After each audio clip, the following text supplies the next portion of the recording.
Hi, welcome back guys. This is your friend, Lettuce Head Fanfics. Back with amazing fanfiction. This is the series of What If Elite Deku Served All for One. Now before starting, please give this video a like and subscribe to the channel if you want more videos like this. Now let's get into the fanfic. 10 months before the UA entrance exam in the Tuin shopping district. Midoriya Izuku. This was the name of the middle school third year lying on the ground, half his face burnt from an explosion and barely breathing. Fires were raging as a slime monster was attacking any heroes coming near. A tall figure dressed in black with a mask on approaches the boy completely unnoticed due to the chaos. What have we here? He picks up the boy and throws him over his shoulder. No Korka? You remind me of him, so I'll keep you alive. He puts 2 fingers to his helmet. It's me. I've got a passenger, so bring us both in. Prepare the medic bay. At that instant, the masked figure and Midoriya were swallowed up by black sludge and disappeared. Moments later, a strong gale blasted through the district, clearing up the fire and smoke. The number 1 hero, All Might, could be seen shambling through the district, appearing to look for something. All Might, where is he? I saw him charge in here. Where you, young man? All that was visible were the scattered remains of the slime monster, the unconscious Katsumi Bakugo, and a yellow backpack with scattered notebooks. All Might drops to his knees and punches the ground. All Might, I was too late. Damn it all. Elsewhere in the world, black sludge springs forth out of nowhere and the dark figure with the unconscious Midoriya on his shoulder appear in a lab. They are greeted by an old man in a lab coat. Welcome back, Master. Doctor, take care of this one. Dr. Alright. Thanks. I've got to ask, why this one? He charged in there without a quirk to save his friend.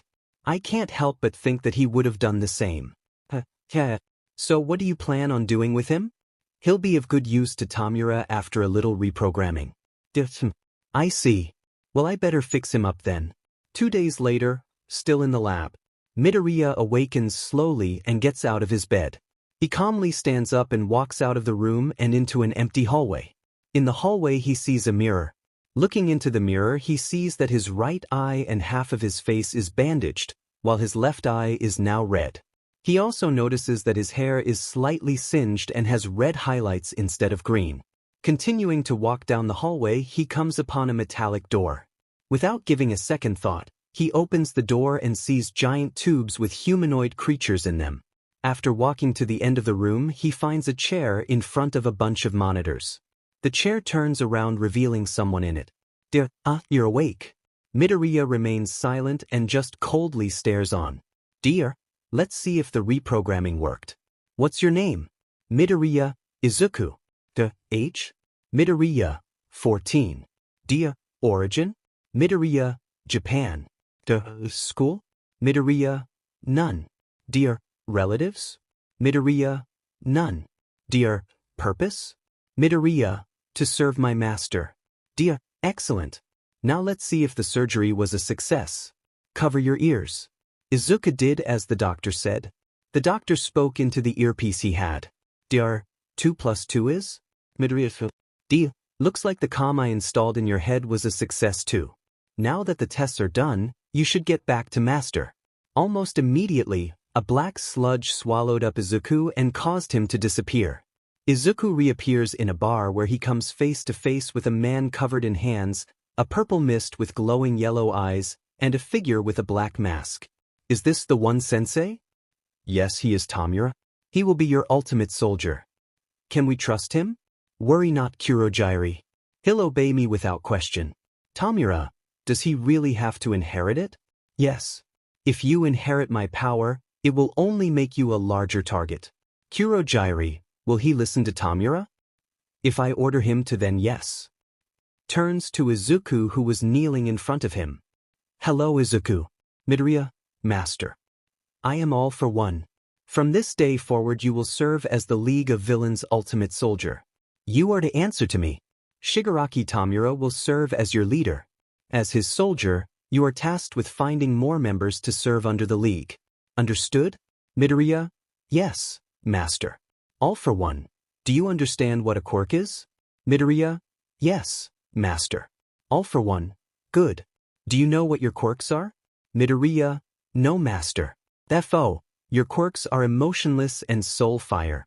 With your quirk emotionless, you can turn off your emotions, turning you into a living weapon. You are only to deactivate it when given permission by me or Tamura, understood? Midoriya, yes, master. FO, good. Now your other quirk soul fire allows you to convert your life force into incredibly powerful flames. If used too much, it could cause you to die of old age. To counteract this, I've also given you a quirk that gives you a limitless lifespan.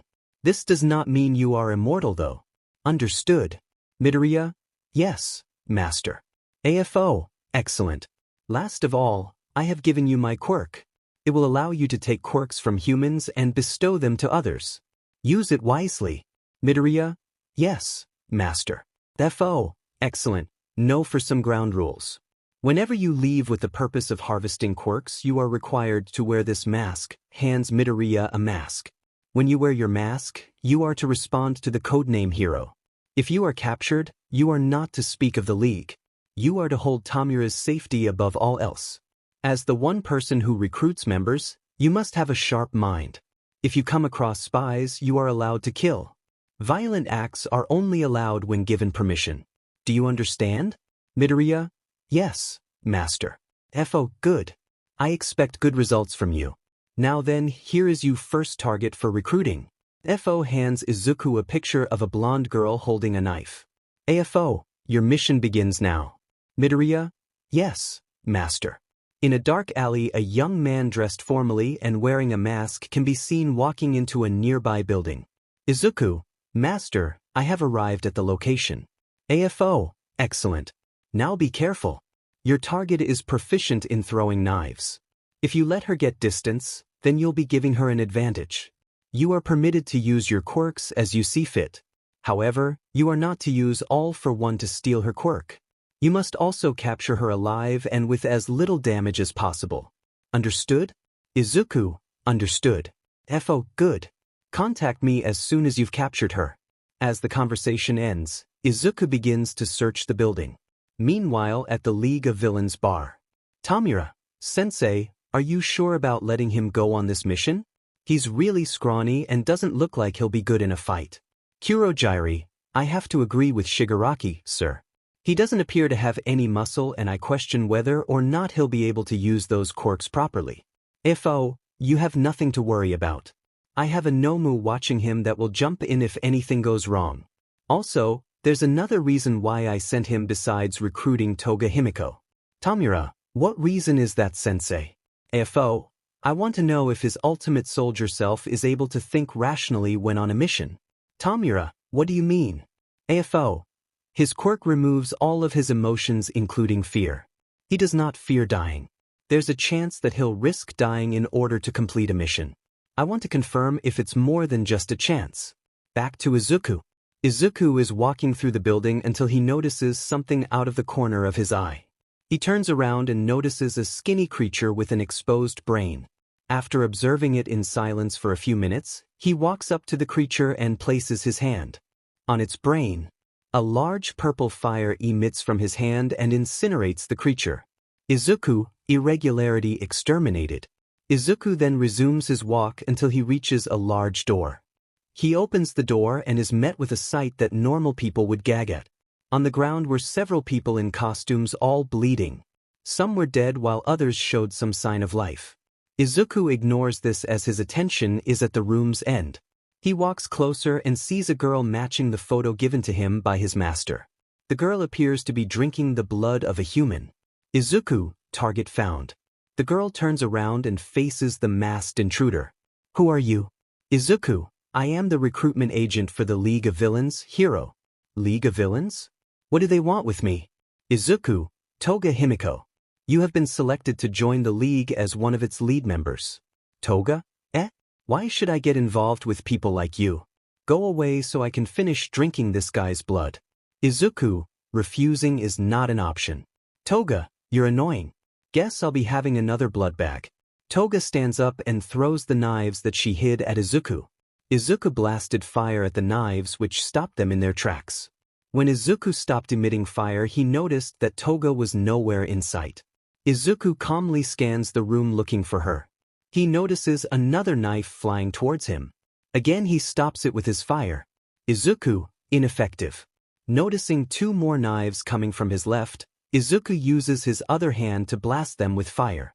Even while he was distracted by the knives, Izuku managed to notice a figure sneaking up in front of him. It was at this point Izuku noticed something red on his chest. He looked down to see Toga stabbing a knife into his chest. Toga, gotcha.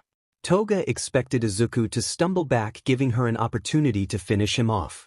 However, Izuku pulled her in with his left arm. Using his other arm, Izuku chopped Toga in the back of her neck, knocking her out.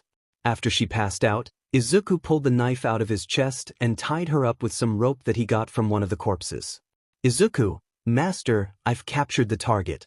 AFO, well done Izuku. Bring her back to the base. Izuku, Master, several people dressed in costumes are bleeding on the floor. Do I have permission to take the quirks of those that have? AFO, you may, but you are to report your new quirks to me when you return. Izuku, thank you Master. Izuku proceeds to steal the quirks of the 5 people who were still alive. After stealing their quirks, Izuku picks up Toga and puts her on his shoulder. On the way out, Toga wakes up and bites Izuku's neck.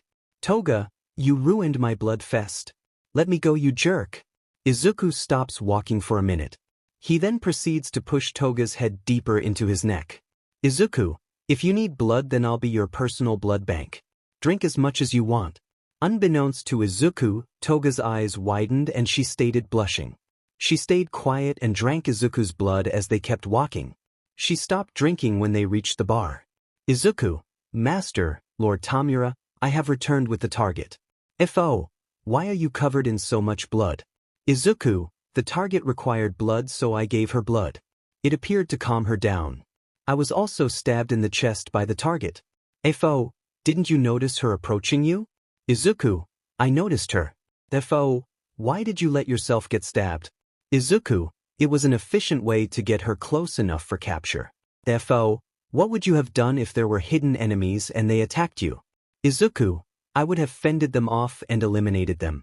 FO, do you realize that there is a chance that you could bleed out before you exterminate them? Izuku, yes, I realize that Master. AFO, you really are willing to risk your life for the sake of a mission, aren't you? Izuku, yes, Master. AFO, I guess the reprogramming couldn't change your selflessness. It also appears that you're unable to freely make decisions when your emotionless quirk is activated. Did you encounter any other problems during your mission? Izuku, I encountered a strange creature but I quickly disposed of it. FO, what did this creature look like? Izuku, it was inhuman, skinny, and had an exposed brain. Tamura, you idiot, that was our Nomo. Do you know how much trouble it is to make one of those? Izuku, I was unaware that the creature belonged to the League. FO, calm your rage Tamura. It was our fault for not informing him of the Nomu. Tamura, I understand sensei.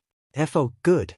Kurojiri, prepare a blood transfusion for Hiro before he bleeds to death. Hiro, leave Toga here and go with Kurojiri. When Kurojiri is finished with you, you are to change clothes and return here. Do you both understand? Kurojiri and Izuku, yes, Master. 30 minutes later. Izuku walks in dressed completely in black like Tamura. He's no longer wearing his mask but the right side of his face and his right eye are still bandaged. He then walks towards the booth where his master, Tamura and Toga are. He sits across his master and next to Toga. Toga starts snuggling him when he sits next to her. Izuku keeps an emotionless expression though. FO, now that Hiro has arrived, let us begin the recruitment interview. Toga Himiko, I am all for one. The one next to me is Tamura, leader of the League of Villains. We have brought you here because we believe that your abilities would be useful to us. We are aware that you may have some inquiries about the League, but I can assure you that.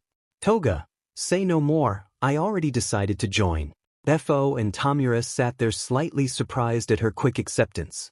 Toga, but I'll only join on 2 conditions. FO, and what exactly are those conditions? Toga, you tell me this guy's real name and let me drink his blood. While saying this, she points to Izuku and starts nuzzling against his face. FO, very well then. Hiro, Tell her your true name. Izuku. Yes, master. My name is Izuku. Toga. Izukuin. Such a cute name. AFO. I suppose that concludes the recruitment interview. Now then, Izuku, I have new orders for you. Izuku. Yes, master. AFO. First and foremost, you are to protect all League members from harm. You are not allowed to kill the creatures that we identify as Nomu. Also, starting tomorrow you are to begin training your body in order to enhance your physical strength. Understood? Izuku. Yes, master. FO. Good. Now remove your bandages. Izuku. Yes, master. Izuku proceeds to remove his bandages. This reveals a large burn scar on his face. His right eye is red like his left, but the white part of his eye is black. It also appears to be mechanical. AFO. With this new eye, we will be able to monitor your movements. Izuku. Understood. AFO. Excellent. Deactivate your emotionless quirk. Izuku. Yes, master. As Izuku deactivates his quirk, his left eye seems to become more awake. FO. How do you feel? Izuku. I feel relatively the same, master. AFO. Judging from your manner of speech, I can tell that it worked. Izuku. I do feel more capable now. AFO. The fact that you're expressing your opinion now also signifies that it worked. Now pay attention, Izuku. I'm giving you another objective. Izuku. Okay, master. AFO. Since you are more analytical in this state, I want you to study heroes to find out their weaknesses and ways to exploit them. I also want you to study the League members and find ways for them to improve. Understood? Izuku. Yes, master. I'll do my best to make you proud. Izuku flashes a bright smile. This causes AFO to smile under his mask as well. Toga. I think I like this Izukuin more. He's way cuter. FO. That reminds me, Toga, you are to stay by Izuku's side as his partner. You are to make sure he doesn't do anything reckless. You are also to serve as the League's undercover agent. Toga. Yay. I get Izukuin all to myself. Izuku. I look forward to working with you too, Toga. FO. Let's conclude this meeting with a toast. Kurojiri, bring us some drinks. Bring one for yourself as well. Kurojiri brings 5 glasses of wine for the table. FO. To the beginning of the League of Villains. Everyone, cheers. Scan allows the user to accurately see the presence of allies and enemies even through walls. Crystal allows the user to harden their body and any object they touch into a crystal-like substance. Sharpen allows the user to sharpen their body parts to near blade-like properties. Volcano allows the user to coat their body in magma as well as fire magma as projectiles. Munch allows the user to create new objects from anything they've eaten, subsequently allowing them to eat anything without problems. Interview and Dagoba Beach. It's been 3 months since Izuku began training his body and quirks under AFO. He's made decent progress in building a bit of muscle, but the most development seems to be in his quirks. He's discovered that he can use his Soul Fire quirk to turn his fingers into makeshift blowtorches. He's learned to combine his Sharpen and Crystal quirks to turn his limbs into unbreakable blades. After testing out his Volcano quirk, he found out that it will burn him if he uses it for too long. He's developed his Scan quirk to the point where he can scan a human body for problems. The only quirk he hasn't worked on is his Munch quirk. He's currently practicing how to use knives with Toga in the League's underground training facility, which was built on Soldier Izuku's recommendation. Izuku is standing in complete darkness while holding a dagger in each hand. Left dagger, right dagger. In the shadows is Toga dressed in a black suit and wearing night vision goggles. Izuku is looking around using his search to try and locate Toga. He notices and focuses on a blue aura coming straight at him. He uses his dagger to block a knife trying to slash his face. Toga. Not bad, Izukuin, but you let your guard down. Izuku notices something coming from above and jumps back to avoid it. He drops his knife as he jumps back. He sees a gray aura in the shape of a knife falling. Toga grabs the knife as it's falling and lunges at Izuku. Toga, I win. Toga tries to stab Izuku, but he blocks it with the dagger he didn't drop. She tries to use the knife she had in her other hand to stab Izuku, but he grabs her wrist before she stabs him. Using the momentum of them falling, Izuku swings Toga over his shoulder and slams her back on the ground. Without a moment's hesitation, he positions himself on top of Toga and stabbed his dagger into the floor, just barely missing her face. Izuku, target immobilized. Training complete. Result: victory. As Izuku said this, the lights switched on, revealing the room covered in slash marks that they were in. Izuku gets off of Toga and retrieves the dagger that he dropped. Toga, excellent as always, Izuku-an. Here's your reward. Toga proceeds to grab Izuku's face and pull him in for a kiss.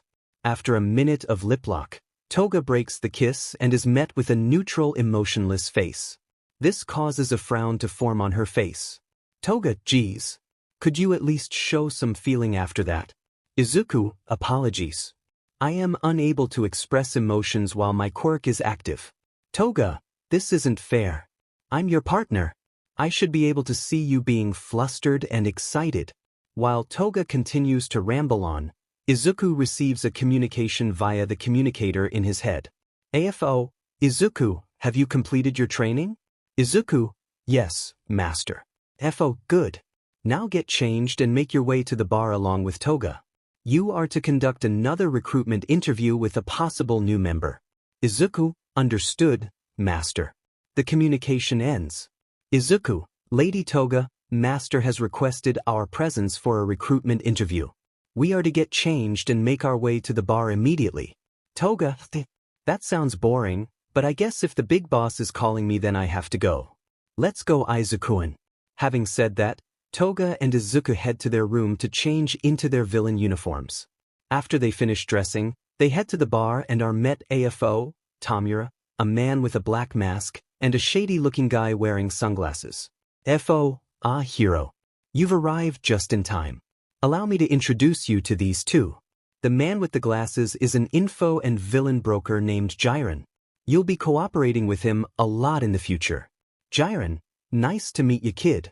Jiren says, extending his hand towards Izuku. Izuku, pleasure to make your acquaintance, Jiren-san. FO, I look forward to the results I'll get from you too. Now this man is a villain that Jiren has recommended for the league. His villain name is Twice.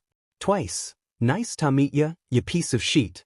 Izuku just keeps a neutral face while Toga seems to be getting pissed off. Toga, don't you insult my hero. Twice, young love. I'm so jealous. Tamura, this guy's a nut. FO, and that's where hero comes in. Tamura, what's that supposed to mean, sensei? AFO, according to Jiren, Twice suffers from a traumatic experience. I asked Hero to come in here to see if there was a way for him to fix Twice's problem. Twice will be much more useful if he's fixed. Tamura, I see. FO, good, now get to it, Hero. Izuku, yes, master. After saying that, Izuku walks to Twice and places his hand on his face. Twice, is this gonna hurt? Izuku just remains silent. Twice, I'll take that as a I don't FNG know. Izuku, read. Izuku's hands glow a bright blue and a blue light can be seen coming from the left eye hole in his mask. In Izuku's mind, he's walking down a hall filled with paintings. In the paintings are Twice's memories. Izuku stops at a particular painting with a man standing in an empty room with blood and gray sludge on the floor and walls. He touches the frame of the painting and it starts to glow. On the floor falls a copy of the painting. Izuku grabs the copy and it gets absorbed by him. Back in the real world, Izuku opens his eyes and removes his hand from Twice. Twice, that it? Izuku, yes. FO, have you found a way to cure him, Hero? Izuku, yes, master. May I begin the treatment? Izuku, understood. Izuku then faces Twice and rolls up the sleeve of his right arm. His right arm then crystallizes and sharpens. He then brings his arm down and slices Twice's left arm clean off. Everyone flinched seeing this while Izuku kept a straight face behind his blood-covered mask. Twice, my arm. Tamura, what the hell? Toga, oh shit. Jiren, is he insane? FO, Hero, what is your reasoning behind this? Izuku, I have cured his disorder. Twice, you cut off my arm. How is that helping? Izuku, you are still here. Twice, Izuku, Jin Babaigawara. Disorder, fear of getting injured. Cause, traumatic experience which resulted in inability to differentiate self from clone. Solution, prove that Jin Babaigawara is not a clone. Results, success. Jin Babaigawara, you are real. Twice just froze trying to process what Izuku just told him. He grabbed onto the place where his arm was cut off. He winched when his hand made contact. Twice, pain? He pulled back his hand and held it in front of his face. His gloved palm was crimson red. Twice, blood? Twice just stared at his hand in silence for a bit.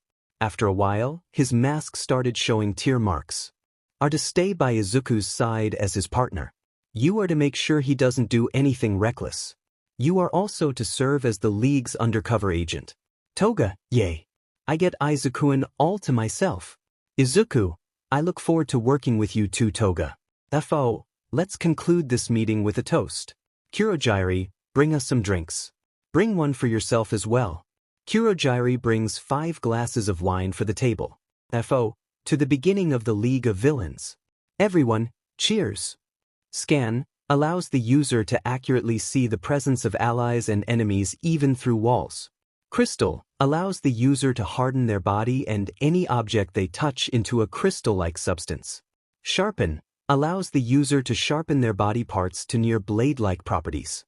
Volcano, allows the user to coat their body in magma as well as fire magma as projectiles. Munch, allows the user to create new objects from anything they've eaten, subsequently allowing them to eat anything without problems. Interview and Dagoba Beach. It's been 3 months since Izuku began training his body and quirks under AFO. He's made decent progress in building a bit of muscle, but the most development seems to be in his quirks. He's discovered that he can use his Soul Fire quirk to turn his fingers into makeshift blowtorches. He's learned to combine his Sharpen and Crystal quirks to turn his limbs into unbreakable blades. After testing out his Volcano quirk, he found out that it will burn him if he uses it for too long. He's developed his Scan quirk to the point where he can scan a human body for problems. The only quirk he hasn't worked on is his Munch quirk. He's currently practicing how to use knives with Toga in the League's underground training facility, which was built on Soldier Izuku's recommendation. Izuku is standing in complete darkness while holding a dagger in each hand. Left dagger, right dagger. In the shadows is Toga dressed in a black suit and wearing night vision goggles. Izuku is looking around using his search to try and locate Toga. He notices and focuses on a blue aura coming straight at him. He uses his dagger to block a knife trying to slash his face. Toga, not bad Izuku-kun, but you let your guard down. Izuku notices something coming from above and jumps back to avoid it.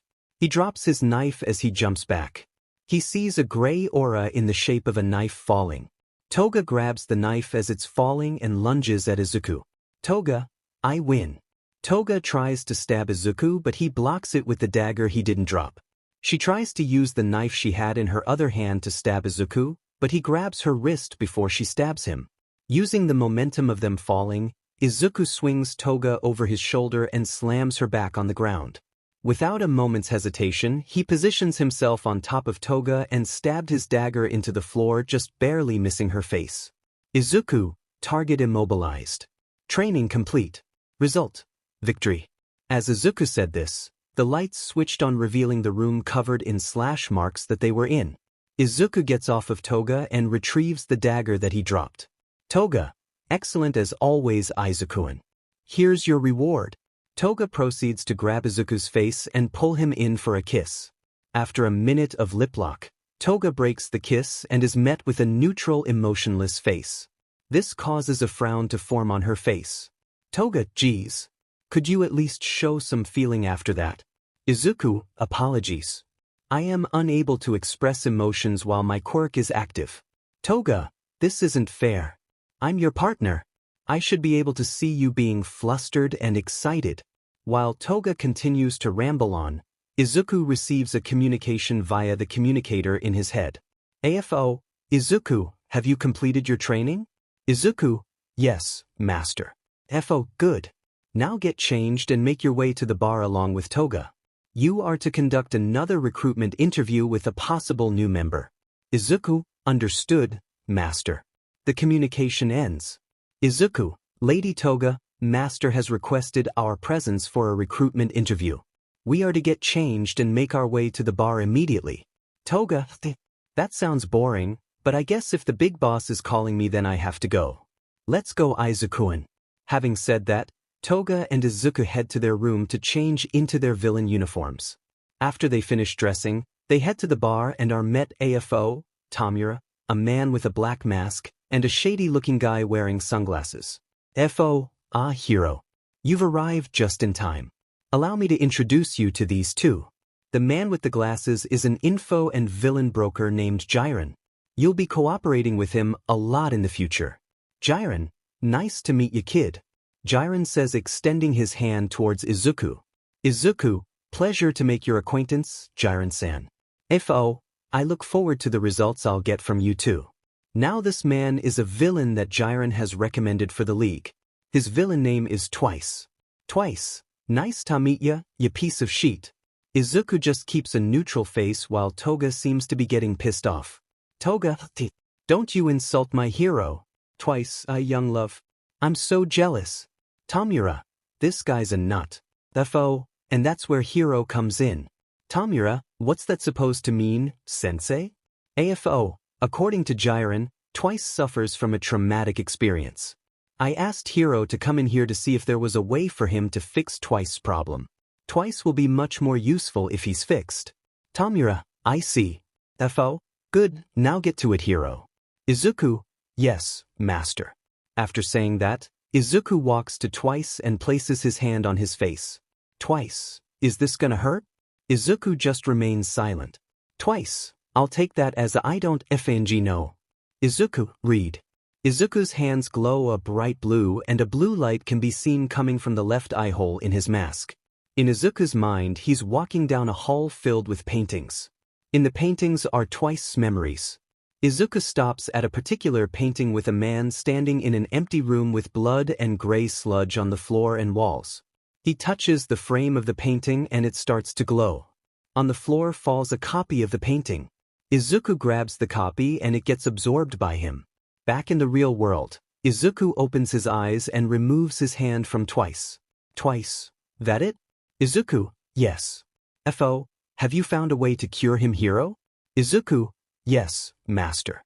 May I begin the treatment? Izuku, understood. Izuku then faces Twice and rolls up the sleeve of his right arm. His right arm then crystallizes and sharpens. He then brings his arm down and slices Twice's left arm clean off. Everyone flinched seeing this while Izuku kept a straight face behind his blood-covered mask. Twice, my arm. Tamura, what the hell? Toga, oh shit. Jiren, is he insane? FO, Hero, what is your reasoning behind this? Izuku, I have cured his disorder. Twice, you cut off my arm. How is that helping? Izuku, you are still here. Twice, Izuku, Jin Babaigawara. Disorder, fear of getting injured.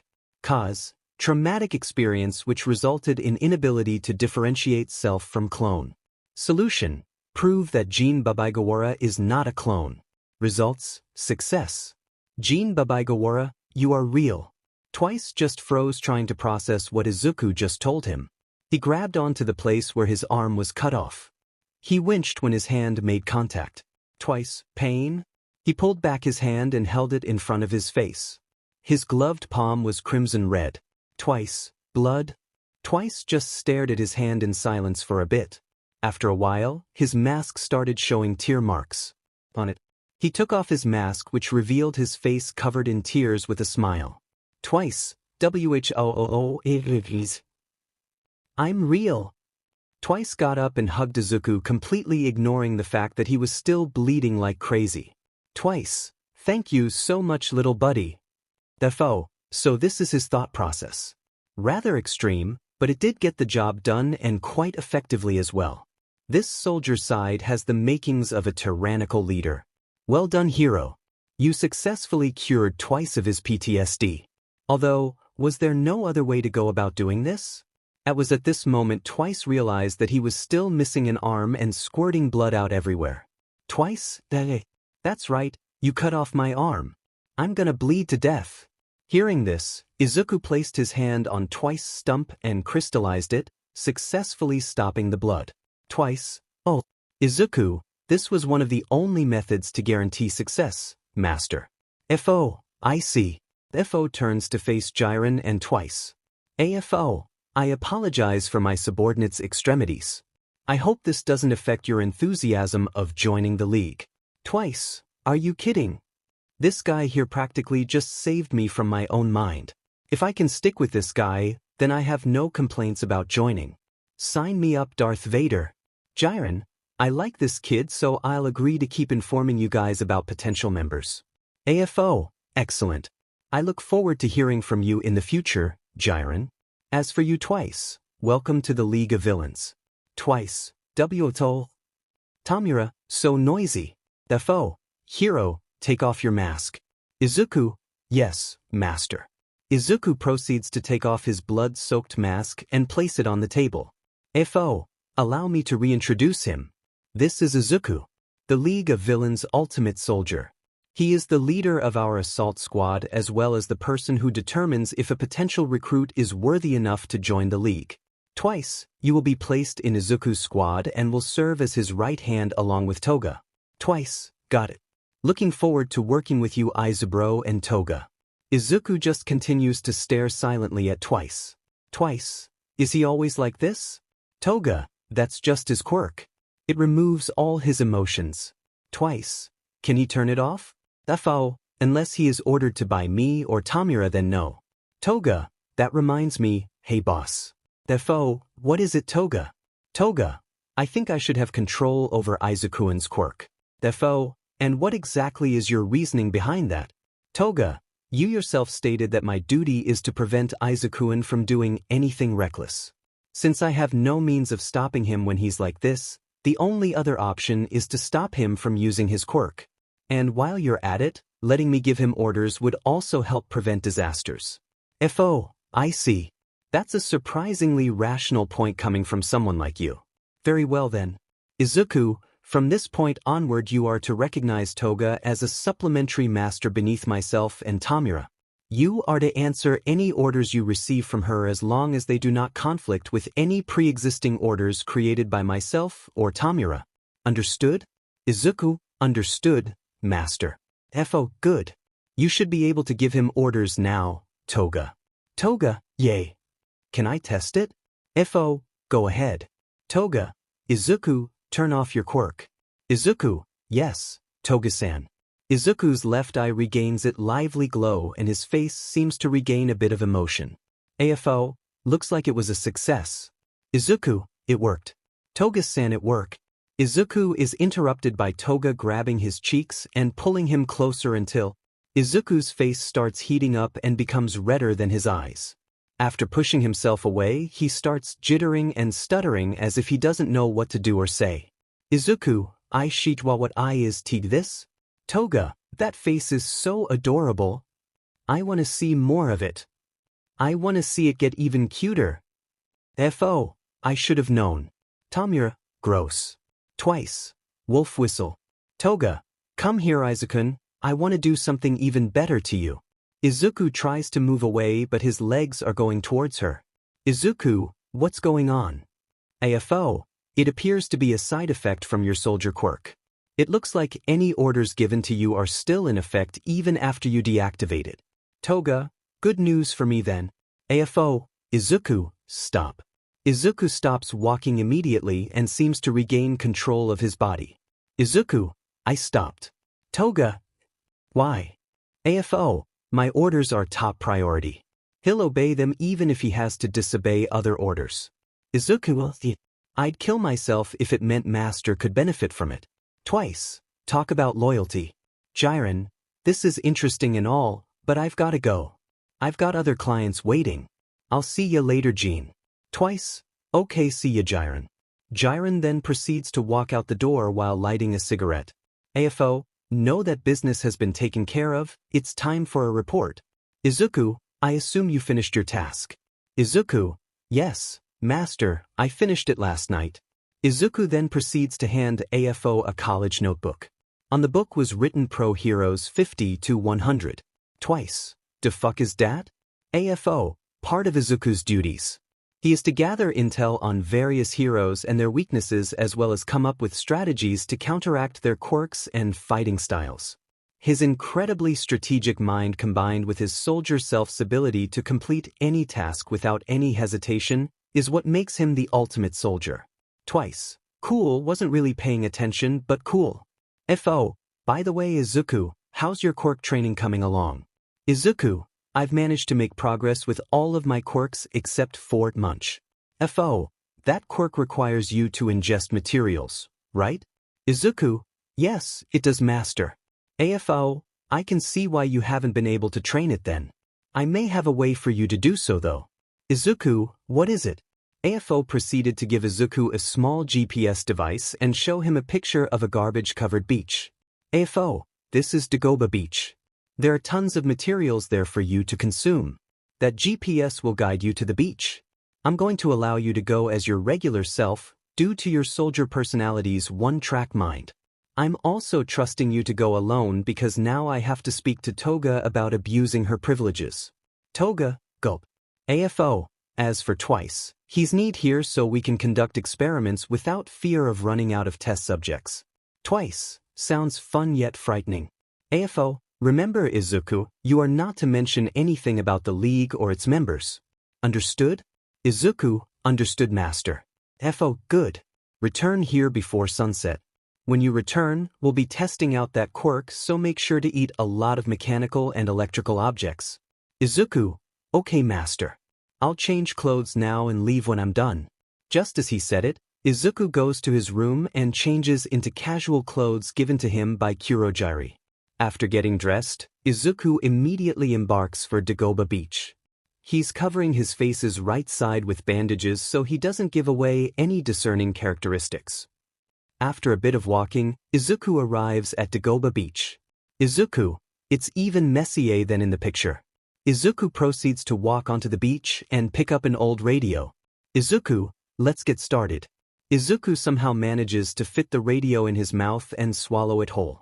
Izuku, has my jaw always been this wide? Izuku tries to check with his finger to see if there's anything strange with his mouth. When he does, he feels a sharp prick. Izuku, that's odd. He picks up a broken mirror with a gold rim and holds it up to his face while he opens his mouth. In his shattered reflection, he can see that his teeth are extremely pointy and shark-like. Izuku, I guess this is how Munch works. Izuku then proceeds to eat the mirror. Izuku, let's test out the other effect. A bright light forms in Izuku's hand and an almost identical and intact mirror forms in front of him. Izuku, it works. But it looks a little different. The rim is missing and it looks smaller. There were a few pieces of the mirror missing, so it must have been formed relative to how much I ate. The missing rim is probably because I didn't put too much thought into it. Let's try the radio. Izuku proceeds to recreate the radio he ate. It turns up looking exactly like it did before and managed to work. Izuku, it looks like whatever I eat gets brought back to working conditions if I have all the pieces. -5 hours later, Izuku looks at the beach and uses scan to look for all the electrical appliances. The world through Izuku's eyes gains a blue tint and all the electrical appliances have a white glow. Izuku, looks like I still have a long way to go. Out of the corner of his eye Izuku notices white glow. When he turns for a better look, he sees that it's attached to 1 out of 4 black auras. Izuku turns off his scan and sees the black aura as 4 rough-looking middle-aged men walking into an alleyway. Izuku, what's going on there? Out of curiosity, Izuku follows the thugs into the alley without being noticed. When he gets in deep enough, he sees a scared teenage girl about his age. She had brown hair and eyes. She looked like she was close to crying. Izuku, this scene seems familiar. Oh yeah, Kurojiri told me about this type of crime. I believe it was called Girl, Help Rape. Izuku, yep, that's it. Hearing the girl scream, one of the thugs smashed an empty bottle over her head and knocked her out. Thug 1, what the hell man? Thug 2, what do you want me to do? She would have brought attention to us. Thug 3, yeah but you could have just shut her mouth. Don't damage the goods before we've had our fun. Thug 4, shut up. Let's start before someone comes and looks for her. As Thug 4 reached out to grab the girl, everyone suddenly saw a red blur rush past them. Thug 2, what was that? Thug 3, I don't know. Suddenly, the red blur rushed again and went straight for Thug 4. It stopped at Thug 4 before jump into the air. Thug 4's screams echoed through the now red-splattered alleyway. Thug 4, it took my effing hand. Thug 1, what the hell is that? Thug 3, who the F cares? Just run before it gets you. The 4 men started running out of the alleyway, but they stopped when they saw something at the entrance. It was a teenager with black hair and red highlights. Half his face was covered in bandages. His clothes were splattered with blood. He had a nightmarish smile on his face that made the 4 men's hearts stop. A red glow was shining through his bandages. He threw something on the ground. It was Thug 4's hand. When the men looked back up, he was gone. In a split second, Thugs 2 and 4 were slammed head first into the ground. When Thugs 1 and 3 turned around, they were immediately met with 2 extremely hard punches to the gut. As they were flinching from the punches, they both got another punch to the head which sent them both straight into the ally wall. Izuku then smashed their heads deeper into the wall, successfully knocking them out. Izuku, that was a good workout. I can see the results from training my body quite clearly now. Izuku looks at the damage he caused and walks towards Thug 4. He places his hand on Thug 4's head. Izuku, let's see if you guys have any useful quirks. After a minute, nothing happens. Izuku, quirkless. Izuku tosses the guy to the side and moves on to the other 4. He does the same as he did with the first and gets the same results. Izuku, they're all quirkless? But if that girl has a quirk, then how did she breach the law against using quirks in public? They must have used that against her. Izuku, damn. This endeavor bared me no fruit. Guess I should head back. Izuku was about to head back when he realized that he almost forgot about the girl. Izuku, oh yeah, the girl. Izuku walked over to the unconscious girl. She was bleeding from her head and looked like she was carrying some shopping bags. Izuku lifted up her hand and checked her pulse. Izuku, looks like she's still alive. Izuku notices that she had little pads on her fingertips. Izuku, looks like she does have a quirk. But should I take it? In Izuku's mind, he was contemplating on whether or not he should take the girl's quirk. If he took it, then it would be an obvious addition to his skill set, but the fact that he took a young girl's quirk would probably draw the attention of heroes towards his master. When he first stole his 5 quirks, he was sure that the heroes were on the verge of death, but this girl could very much survive the injury and go on to report that her quirk was stolen. Killing her was out of the question as it could lead into an investigation. After thinking hard, Izuku decides not to steal the girl's quirk. Izuku, looks like I'm gonna have to let her live with her quirk. Focusing on the living part, I should probably take her to a hospital. Izuku proceeded to pick up the girl bridal style and wrap her in his jacket along with her shopping bags. When he did, he saw a flyer fall out of her pocket. It was advertising a supermarket sale. Izuku must not have a lot of money. After 20 minutes of walking, the local hospital was in Izuku's sight. Before he made it to the entrance, however, the girl woke. Girl, my head hurts. Izuku, you're awake. Girl, who are you? Izuku, I'm no one special. Girl, what happened to those men? Izuku, I took care of them. Girl, why would you do this for a stranger? Especially when your face is injured like that. Izuku, I have my own reasons. Girl, I see. By the way, where are we? Izuku, the hospital. You took a hard blow to the head. As if on cue, a nurse came out of the hospital and started rushing towards. Nurse, sir, what happened to this young woman? She needs to be treated immediately. Izuku, she was attacked by 4 middle-aged quirkless men in an alley near Dagoba Beach. I suggest calling the police. I brought their IDs with me.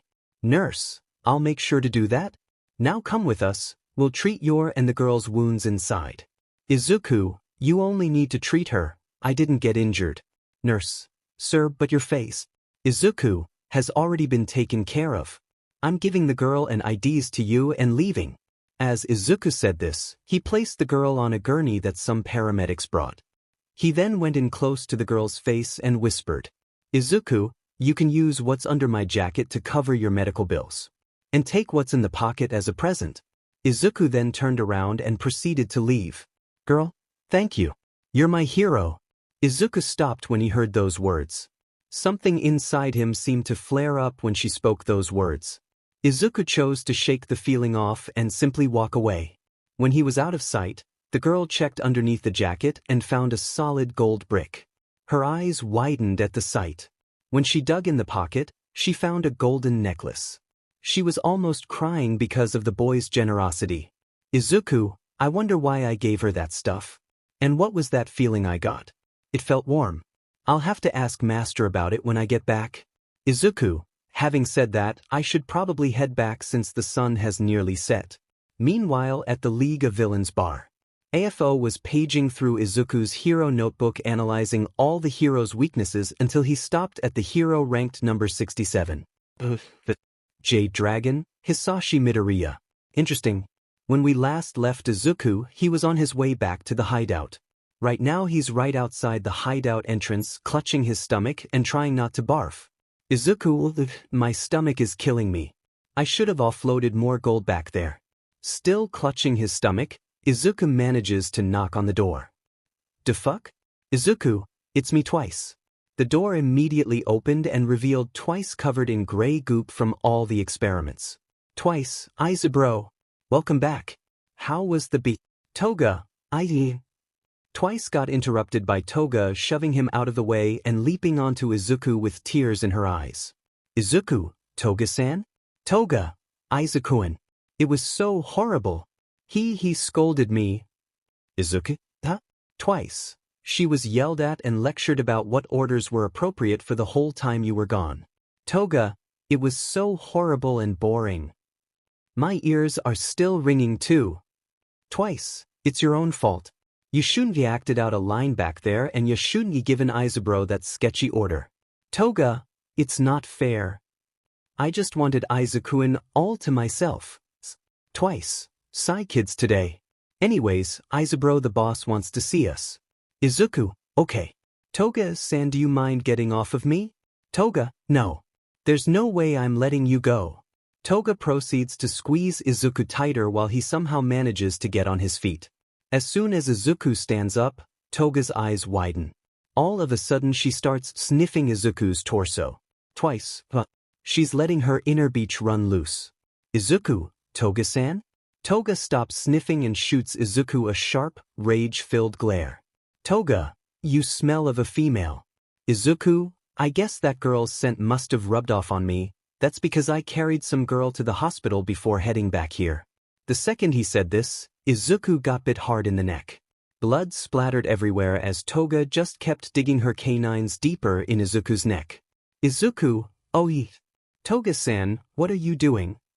"Toga, who the hell said you could cheat on me?" "Izuku, cheat? What do you mean?" "Twice, hang on Izabro, I'm a-comin'." Twice proceeds to throw pepper in Toga's face.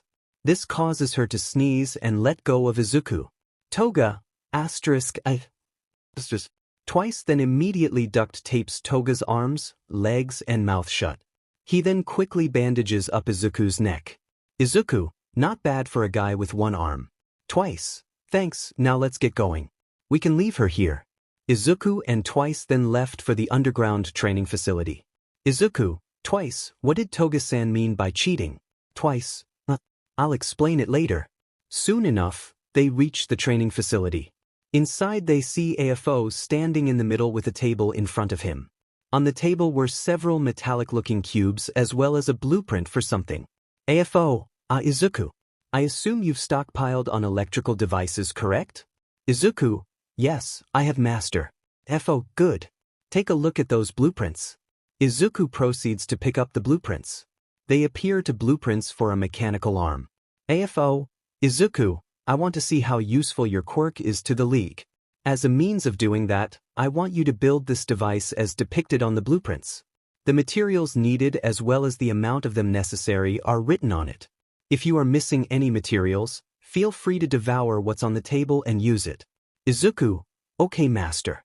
Izuku takes a minute to look at the materials. After a while, he begins eating the materials on the table. When he finishes, he rolls up his sleeve and his arm starts glowing intensely. After the glow dies down, the arm appears in Izuku's hand. Izuku, forgive me, master. I was only able to make the outer frame.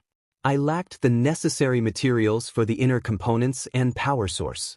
I was aware of this from the beginning, Izuku. I wanted to test if you could recycle and combine materials in your mind and create them as you see fit. The test was a success. Well done, Izuku. Izuku, thank you, master. Now, there is another reason why I called you here. Awaken, hero. With those words, Izuku's left eye lost all signs of life and his face became completely emotionless. Izuku, what is your request, master? Twice. Wow, just like that? Yes. His quirk activates fast and can only be activated by those who I've registered as masters. In fact, he himself can't activate or deactivate it. He's much more loyal and obedient in this state, but he's more likely to resort to extremities in this state as well. Twice. Yeah, I remember that last part. Twice clutches his arm stump as he says this. Izuku, your next mission will be similar to the first. You and Toga are to bring this man to me. Then proceeds to hand Izuku a picture of a young black-haired man covered in burns. Unlike last time, the target has been made aware of our existence and offer via Jiren. However, he does not exhibit any interest in joining. Bring him here so that we can persuade him to join. You'll be able to find him in Hosu City. Izuku, yes, master. Good. Twice, you will come with me so the doctor can see to your arm. Twice, okali dokali. Hero, suit up and leave immediately and remember, I'll be watching. Izuku, yes, master. Izuku then proceeds to leave training area and head to the entrance to get Toga. He arrived at the bar to find Toga squirming in the corner. He then uses his blowtorch fingers to remove the tape on her arms and legs, while he just quickly ripped off the other duct tape from her mouth. Toga, OW. You bastard. How dare you rip that off after you cheat on me? Son of a... When Toga looks at his face for a response, all she sees is an emotionless cold gaze. Toga, oh, it's you. Izuku, Toga-san, we have a capture mission in Hosu City. We are to leave immediately after change into our uniforms. Toga, still a little peeved, knew she had to go through with this otherwise she'd get another scolding from AFO. Toga, fine, but you're carrying me to our room and dressing me. That's an order. Izuku, understood. Izuku then picks up Toga and carries her to their room. He then undresses her and dresses her in her villain costume, same one as training camp, while she sadistically grins. After that, he changes into his uniform and equips himself with his daggers and twin pistols. They then leave for Hosu via the League's stealth vehicle. On the road. Toga, Yon, why are we doing a mission this late at night? Izuku, the target is a wanted criminal and therefore less likely to leave their hideout during the day. By logic, it would be easier to track them during the night. Toga, how are we even going to find this guy? Izuku, the target uses a flame-related quirk. If he uses it, it will show up on the vehicle's thermal scanner. Alternatively, I am able to use my scan to detect life forces. I am able to distinguish his life force apart from others. Additionally, according to police records intercepted by Jiren, he was last seen in a specific district outside the public area, so our search area has been reduced. Toga, Yon, boring. I'm gonna sleep. Wake me up when you find the guy, K? Izuku, understood. Toga then proceeds to lie down on Izuku's lap and fall asleep. Soon they reach Hosu and Izuku begins searching. He's searching via a thermal scanner projected on a monitor in front of him. -4 hours later, after 4 long hours of searching, the thermal scanner begins detecting a large heat source. Following the signal, Izuku ends up at a foundry. Izuku then starts typing on the monitor. After reading what pops up on the screen, he stares at the building. Izuku, scan, focus. Izuku's left eye turns blue and the world goes dark to a near-usable appearance. In the darkness, he can see a blue aura in the shape of a skinny human. It appears to have spiky hair and is somewhat tall. Izuku's eye then returns to its normal blood red. Izuku, Toga-san, we have arrived. Toga, Yon, finally. This the place? Izuku, yes. Izuku and Toga then got out of the vehicle and slowly walked to the entrance. Toga, hey, this is a foundry, isn't it? Izuku, yes. Toga, wouldn't the heat this place creates interfere with the thermal scanner? Izuku, the foundry closed 3 hours ago. Toga, yeah, but wouldn't there still be faint traces of heat? Izuku, the faint traces are detectable.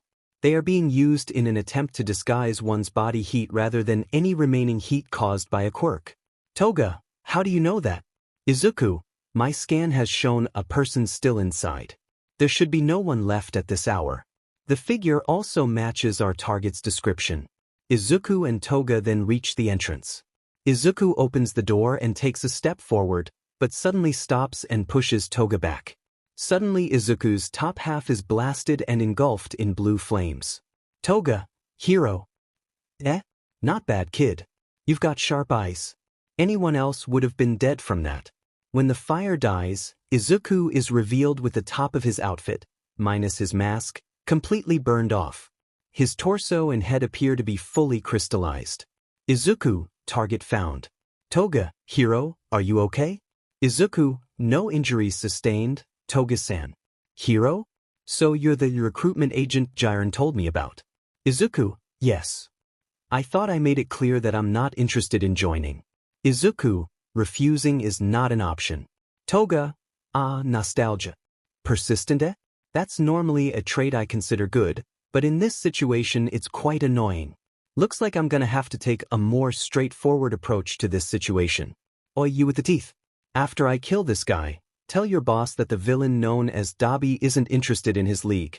Toga, don't get too full of yourself. Hero isn't someone to take lightly. Dabi, that so? Well, whatever. Dabi's right hand ignites with blue flame while Izuku's ignites with purple flame. They both thrust their hands forward and send out large blasts toward each other. The blasts collide with each other and puts the two in a stalemate. Dabi, seeing that their flames were equal, UPS the power and starts overpowering Izuku. Izuku, in response, uses his other hand to increase his firepower and equalize.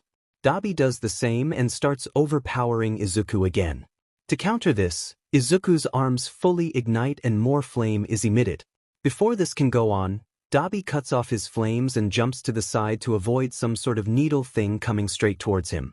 Izuku uses this opportunity to rush towards Dabi with his daggers. Dabi sees him coming and tries to blast him, but Izuku emits flames from his feet and uses them to launch over Dabi's flames and land behind him.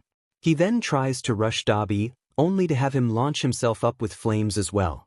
Dabi then has to dodge several knives being thrown at him by Toga. Izuku pulls out his pistols and starts firing at Dabi's feet. Dabi sees this and unleashes flames to stop the bullets. Izuku then directs his right arm at Dabi. Magma then start oozing from his arm. Izuku, great eruption. Izuku then launches the magma towards Dabi.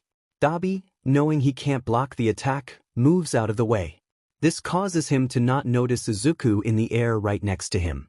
Izuku then tackles Dabi to the ground and clamps something onto his hands and feet. Izuku, target captured. Dabi, what the hell is this? Dabi can see his hands and feet are caught in some kind of metal balls. He tries melting them but ends up burning his own hands. Izuku, steel balls lined inside with tungsten. They can only come off with the key I made. You will be unable to melt them, much less stand up. Dabi, damn it. To think I'd lose like this. I really am weak. Toga, good job, hero. Now let's head back to base. Just as Izuku was about to pick up Dabi, something suddenly came bursting in through the roof. Hold it right there, villains. From the roof came 3 people in costumes. 2 men and a single woman. We finally tracked you down, Dabi. Dabi, these losers again? Toga, who are these guys?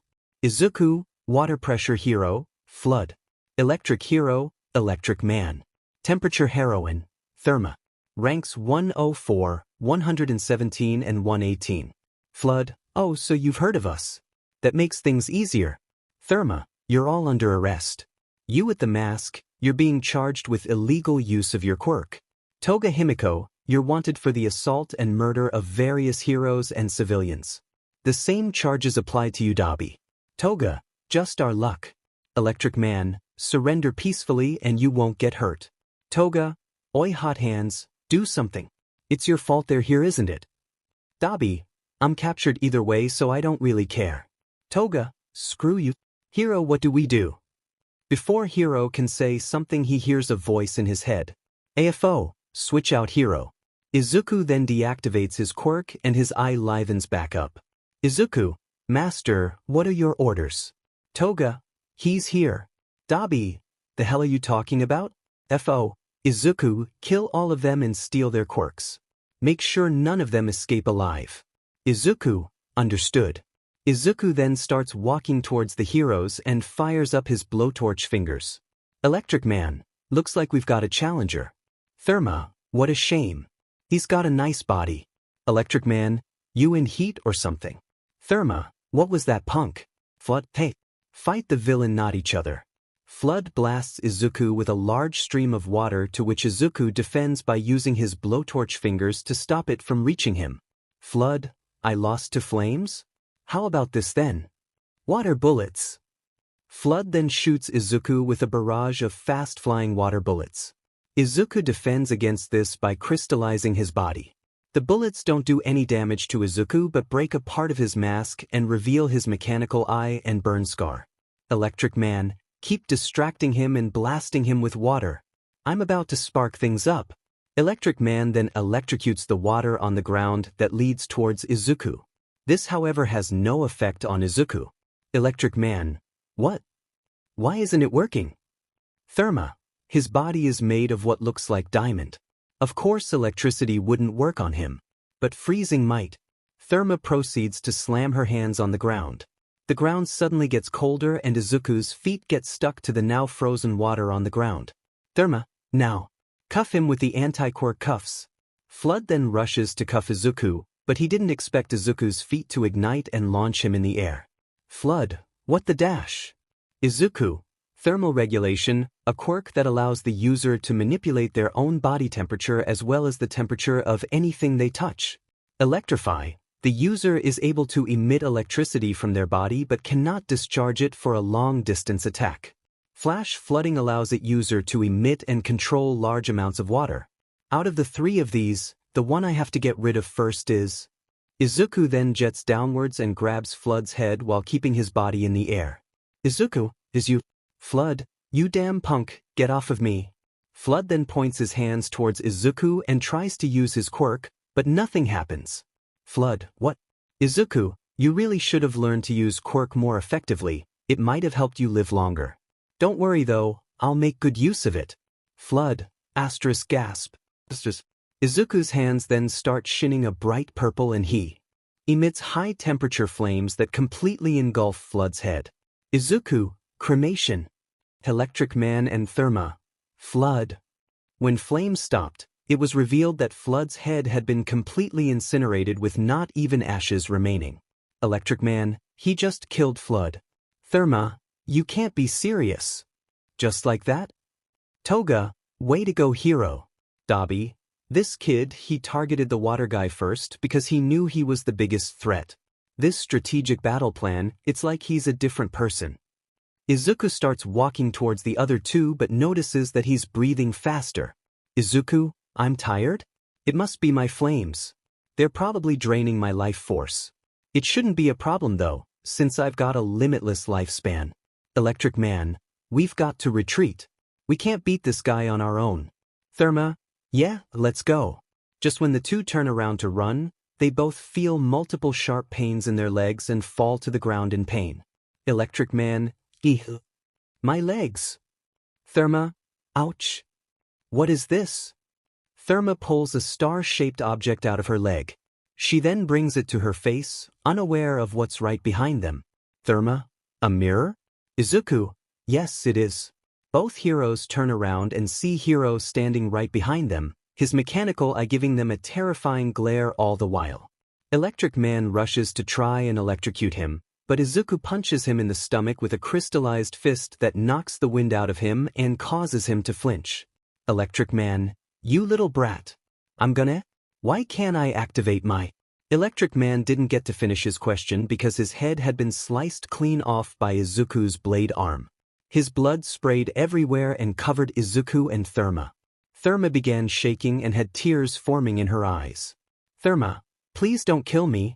Izuku bent down and gently grasped her chin and looked her dead in the eye with a smile behind his broken mask.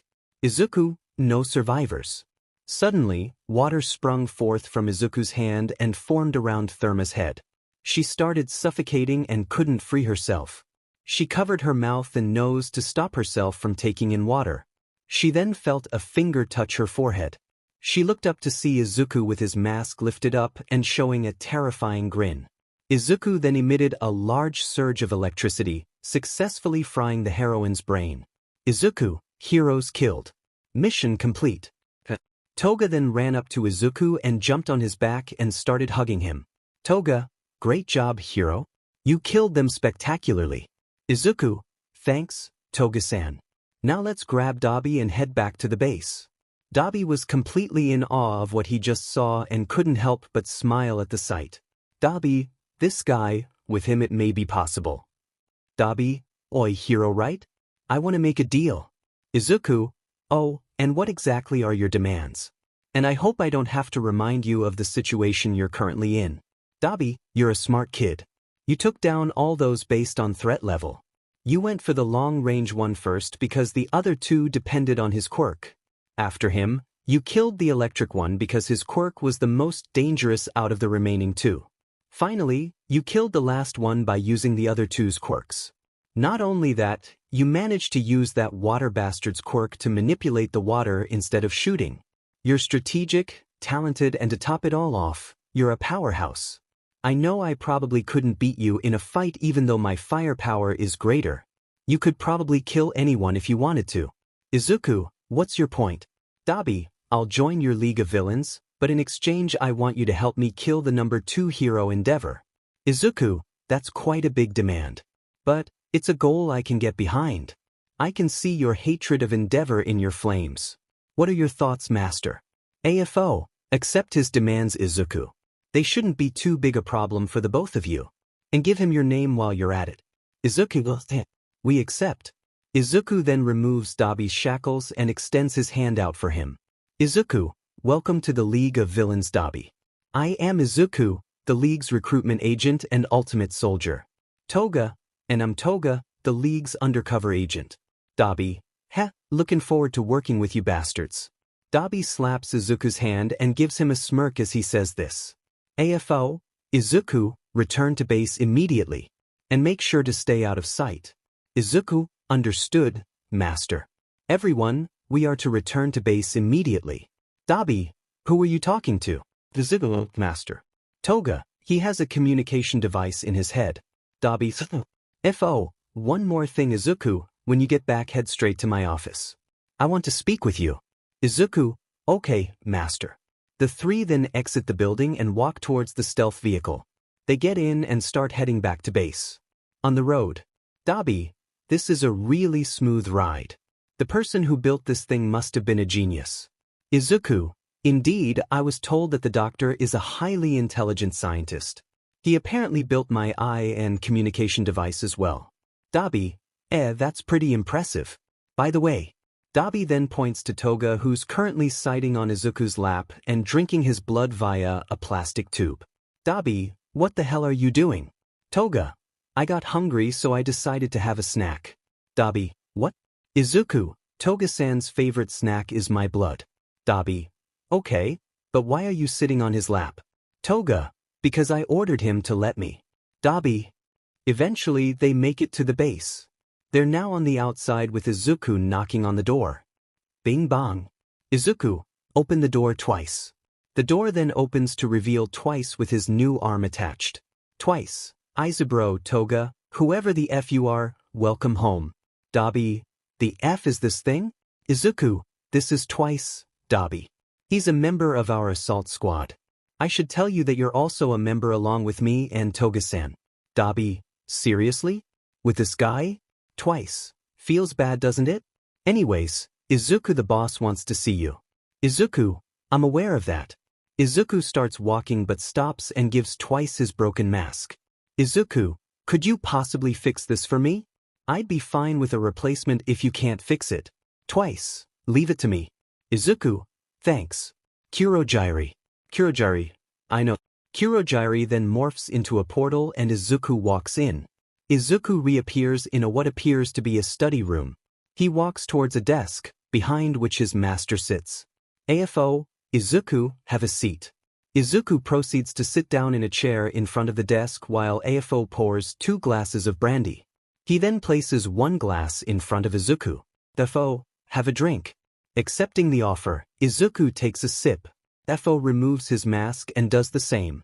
AFO, Izuku, I'm proud of the progress you've been making regarding your training. I must say, you're becoming everything I envisioned you'd be.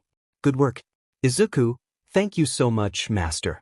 But these praises aren't necessary, I'm simply living up to your expectations. AFO stays silent for a moment before speaking.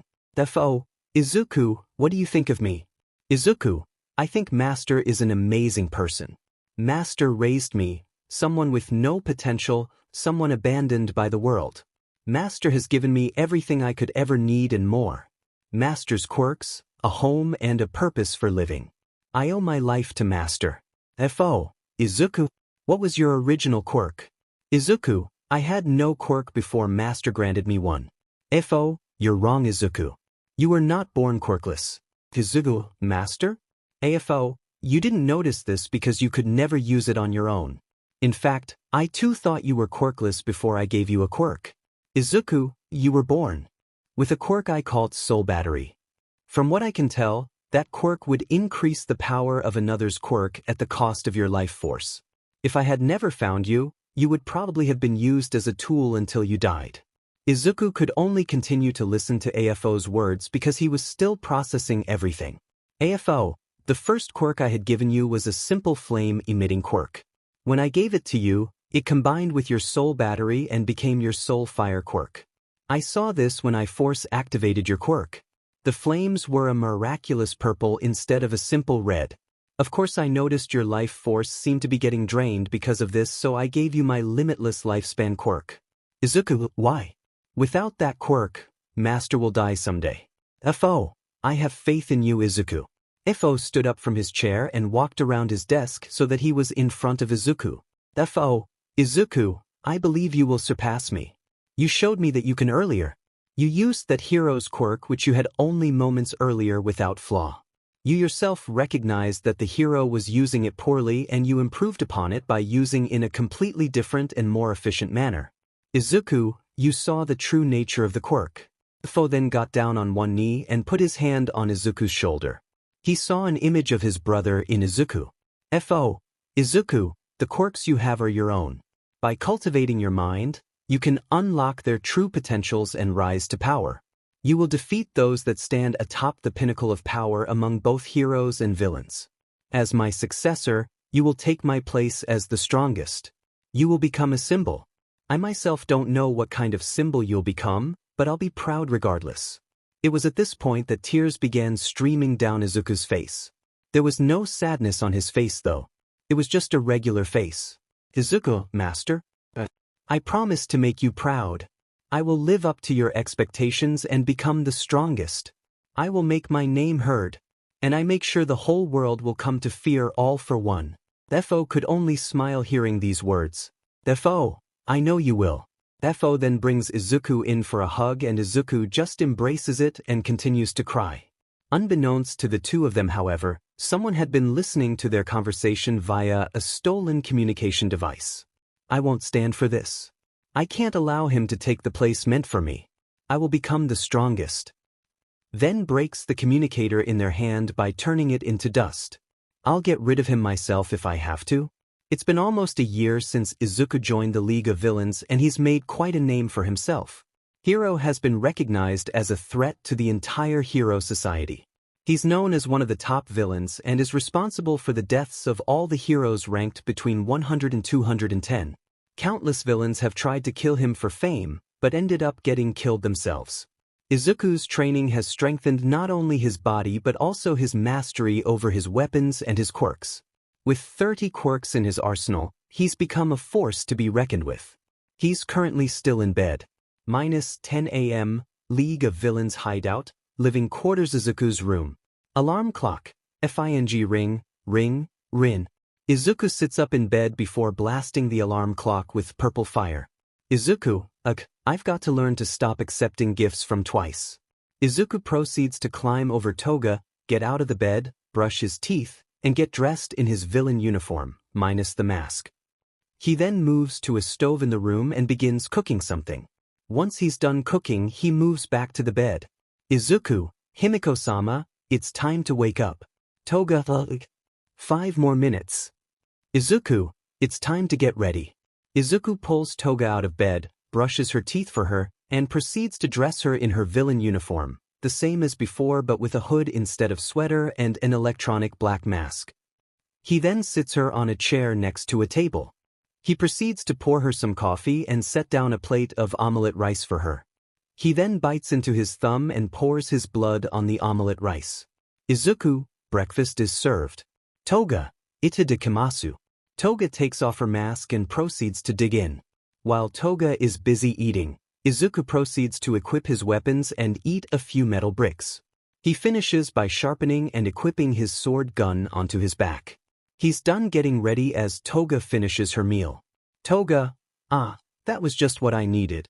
Izuku proceeds to clean up the dishes and get Toga her weapons. Izuku, Himiko-sama, it's time to meet up with the others. Toga, alright, let's go. Izuku and Toga exit the room and walk down the hall to the bar. They enter the bar and are met with the other Assault team members, Dabi and Twice, as well as the Vanguard team members, Spinner, Magna, and Mr. Compress. Twice, hey Izaburo, Toga. You guys are finally here. You're up so early today. Dabi, why the hell does it take you guys so long to get here when you sleep down the hall? Magna, it's called youth, Dabi. You'd understand what it's like if you weren't so depressing. Dabi, shut it you trans bastard. Compress, settle down you two. It's too early in the morning for this. Izuku, where are the others? Magna, Hino and Katsuragi said they had some business to take care of. Izuku, Icy and Rin? Compress, no idea. Kurogyri, I saw her come out of your room this morning. She left without saying a word about where she was going. Toga, good, we don't need her here anyways. Twice, feeling threatened, are we? Toga, shut up, cyborg. Twice, I'll have you know that I prefer to be called Terminator or Robopol.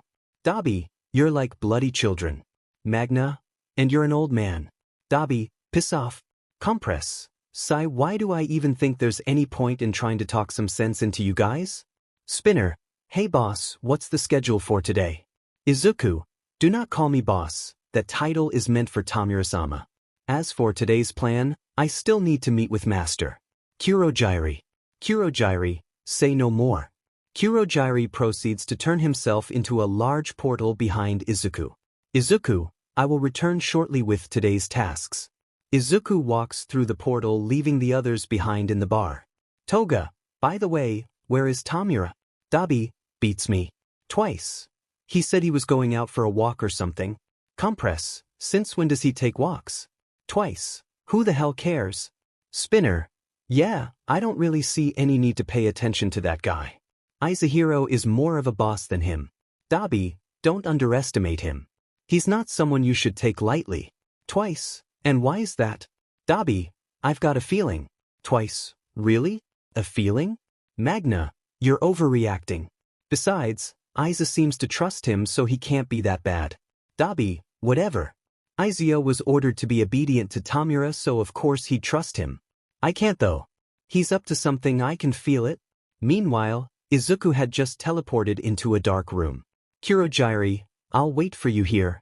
Izuku, thank you. Izuku proceeds to walk towards a person who's hooked up to some medical equipment and sitting in front of a computer monitor. He kneels down on one knee next to the seat the person's sitting in. Izuku, Master, I have arrived. AFO, Izuku. On time as always. Izuku, how has your condition been faring, Master? AFO, I'm fine, Izuku. My body has just grown a bit weaker. Izuku, that's wonderful news to hear, Master. AFO, as caring as always. You should be more concerned about your own condition, Izuku. Izuku, my physical condition bears no significance. Your health is all that matters. AFO, You need to learn to value your own life. Now then, you came here for today's missions, yes? Izuku, yes, Master. AFO, then let's start with the Vanguard team's mission. We'll be needing a large amount of numbers for a mission in the near future. The Vanguard team will be tasked with recruiting thugs. The quality and skill is not important. We just need as many as we can get.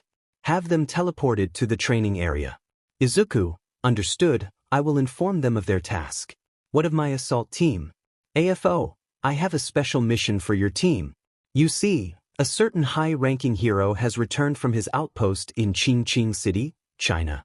This is a perfect opportunity to eliminate a powerful threat to the League. Do you understand, Izuku? Izuku, yes, Master. What is the name of the hero you want me to eliminate? AFO, he's ranked 67 among the pro heroes and bears the hero name, Jade Dragon. Your target is the number 2 flame hero, Hisashi Midoriya. You and your team will travel to his hero agency in Esuha City and kill Hisashi Midoriya. Izuku, understood Master. We will leave immediately. Izuku gets up and proceeds to leave. AFO, one more thing Izuku. Izuku, yes, Master? AFO, hero will not be participating in this mission. You will fight and kill Hisashi yourself. Izuku, understood, Master. AFO, good. You're free to go. Izuku bows and walks towards Kurogiri. The doctor takes this opportunity to approach AFO. That's quite the mission you've given him, Master. Given what happened during the last mission, are you sure it's okay to send him on a mission so dangerous so soon? AFO, it's dangerous but necessary. And regarding Izuku's physical condition, he should be fine since you helped with his recovery. I see. By the way, what exactly is the real purpose of this mission? AFO, several months ago, on the day Twice and Dabi had been recruited, Izuku told me about something that had transpired. He had apparently rescued a girl from being raped by several men. He went as far as taking her to the hospital and giving her a gold brick and golden necklace. He also mentioned that she referred to him as her hero and that this caused something inside of him to flare up. Dear, I assume this proves a problem. AFO, it seems that the reprogramming was more of a failure than I thought. His old personality still lingers somewhere within his mind. His generosity and determination to be a hero managed to survive. On top of this, there's a chance he could remember everything. Dear, I can see why you'd be concerned about this. Although I'm fairly confident that he won't regain his memories. I used a Nomu's quirk to rewrite his original memories. Remembering what's been overwritten is impossible. AFO, in any event, today's mission will confirm whether what you say is true. If Izuku is able to kill Hisashi, his father, without hesitation, then we'll be able to determine what to do with him. I see, well then, let's see how this plays out. Back with Izuku, he's currently standing in front of Kurogiri. Izuku, Kurogiri, my mask. Kurogiri, understood. Kurogiri creates a small portal through which Izuku puts his hand in. Izuku pulls his hand out along with a red mask. Izuku then walks through Kurogiri and reappears at the bar. Twice, Izaburo, you're back. Dabi, he's got the mask, looks like we've got another job. Compress, what's today's show Izuku? Izuku, Vanguard team, I need you to go and gather as many low-tier thugs as you possibly can, at least 100. They will be required for a mission in the near future. Kurogiri, you will accompany the Vanguard team and teleport those they recruit into the training facility. You are to begin immediately. Compress, got it. Let's go guys. Spinner, yeah, go time. Magna, see you guys later.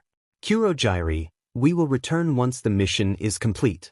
Kurogiri and the Vanguard team walk out the door leaving Izuku and the assault team. Dabi, so what are we gonna do today? Twice, quirk hunting? Toga, larceny? Dabi, abduction? Izuku, assassination. Dabi, that's not what I expected but whatever. Twice, so who's the target? Izuku, the hero ranked 67 among the pros. The Jade Dragon, Hisashi Midoriya. Toga, whoa, we're going after a big shot today. Dabi, any particular reason we're going after a top 100? Izuku, opportunity. He has recently returned from his outpost in China.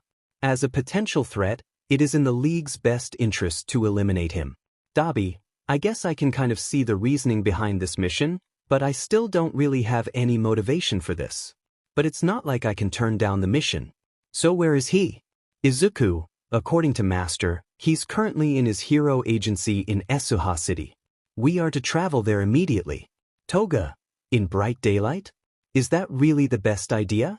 Izuku, Master's orders. Also, Izuku proceeds to look at his team with a confident smirk. Izuku, there are no other big-tier heroes stationed in Esu. If anyone tries to get in our way, we'll simply kill them too. Dabi, that I can look forward to. So what's the plan? How do we kill this guy? Izuku, you three will not be fighting Hisashi.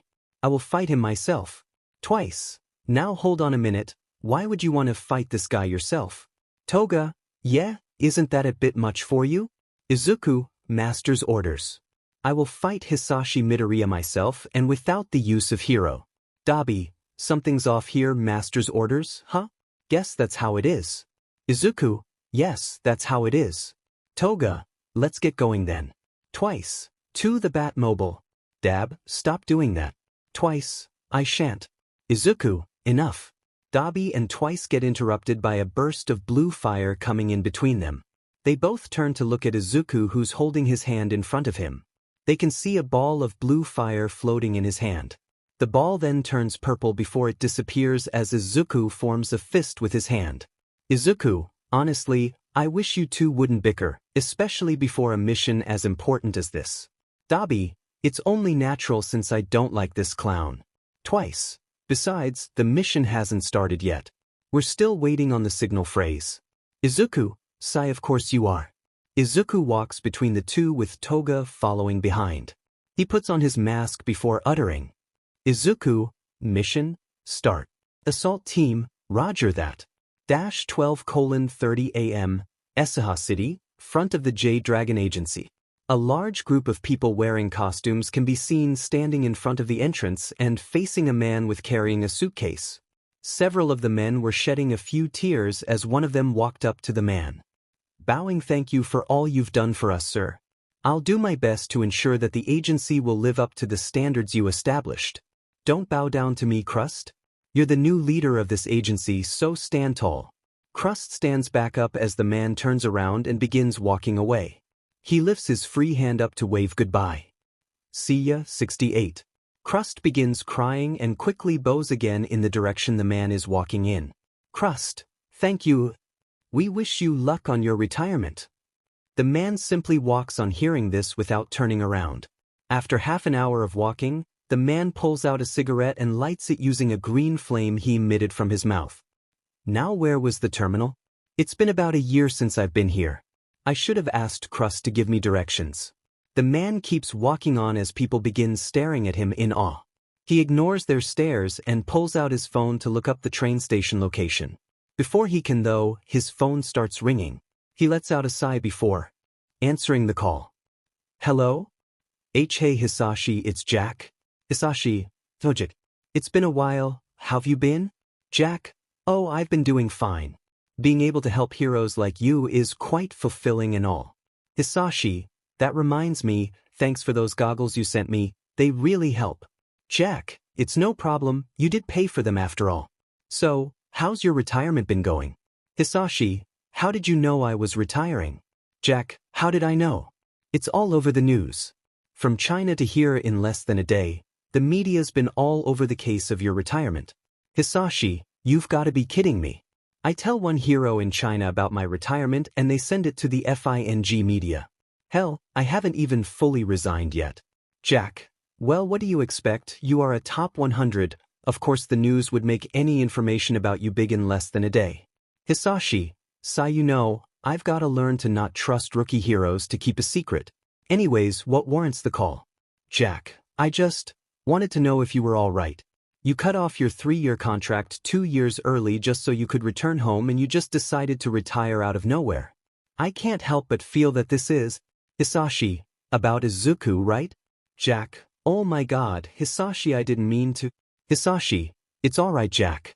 You're right anyways. Hisashi, still on the call, sat down on a nearby bench. He let out a puff before continuing. Hisashi, I really was one hell of a horrible father, you know? Hisashi. Hisashi, I was barely involved in his childhood. I can't remember how many birthdays I missed. I can't count how many times he called me to wish me a happy Father's Day. Hell, I don't even remember his favorite color. Whenever he called me to talk about wanting to be a hero or his bullying, I always responded with hang in there, champ. Jack, that doesn't mean. Hisashi, crying. I only learned that he died a week after the accident. And I heard about it on the goddamn local news. Inko tried calling me over 100 times, but I didn't pick up the phone because I was busy with work. I'm a pathetic excuse for a human, much less a father and husband. Inko would be better off finding another. Jack, Hisashi. Hisashi flinches hearing Jack's sudden outburst. Jack, it's true that you could have been a better father and husband, but you did the best you could. You took the 3-year contract in China so you could earn more money to support your family. You trained yourself as a teenager to make it into the top 100 just so you could make enough money to afford a house for you and Inko. Hell, you even lied to your own son about his power so he wouldn't die trying to be a hero. Hisashi. Jack, Hisashi, none of what happened was your fault. There was nothing anyone could have done to prevent it. You need to stop this from holding you back and move on. Inko and Aiza still need you after all. Hisashi, moved by Jack's words, wipes away his tears before putting on a smile. Hisashi, damn it Jack, you always know what to say to cheer me up. Jack, hey, you're welcome. Hisashi, you're right, you know. I need to be there for them. I wasn't there to be with Inko when she needed me, so I need to be there for her now. Jack, that's the Hisashi I know. Hisashi, good to hear that. By the way, I wanted to thank you for attending Izuku's funeral in my stead. You really helped Inko get through it. Jack, hey, we're brothers aren't we? It's our job to look out for each other. Hisashi, brothers, huh? I wonder if Izuku would have been happy to be one. Meanwhile, on top of the 20-story building across the street, Izuku, Gachu. Toga, are you okay, Izuku-an? Dabi, so even the invincible soldier isn't immune to the common cold. Twice. Oh, the possible irony. Izuku, I'm fine. Toga, you're sure you don't want a kiss to make you feel better? Twice. You know when you say that while wearing that mask, it kinda makes me feel like you're about to murder someone. Toga, say that again and I just might. Twice. Whoa, someone's sensitive. Toga, ugh, why do I even have to wear this dumb mask? Izuku, it's necessary to conceal your identity. You're only recognizable as a villain by name, so we should keep your face hidden. Toga, well, what about Dabi? He doesn't wear a mask. Dabi, I don't need to. My face itself is a mask, and there's no one behind it. Twice. Depressing and cryptic, just like poetry. Dabi, sigh anyways, that's the guy, right? Twice. Looking through binoculars, yep, he matches the description from Izabro's notebook. Toga, taking the binoculars, say, doesn't this guy kinda remind you of someone? Dabi, now that you mention it? Twice, he kinda looks like. Izuku, we're wasting time. Dabi, let's make our presence known. Dabi, it's about time. Izuku and Dabi stand next to each other on the ledge of the building. Izuku holds his hand out to Dabi and creates a solid-looking ball of purple fire. The ball then bursts into a blue flame that hovers in Izuku's palm. Dabi places his hand over the flame and adds his own fire to it. This results in a massive blue fireball which the two proceed to hold above themselves. The two then throw the ball down at Hisashi. Hisashi, so, made any progress with that director of yours? Jack, there's nothing going on between you. Hisashi, you're way too old to act like this. For God's sake man, you're almost, Hisashi looks up to see a giant blue fireball heading straight at him. Sighing, he throws his cigarette on the ground before standing up. Hisashi, Jack, I'm gonna have to call you back. Jack, Hisashi, what's going? Hisashi stops the call before looking at the fireball and taking a deep breath. He then breathes out a massive green flame that completely engulfs the two fire users' combined fireball. Hisashi then throws his suitcase to the side before addressing the panicking masses. Hisashi, everyone evacuate the area immediately. Villains are attacking. The masses follow the words of the pro-hero and proceed to evacuate. Hisashi looks up at the source of the fireball and sees the four figures looking down at him. Hisashi, Of course something like this happens the day I retire. Izuku, let's go. Without another, Izuku jumps off the building. Assault team, yes, sir. The other 3 follow Izuku's lead and jump off the building after him. While falling, Izuku starts emitting purple fire from both his hands. He then spins, which creates a tower of purple flames that crashes into the ground and surrounds him and the others. Izuku, fire pillar. Hisashi stands completely unfazed by the flames with an unamused look on his face. Hisashi, what a flashy entrance. The pillar disperses to reveal the 4 League members standing on guard and glaring at Hisashi. Hisashi, 4 against 1, huh? Seems the odds are stacked against me. Izuku, I'm setting up the glass box. You know what to do. Dubby, yeah, we know. Toga, leave it to us. Twice, let's bounce. Toga and Dabi dash away from the left of Izuku while Twice dashes from the right. As soon as they get far away enough, Izuku starts emitting water from his hands. The water forms in the shape of a giant box the height of the building he jumped off from that encloses him and Hisashi. The water then freezes in shape and begins to crystallize. Izuku proceeds to step forward and break his hands free from the frozen streams. Hisashi, I know I said 4 against 1 seems unfair, but 1-on-1 makes it seem like you're underestimating me. Izuku, I'm not underestimating you. It's just obvious that you're no match for me. Hisashi, that's so? By the way, judging from the red hair and mask, you're the villain named Hero, aren't you? I've heard a lot about you. You've killed all the heroes ranked 100 till 210. Izuku, happy to know my work has caught the eyes of a top 100. Hisashi, you know, among those heroes were some that had pretty unique quirks. Diamante, the crystal hero, Therma, the temperature heroine, and Flood, the water pressure hero. According to police records from 7 months ago, Therma was killed by someone possessing both a water and electric quirk, as evident by the water that was found in her lungs and the burn mark on her forehead that suggested electrical damage. Flood had his head incinerated, and Electric Man, who was with them both when they died, had his head cut clean off. Correct me if I'm wrong, but aside from the electrical damage, you just exhibited the powers necessary for those executions. Not only that, but you just used Therma, Flood, and Diamante's quirks. I'm gonna go out on a whim here and say that you have a quirk that allows you to steal the quirks of others and that you've been using it to steal the quirks of the heroes you've killed. So, am I anywhere in the ballpark, or is my theory bogus? Izuku narrows his eyes and has a ticked-off look on his face from behind his mask. Izuku, this bastard, he's more intelligent than I gave him credit for. Not only that, he's extremely analytical. He was able to deduce my quirk hunting process and the nature of all for one for me simply using those 4 quirks. I can see why Master considers him a threat. Hisashi, your silence means I'm right on the money, aren't I? So, can I assume the reason you're here is because you're after my quirk? If so, then go ahead and try to take it from me.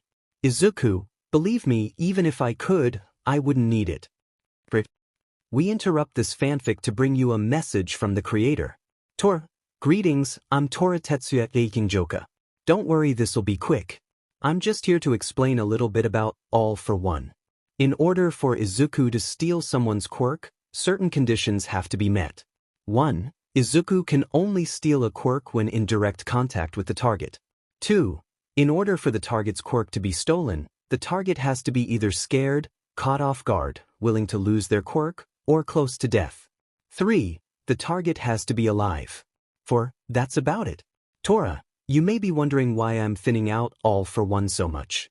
Well, if simply touching a person was enough to steal a quirk, then there wouldn't really be any decent fights now, would there? Also, something to bear in mind about Crystal is that Izuku can't crystallize liquids. That may sound insignificant now, but trust me, it'll fill in a lot of plot holes in the future. Tora, lastly, if you see any quirk explanations, it's me talking. I can't afford the medical bills every time present mic bursts my eardrums. Resume. Hisashi, so you're not here for my quirk. Izuku, no, I came here for one reason only. Izuku proceeds to ignite his hands with purple flames and point them at Hisashi. Izuku, to kill you. Hisashi, kill me, huh? Sai, you really are underestimating me. Well, whatever, might as well end my last day as a hero with a bang. Izuku, just so you know, this won't just be your last day as a hero. Hisashi, big words. Let's see if you can live up to them. Dragon breath. Izuku, mirror flame. Hisashi breathes out a large green fire stream in Izuku's direction. Izuku manages to block this attack by putting up a wall of purple flames in front of him. Hisashi, salamander spike. Hisashi spits out a smaller, more concentrated blast of green fire in the form of a spike that goes straight through Izuku's flame wall and heads right for him. Izuku manages to block the attack by crystallizing his arm and using it as a shield, but he gets knocked back into the crystal wall by the sheer force. Hisashi, your flames are weak. They have no chance of defending against mine. Izuku, we'll see about that. Cobalt spiral. Izuku emits a strand of blue flames from his left palm that forms a coil in front of him. Izuku then thrusts his arm forward, which causes the flames to uncoil and shoot out towards Hisashi at high speeds like a lance. Hisashi sidesteps out of the way and makes a mad dash towards Izuku. In response, Izuku pulls his arm back, which causes the flame to whip back. Hisashi sees the flame move along with Izuku's arm and cartwheel jumps over the flame. Izuku, in annoyance, stops his flames and points his right arm at Hisashi. Izuku, mechanization, gats. Piece by piece, Izuku's arm begins transforming into a machine. After fully transforming into a machine, Izuku transforms his forearm into the barrel of a Gatling gun. Quirk number 28, mechanization. This quirk allows the user to transform any part of their body into a machine.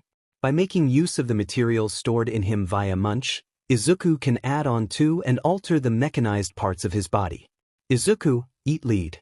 Izuku unleashes a barrage of bullets at Hisashi, who runs out of the way to avoid them. Izuku tracks Hisashi's movements and can see that he's closing the distance while dodging. Izuku, he's trying to get close, rail.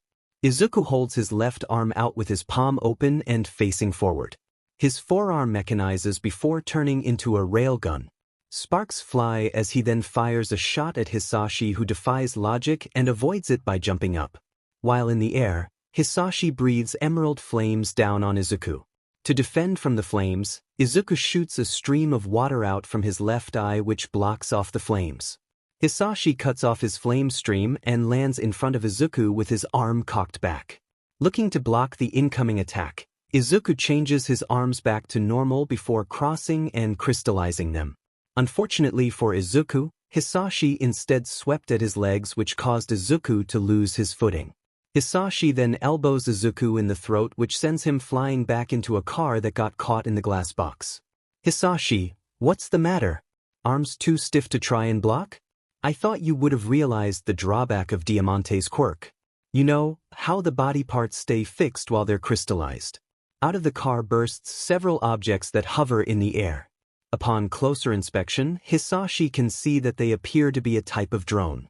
Izuku, artillery. Hisashi, drone warfare, huh? Izuku, air raid.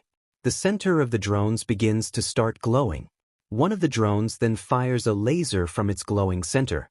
Hisashi manages to dodge this but then realizes what's coming. He begins hastily trying to dodge the lasers being fired at him while Izuku stands and watches. Izuku proceeds to hold his hand up in front of him and forms a fist. Izuku, boost. Izuku's fist seems to turn a metallic black. This coloration starts spreading until his whole arm is black. Izuku, power drive. A glowing red star forms on the back of Izuku's hand. Izuku then dashes at Hisashi with his arm cocked. Izuku throws a punch which Hisashi manages to block. The force of the punch, however, causes Hisashi to get knocked back against the crystal wall. Quirk number 19, boost. Allows the user to boost either the power or defense of two of his limbs. The limbs the user is boosting will, for some reason, turn black. A boost in power is indicated by a glowing red star, while a boost in defense is indicated by a glowing blue ring. Hisashi, little brat. That hurt. Drake wave. Hisashi unleashes a horizontal line of fire as that stretches from wall to wall. Izuku crosses and crystallizes his forearms to defend from the attack. Izuku, boost, defense drive. Izuku's crystallized arms turn black and glowing blue rings can be seen on the back of his hands. The flames clash hard against Izuku's arms, but he manages to hold his ground.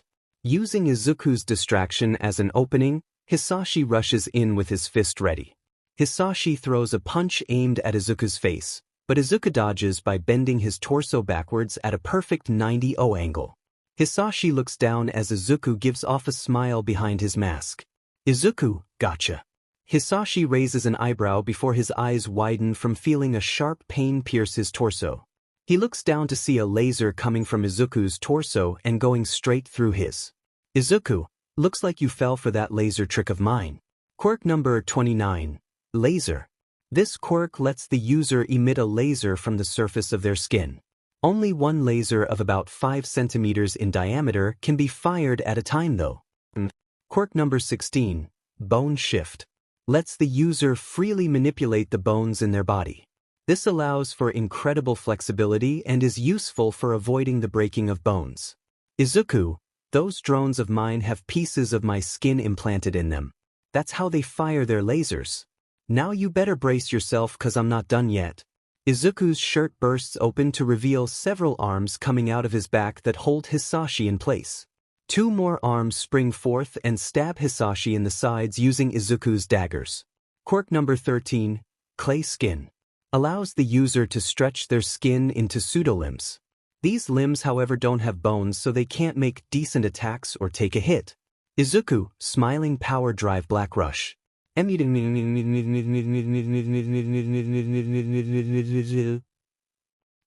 unleashes a barrage of crystallized black punches to Hisashi's stomach. The barrage ends with a heavy punch to the gut that sends Hisashi flying and crashing into the crystal ceiling. Hisashi falls back down to the floor with a thud.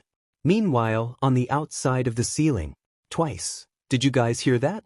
Toga. Yeah, sounds like the fight is getting serious. Dabi. That's only to be expected of one of Aizia's fights. Toga. True. Anyways, whose turn is it? Twice. Mine. Got any twos, Toga? Toga. Go fish.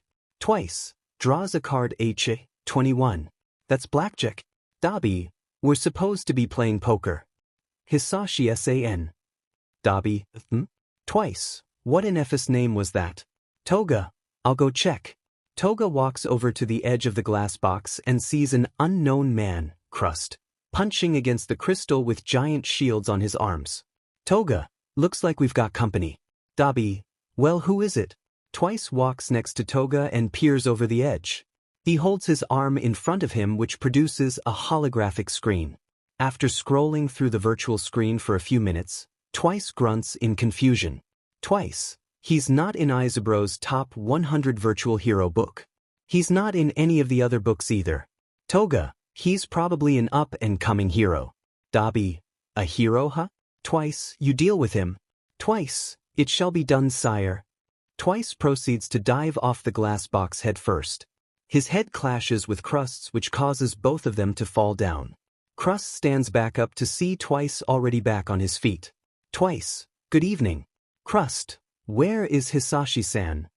Twice. Oh, he's fighting against our boss in this incredibly large and obvious box. Crust creates a shield on his arm and aggressively points it at Twice. Crust. Release him at once. Twice. Well, you see, I can't exactly do that for 3 reasons.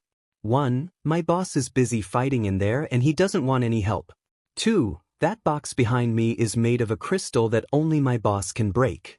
And 3. I'm too busy roasting your ass to do anything else. Twice says as his arm transforms into a cannon which fires a laser at Crust. Crust uses his shield to block the beam before charging at Twice. Twice dodges Crust by flipping over him. Twice. Let's make this quick. I've got a card game to get back to. Battle cry. We now cut to Toga, who's peeking over the top of the glass box. Toga. Looks like Twice is getting into it. Dabi. Aside from all his idiotic antics, he's got several good traits. Fighting included. Don't tell him I said that. Come on, we're switching to speed. You shuffle. Toga. Alright, fine. Toga sits back down and begins shuffling the deck. As she does this, Dabi notices a small shadow between them. The shadow grows larger, which causes Dabi to look up. His eyes then widen as his jaw drops. Dabi. Motherfu. Back to Izuku. Izuku can currently be seen standing in front of the down body of Hisashi Midoriya. Izuku's left eye lights up as he scans over Hisashi. Izuku, still alive? I can fix that. Elsewhere, All for One and the doctor are watching the events unfold via Izuku's eye camera. Dear, so far so good. Izuku hasn't shown any mercy or signs of remembering. He's about to go in for the kill as well. At this point, I'd say it's safe to assume that his memories are truly non-existent. FO watches on without saying a word. Back with Izuku, he's brought his drones close in and having them surround Hisashi. The drones begin charging as Izuku watches on coldly. Izuku, farewell, Hisashi Midoriya. Before the drones can fire their lasers, however, they all get pierced by green lances that appear from underneath Hisashi. Izuku, taken back by this, gets stabbed in the shoulder by one as well. The drones, as well as Izuku's shirt and wound, then seem to catch fire. Izuku, what the hell? Izuku tries to pull the lance out of his arm, but it just phases through and burns his hand. This causes Izuku to pull his hand back in pain. Hisashi, why so surprised? Although I guess it only makes sense. Hisashi stands up to reveal a green streak of flame coming out his mouth that connects to the lances. He pulls the two daggers out of his sides whilst staring at Izuku with an indifferent gaze. Hisashi, not many people know the true nature of my quirk. How about I explain? With my quirk, Dragon Soul, I can emit and manipulate flames as I see fit. An example, my flames can cause physical impacts as if they were a solid. That shoulder of yours probably told you that though. Izuku, bastard. Izuku proceeds to rip off his burnt clothes and breaks off a part of his mask to reveal his mouth. He then opens his mouth and a large purple cloud of smoke spews forth. This makes Hisashi jump back and causes the flames to recede. Quirk number 14, Toxicity. Allows the user to breath out poison gas and turn their bodily fluids into toxins. Izuku grasps his shoulder and can feel the hole in it. The smoke slowly clears and Izuku gasps as he sees Hisashi protected inside a ball of green flames. The flame ball disperses as Hisashi looks on with an unamused look. Hisashi, just so you know, stuff like this isn't gonna work on me. You're supposed to be smart, right? I thought someone capable of killing the 100s would be able to realize something like that. Maybe you're not as dangerous as everyone says. Izuku grits his teeth in anger before cocking his arm back. Izuku, shut the F up. Izuku starts throwing a punch which confuses Hisashi. The distance between the two was too great for the punch to land. Suddenly, Izuku's arm transforms into that of a gorilla and manages to land a punch on Hisashi in the face. Quirk number 15, Anima. Grants the user the ability to transform into an animal or man-animal hybrid. Hisashi, son of a, how many quirks does this guy have? Izuku picks up one of his down drones and proceeds to throw it at Hisashi. In response, Hisashi breathes fire at it. Izuku shambles. In the next instance, the drone gets replaced by a black substance in the same shape as it. As soon as the object makes contact with the flames, it erupts into an explosion that blows Hisashi back. Quirk number 30, Material Shift. Allows the user to swap the material composition of any two objects he touches consecutively.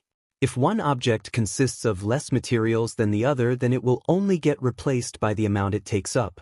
E.g., if a block consisting of 400G steel were replaced by a block of 300G copper, then only 300G of the steel block would be swapped.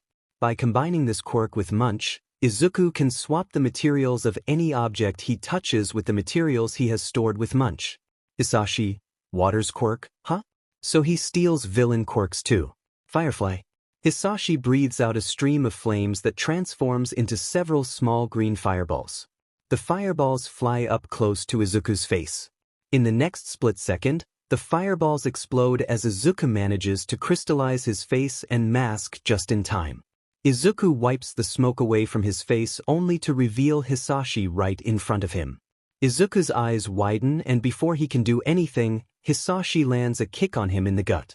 Izuku staggers back a bit before clutching his stomach and mouth. Unable to hold it in, Izuku vomits a large amount of blood onto the ground. He gets down on his hands and knees while still vomiting blood. Hisashi looks at Izuku's state confused. Hisashi, What the? I didn't kick you that hard, did I? Or is it that your organs are made of glass? Izuku pants on the ground while AFO and the doctor watched the sight through Izuku's eye camera. I was afraid of this. AFO, looks like his recovery hadn't gone as smoothly as I'd heard.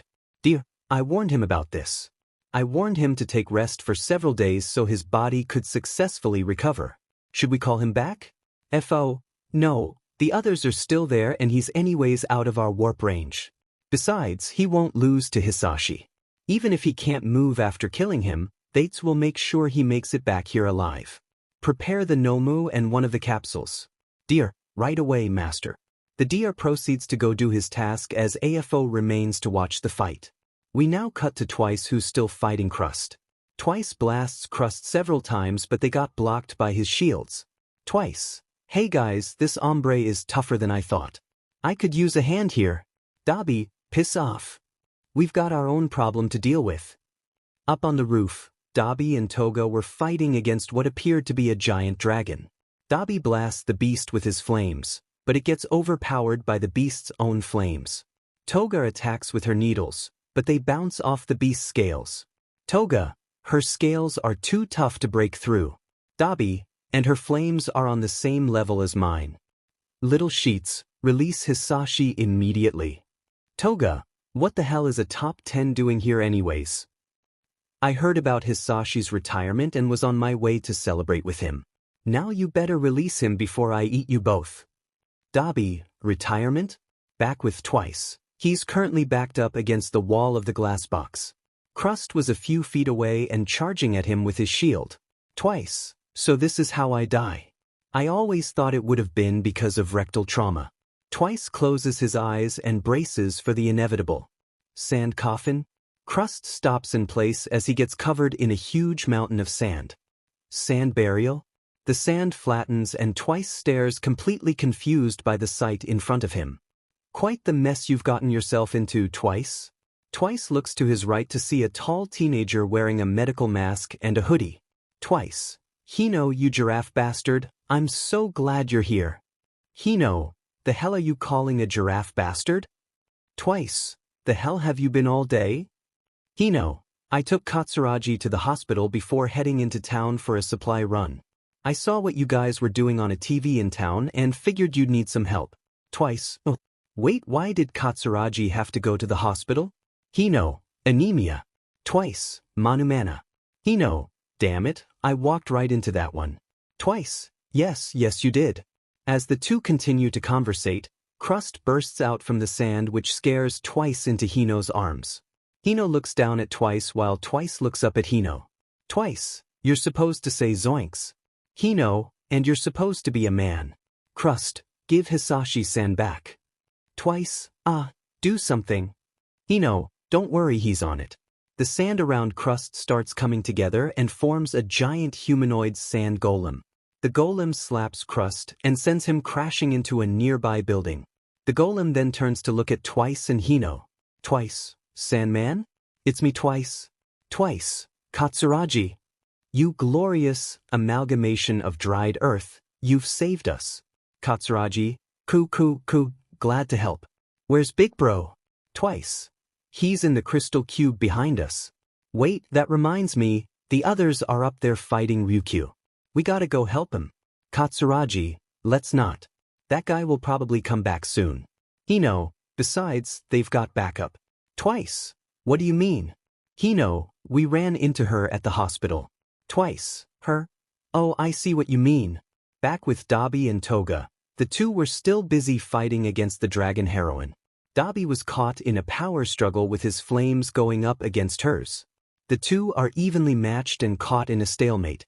That is until Great Eruption. The dragon gets blasted in the face by red-hot magma. This causes her to pull back. Dabi and Toga look at the source of the magma to see a girl wearing a black mask reminiscent of Izuku's and a black tank top standing with an arm covered in magma. Imagine the mask. Taking on a top 10? How bold of you two. Dabi, Rin. Toga, you beach, where the hell have you been all day? Rin, piss off sheedy vampire, I've been feeling sick so I went to see a doctor. Toga, who are you calling a sheedy vampire, you ugly leech? Rin. You disgusting, disease-spreading, inhumane mosquito. Dabi, enough. In case you both forgot, there is a dragon right there trying to kill us. Tin, oh yeah. It is at this moment that said dragon appears behind the two females. Ryukyu, you little sheet, that stuff really burned. Ryukyu proceeds to try and breathe fire down on the two masked girls, but they both manage to jump out of the way. Rin, looks like I'll be taking first blood. Toga, Tisich, fine. Rin proceeds to jump over Ryukyu and land on her back next to her wing. She then stands on one leg with the other raised up and straightened out. Rin, boost, power drive, crystallization leg, sharpen, soul flame, devil's foot. As she says this, Rin's leg turns black, crystallizes, sharpens, gains a glowing red star on her foot, and gets engulfed in a purple flame. She then swings her leg and cuts Ryukyu's wing clean off. Ryukyu, my wing. Rin proceeds to jump off of Ryukyu's back and land in front of the others. Rin, by the way, where's Zuzu? Dabi, stamps on the roof, where the hell do you think? Rin, oh, I guess that makes sense. Dabi, oi, how much you got left in the tank? Rin, I should still be good for another half hour, why? Dabi, use scan to see how things are going in there. Rin, alright. Thin, focus. Rin proceeds to squat down and look beneath her. Her eyes then glow a bright blue. Rin, I can see the auras of two living beings in there. Dabi, so he's not done yet? Strange. Rin, who's he fighting anyways? Toga, the Jade Dragon. Rin, really? You sure he doesn't need our help? Dabi, he fights alone, boss's orders.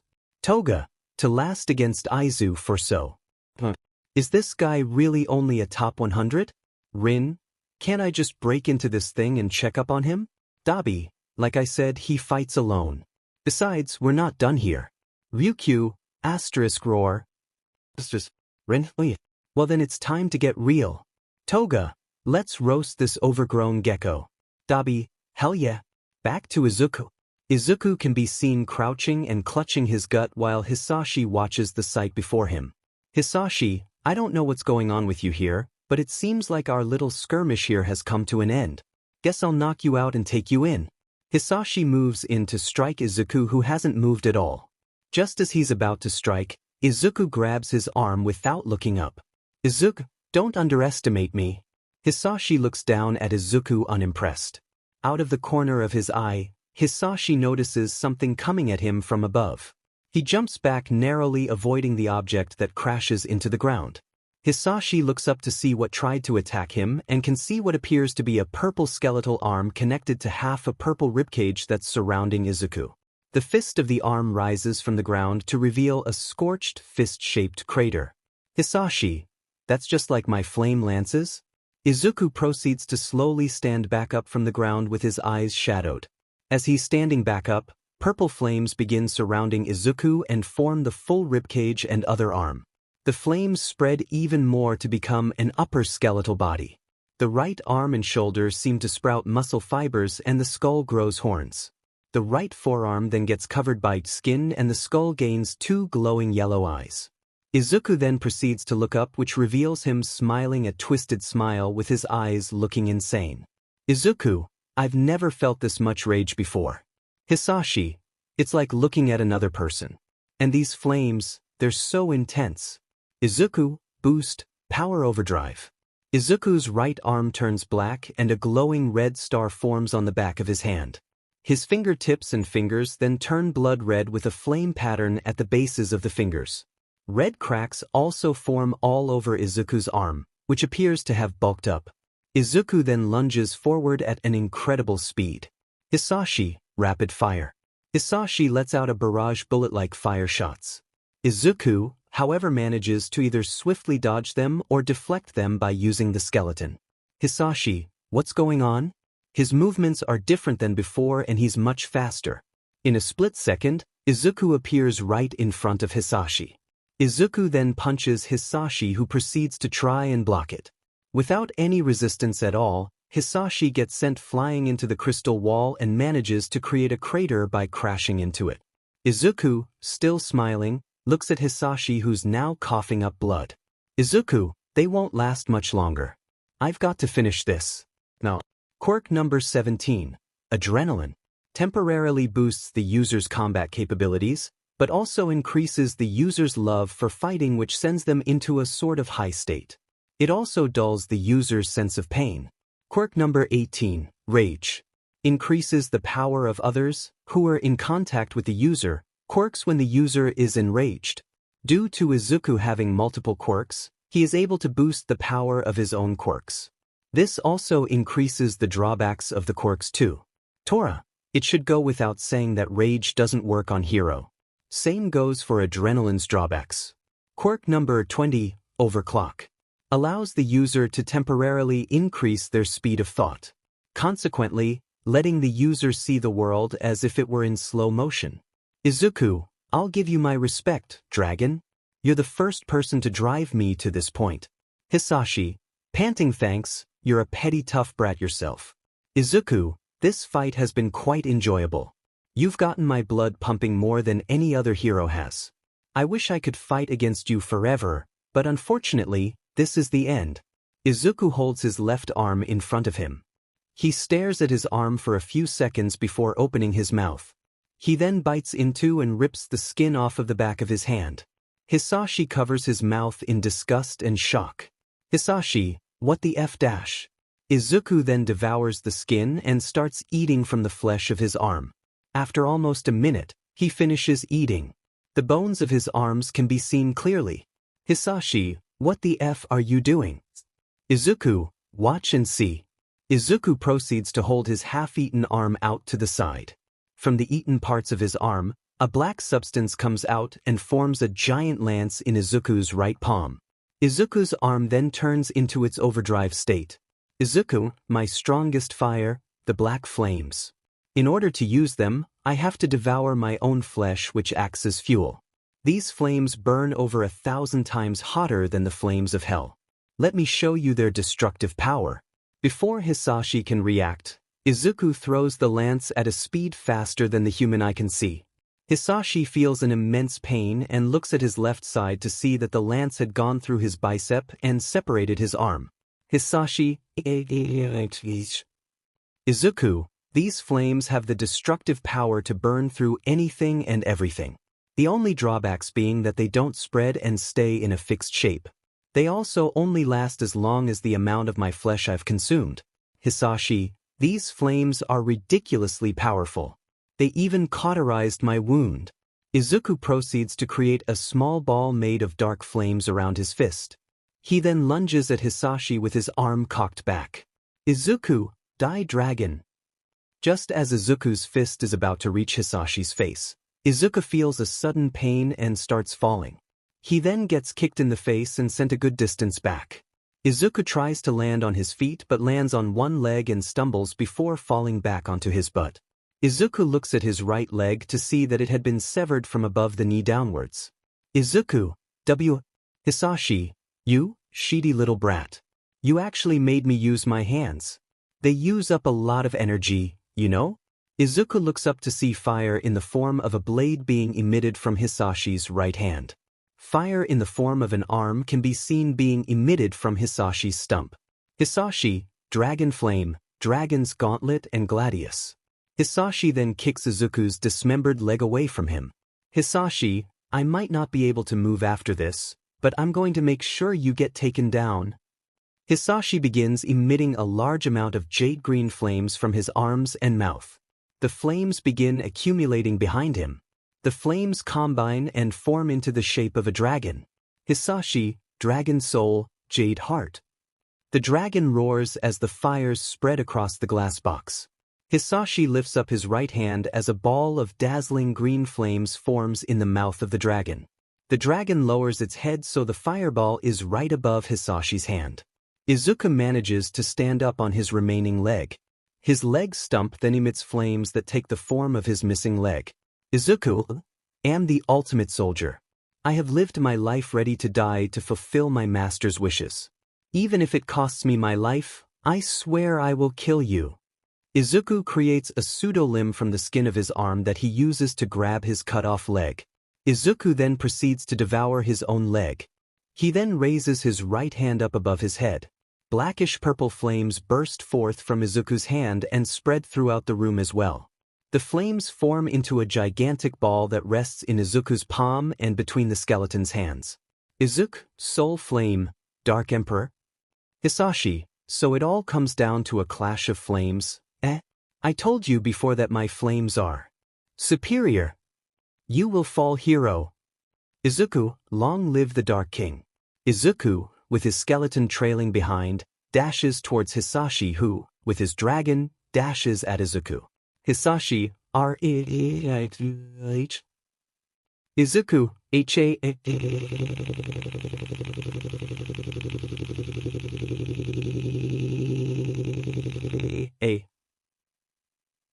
The two bring their arms and flames forward while screaming at the top of their lungs. Their flames clash against each other and begin combining into a massive fireball. The dragon and skeleton get absorbed into it as it seems to start expanding. Consuming the entirety of the glass box, the fireball continues to expand and cracks can be seen on the outside. The others fighting outside stop when they see the glass box begin to break. Twice, that can't be good. Hino, move. Dabi, run. Everyone begins to start running away from the glass box, which now glows from a mixture of green, black, and purple flames. The glass box completely breaks apart as the ball of flames continues to grow. The flames start burning into the ground and nearby buildings. The fireball continues to expand until it reaches the height of a 20-story building. The flames then suddenly contract before rapidly expanding, which causes a massive explosion. The explosion goes on for a few minutes before dying down. When the smoke clears, a large crater with green and purple flames raging inside it can be seen at the epicenter of the destruction. The buildings surrounding the crater have sections of them disintegrated. In the crater, both flame users can be seen close to each other lying on their backs.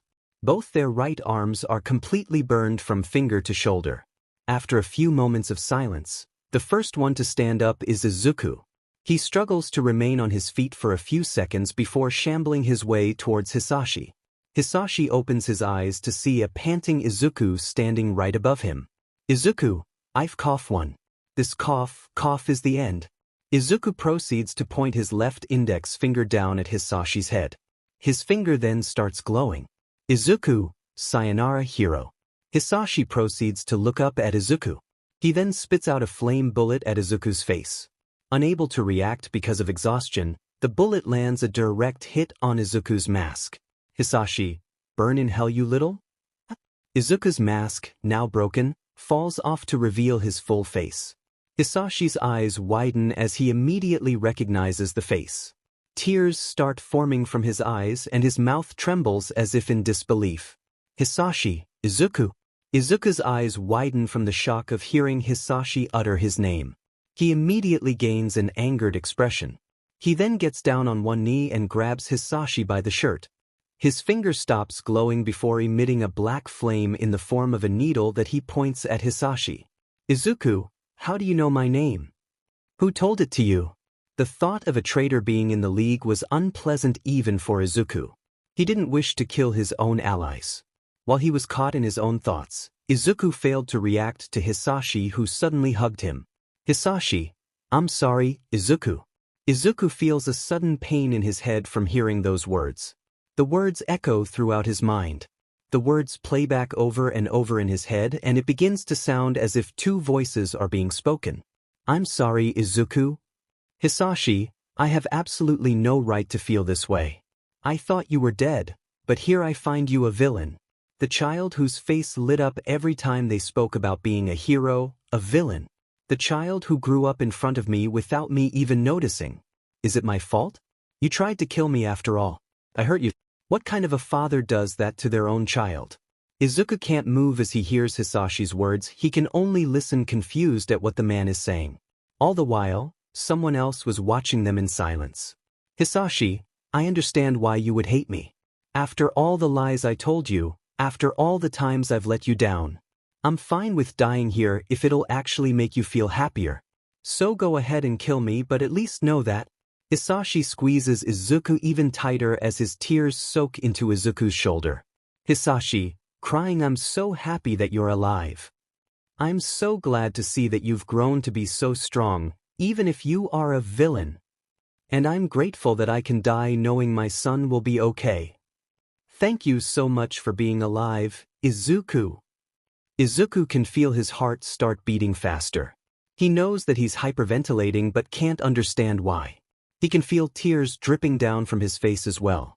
The purple flames in the area begin to die down and dissipate without any cause apparent. Izuku is unable to move a single muscle at all. He doesn't even react when he begins to hear a certain voice speak to him. During all of this, the assault team had returned to the area after retreating. Twice. Dear God. Hino, was this really his doing? It seems impossible that a human did this. Dabi, he's becoming less and less human by the day. Look. The group look at the direction Dabi is pointing and can see Izuku and Hisashi. Rin, Zuzu. Hino, the dragons got him. Twice. Why isn't he doing anything? Toga, forget why, just go help him. The group rush towards Izuku and Hisashi. Once they reach the two, Toga and Rin pull Izuku away while Twice, Dabi and Hino stand before Hisashi. Rin? Zuzu, are you alright? Speak to me. Toga. He's not responding. His leg and mask are gone too. Dabi, screw the mission. We can't let this guy live knowing Hiro's face, and Hiro is in no condition to fight now. Dabi proceeds douse Hisashi in blue flames to try and kill him. When he stops, he can see that his flames were blocked by Crust's shield. Twice, this guy. Crust, I will not let you lay a finger on Hisashi-san. Ryukyu, Vidu. The group looked to the right to see Ryukyu in her dragon form. She then breathes fire in the direction of the group. It is at this point that Hino steps in front of the group and holds his palms up in front of him. Hino, barrier. An invisible wall forms in front of Hino's hands and blocks the dragon's flames. Hino, get him the hell out of here before he dies of blood loss. Hino increases the size of the wall and causes it to collapse on top of the heroes. The group then proceed to try and escape with Izuku being carried over Twice's shoulder. Izuku can't help but watch as the distance between him and the heroes increase. He locks eyes with Hisashi one last time before his face gets blocked by Hino. Hino, snap out of it, Hizu. You can't let those other two see your face. As the group run out of the crater, the heroes break out from under the invisible wall and begin to give chase. When the group finally make it out of the crater, they stop when they see the stealth vehicle waiting for them. The doors of the vehicle open by themselves and reveal no one behind the wheel. Katsuragi, get in. Now. Twice. No time for a Knight Rider joke. Let's get the hell out of here. The group jump into the vehicle and proceed to drive away. While driving away, the group notices Ryukyu and Crust catching up. Hino, they're catching up, go faster. Katsuragi, I'm going as fast as I can. Dabi, send an emergency signal to Kurogiri. Now. Twice, on it. Twice sends Kurogiri an emergency signal using the communicator in his arm. Meanwhile, Dabi opens the roof of the vehicle and sticks his top half out. Dabi, Rin, if you've still got Aizia's powers, then give me a damn hand here. Rin, alright. I'll be right back, Zuzu. Rin moves away from Izuku and joins Dabi. The two then proceed to blast flames at the incoming heroes. Crust, however, creates a shield and blocks the flames. This allows Ryukyu to continue charging forward. Dabi, F dash F dash F dash F dash F dash F dash F dash F dash F dash. Rin, where the F is Kurogiri? Twice, the hell if I know. Just as the heroes are about to reach the group, a black portal appears and swallows up the villains and the vehicle before disappearing again. The villains reappear in the League's vehicle hangar and crash into a wall due to the speed they were traveling at. Katsuragi, ow. Hino, my back. Twice, I think I broke my pelvis. Toga, Izuku. The group gather around Izuku, who's being dragged out of the vehicle by Dabi. Izuku's eyes look completely dead as he appears to be staring into nothing. Kurogiri, what happened to him? Dabi, I don't know. He was fighting against the Jade Dragon in our mission. He was in this state when we pulled him in to retreat. He's not snapping out of it either. Toga, slap Izuku, wake up. Rin, stop slapping him. Toga, This is how you bring people to their senses. Rin, slap then you snap out of it. You're just killing him faster. Twice. Is he even still alive? Hino. His heart is still beating so he's still alive, but he's lost a lot of blood. Twice. He can have mine. Logic dictates that cyborgs need less blood. Hino, that logic doesn't make any sense. And you know you're not compatible. None of us are. Twice. Well then what do we do? Just leave him to me. The group turned to see AFO and Tamura walking towards them. Twice. Lord Vader. Hino, not the time. Twice. I can't help it, I'm stressed. Tamura, shut up already. Dabi. Big boss, I thought your body was giving up on you? AFO, as I told Izuku earlier today, my body is fine. Izuku on the other hand, FO proceeds to bend down and pick Izuku up in his arms. Twice. Is he going to be alright? He lost a lot of blood.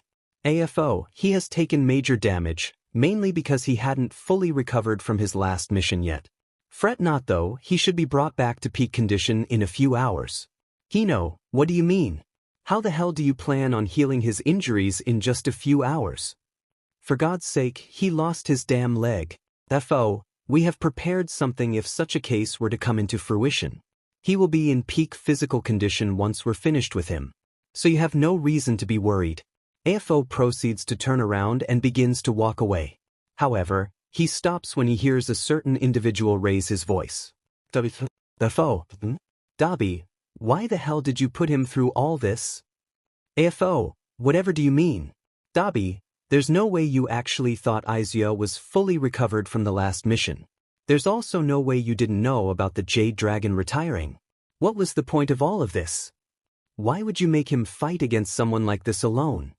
Why would you send him on this mission if you knew there was a chance he could die?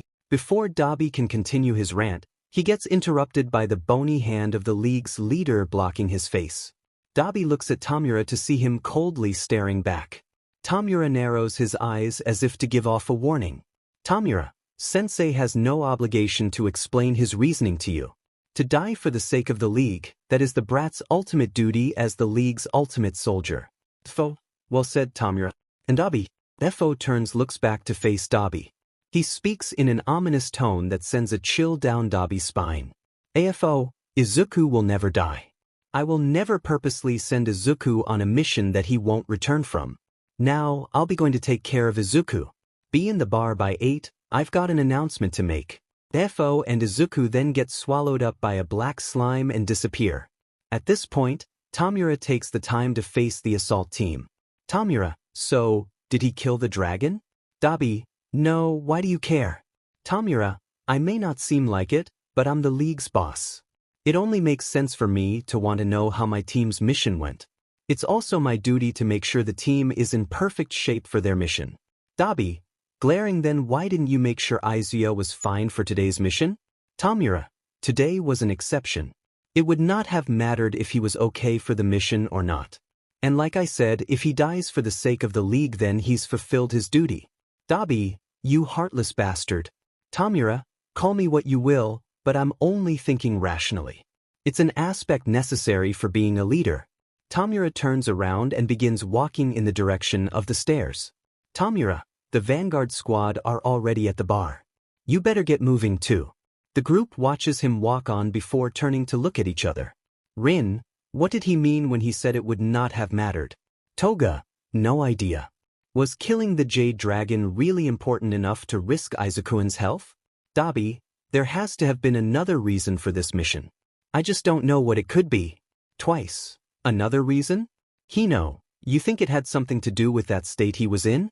Dabi, maybe, it all ties down to what the hell happened in there. Elsewhere, AFO and the doctor can be seen standing in front of a giant capsule filled with green goo. In the capsule, Izuku can be seen floating in the goo with several tubes filled with red liquid connected to his body as well as an oxygen mask and large cable connected to the side of his head. Standing next to the capsule was a skinny gray humanoid figure with an exposed brain. The doctor walks up to a small screen attached to the capsule. He really overdid himself this time. He burned through 20 years' worth of flames in that final attack alone. If it weren't for his limitless lifespan, then he'd probably look like he was in his early 40s. FO, will this work? I can assure you, Master, that I've already tested on the subjects we've gotten from water and the results were exactly as expected. I've also performed surgery on Izuku's organs again. I can 100% guarantee that this will work. FO, understand that if anything goes wrong, FO holds out his hand and red lightning can be seen crackling in his hand. FO, there will be consequences. The doctor looks at AFO and smiles confidently. Dear, I am well aware of the consequences, Master. But I am confident that there will be no problems whatsoever. FO, if that is the case, then let us begin. Dr. Understood. Beginning procedure. FO proceeds to walk up to the capsule and place his hand on the glass. His fingers then seem to phase through the glass. AFO, forced cork activation. Black and red tendrils sprout from AFO's fingers and stab into Izuku's side. FO, anima. Izuku's right arm and right leg proceed to turn into tentacles while his damaged limbs remain unchanged. His limbs then snap off from the rest of his body. Using his tendrils, FO removes the limbs from the capsule and hands them to the doctor. FO, Nomu now. The Nomu proceeds to place its gray hands on the glass capsule. Like AFO's fingers, the Nomu's hands phase through the glass. The goo in the capsule then seems to start glowing. FO, how long will this process take? Dr. Well, it normally takes an octopus 3 days for it to regrow one of its limbs. However, using the Nomu's quirk to accelerate Izuku's aging, his limbs should be regrown within a few hours. This will also help with the recovery of his organs. FO, I see. Have you watched the footage? Dr. I have. It appears you were right, Master. His reaction seems to indicate that his memories are still intact somewhere in his subconscious. I'll have to do a more thorough reprogramming after the next mission. FO, could you not do it? No. With this Nomu's power? Dr. I have to physically reprogram his brain through the use of a Nomu. The procedure is incredibly delicate and the slightest error can have major consequences. The procedure itself lasts for 2 whole days and the recovery is almost instantaneous. This Nomu's quirk would have absolutely no benefit. FO, I see. Dr. We could always have him skip the next mission. AFO, no, Izuku will be necessary for the next mission. He must be there to defend Tamura. Dr. As you wish, Master, as you wish. Same place, 7:47 p.m. Izuku slowly opens his left eye to greet his new green-tinted surroundings. Izuku, where am I? Izuku focuses his vision past the green goo and can see the familiar scene of the lab. Izuku, I'm in the lab. Wait, why can't I see out my right eye? Before Izuku can continue his thoughts, he's interrupted by the sound of the goo draining.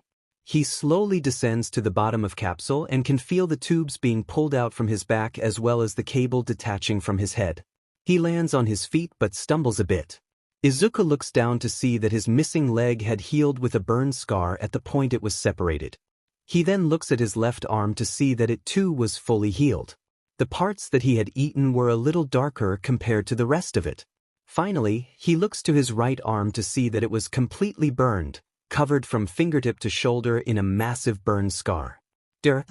It looks like you've already adjusted to your new limbs. Izuku, Doctor. So, how do they feel? Do they feel different from your old limbs? Izuku, they feel the same. Why doesn't my eye work? Dr. Oh, I just turned it off to charge and transfer the footage. Hold still so I can turn it back on. The doctor proceeds to walk up to Izuku and opens up his eyelids. He then touches Izuku's mechanical eye which seems to turn it on. Dr. Better? Izuku, very much so. FO, good. Izuku flinches and turns around to see AFO standing in front of him. He immediately gets down on one knee and lowers his head. Izuku, Master. FO, you have no reason to be so on edge, Izuku. Izuku, Master, I failed you. I hesitated to kill and he knows my face now. I don't know what happened, I just. FO, calm yourself, Izuku, it's alright. You've done your best and completed the mission to the best of your abilities. As for your face, it won't be much of a problem. According to the media and information we received from Jiren, the Jade Dragon is in a coma. He won't be a threat until he regains consciousness. And we will make sure that he never does. Understood? Izuku, yes, master. FO, good. Hands Izuku clothes now get changed. I'm going to be addressing the league on the next mission. You have 5 minutes. Izuku, yes, master. FO walks away and leaves Izuku to get changed. Without any delay, Izuku quickly dresses in his pitch-black clothes. He then proceeds to walk towards AFO. While walking towards AFO, Izuku thinks back to his fight against Hisashi. Specifically, the words that caused him pain from simply hearing them. Izuku, those words, why did they have such an impact on me? And that voice. It sounded so familiar. Izuku is forced to shake off his thoughts as he reaches AFO's side. He stands next to him as they're both swallowed up by gray sludge and disappear. In the next instance, they reappear in the league's bar where Izuku is immediately tackled down to the ground by 2 blonde and black blurs.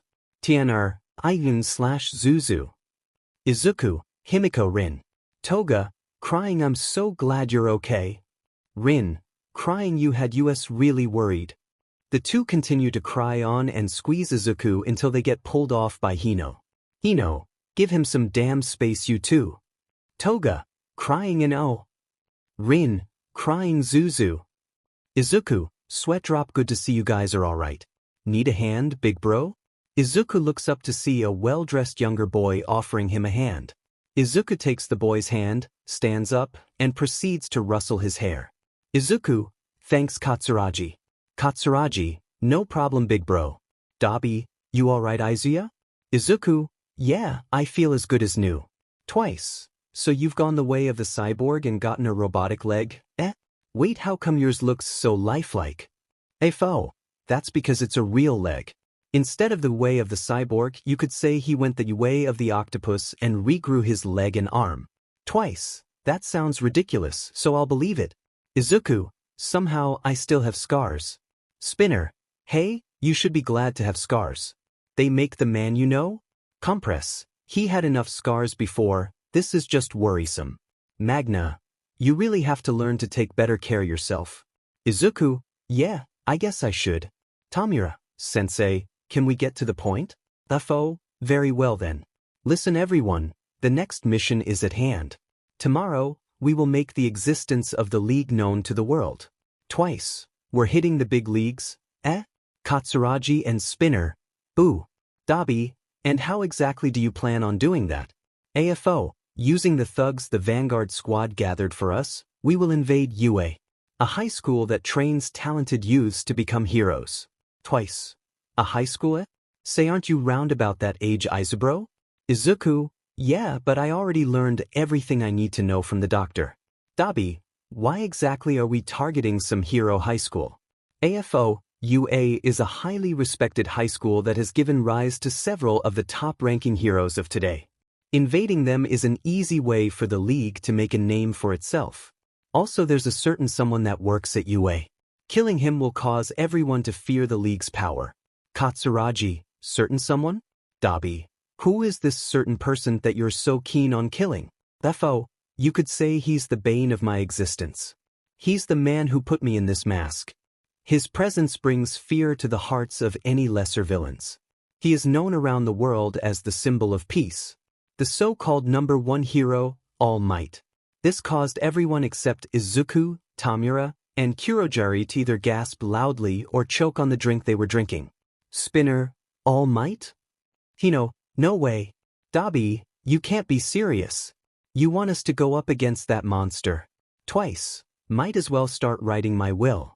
Compress, I'm leaving you my robot arm. Afo, you seem to be misunderstanding things. None of you will be fighting All Might. Toga, well then who will? Afo turns and nods at Kurojari who nods back. Kurojari then proceeds to transform himself into a portal. On the other side of the portal, the sound of big heavy footprints can be heard. Coming out of the portal steps a bulky, beak-faced, purple-skinned monster with an exposed brain. Afo, this is the Nomu who will be fighting All Might. He is the bioengineered symbol of peace. He has been fitted with quirks specifically chosen to counteract and kill All Might. Twice, he thick as sheet. Dabi, so this thing is going to kill All Might? Defo, Yes, like I just said, he was created specifically for the sole purpose of killing All Might. Dabi, and how do you plan on doing this?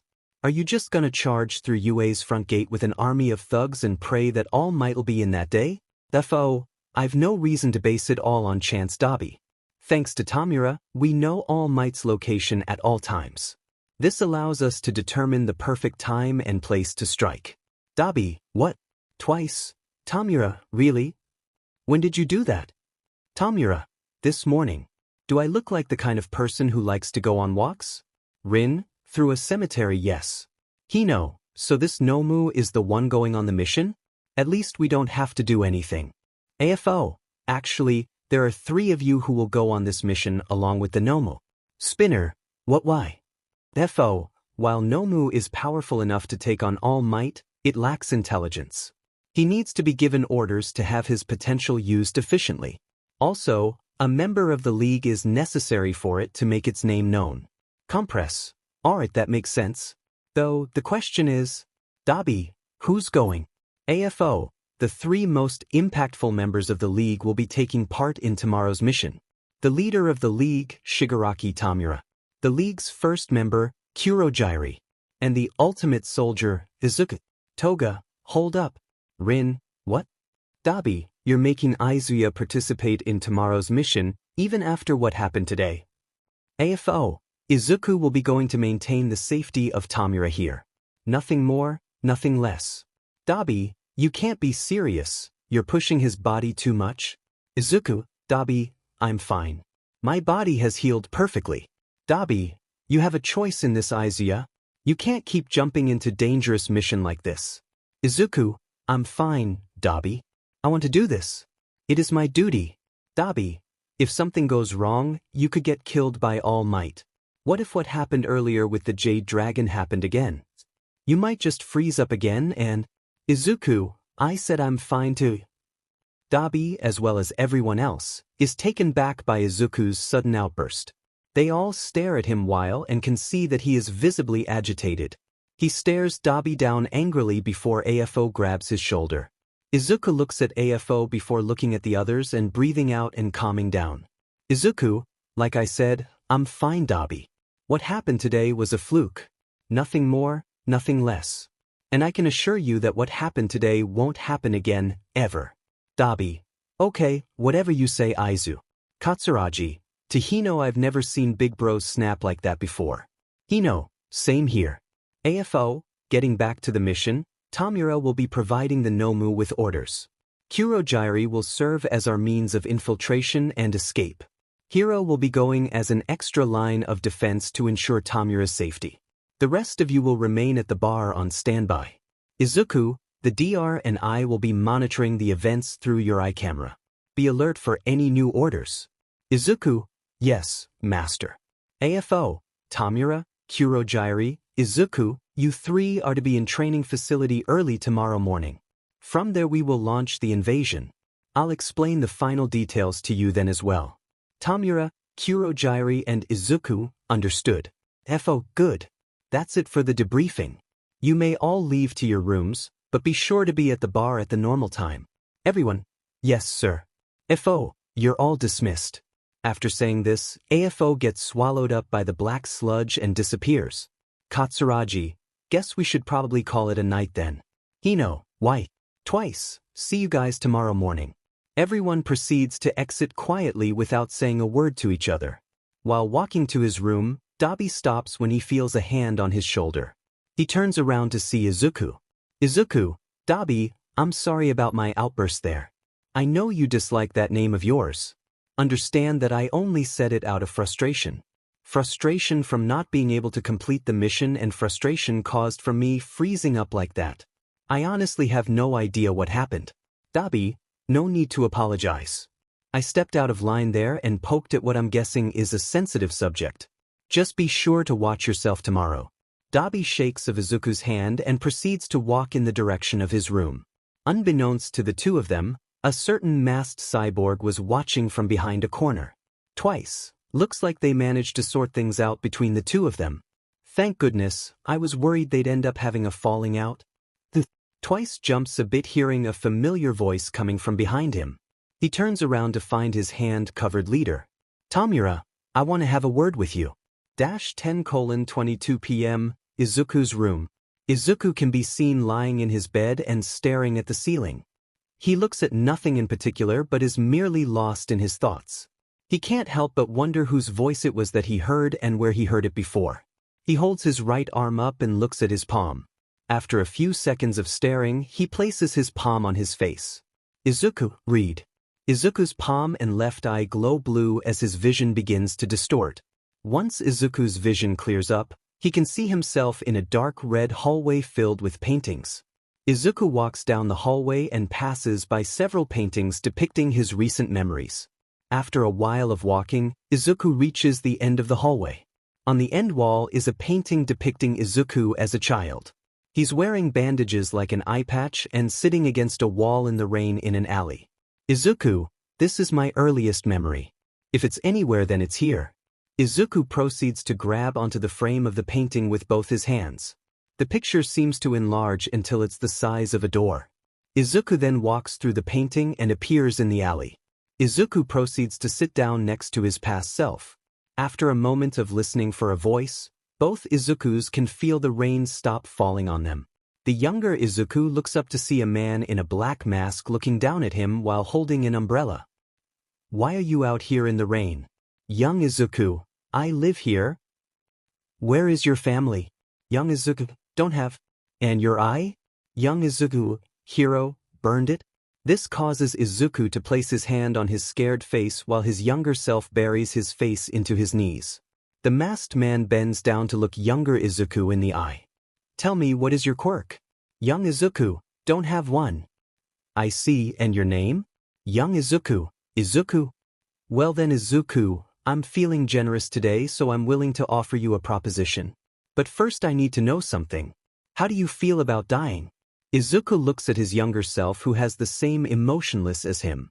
They both look up and answer in the same monotone voice. Young Izuku and Izuku, I don't mind it. Good. In that case, how would you like to come with me? Young Izuku, If you come with me, I can offer you shelter, food, a warm bed, and any luxury you wish for. Young Izuku, really? Yes, however, this doesn't come to you for free. In exchange, you will become my soldier. I will train you to become a killing machine for the sake of me and my prodigy. You must walk over the corpses of both our enemies and the innocent without so much as a hint of disgust or regret. You must be willing and happy to die for my sake. If you can agree to this, then I will take you in. So, what do you say, Izuku? Izuku looks at his younger self who doesn't even hesitate to answer. Young Izuku, I'll do it. Oh, you're more eager than I thought.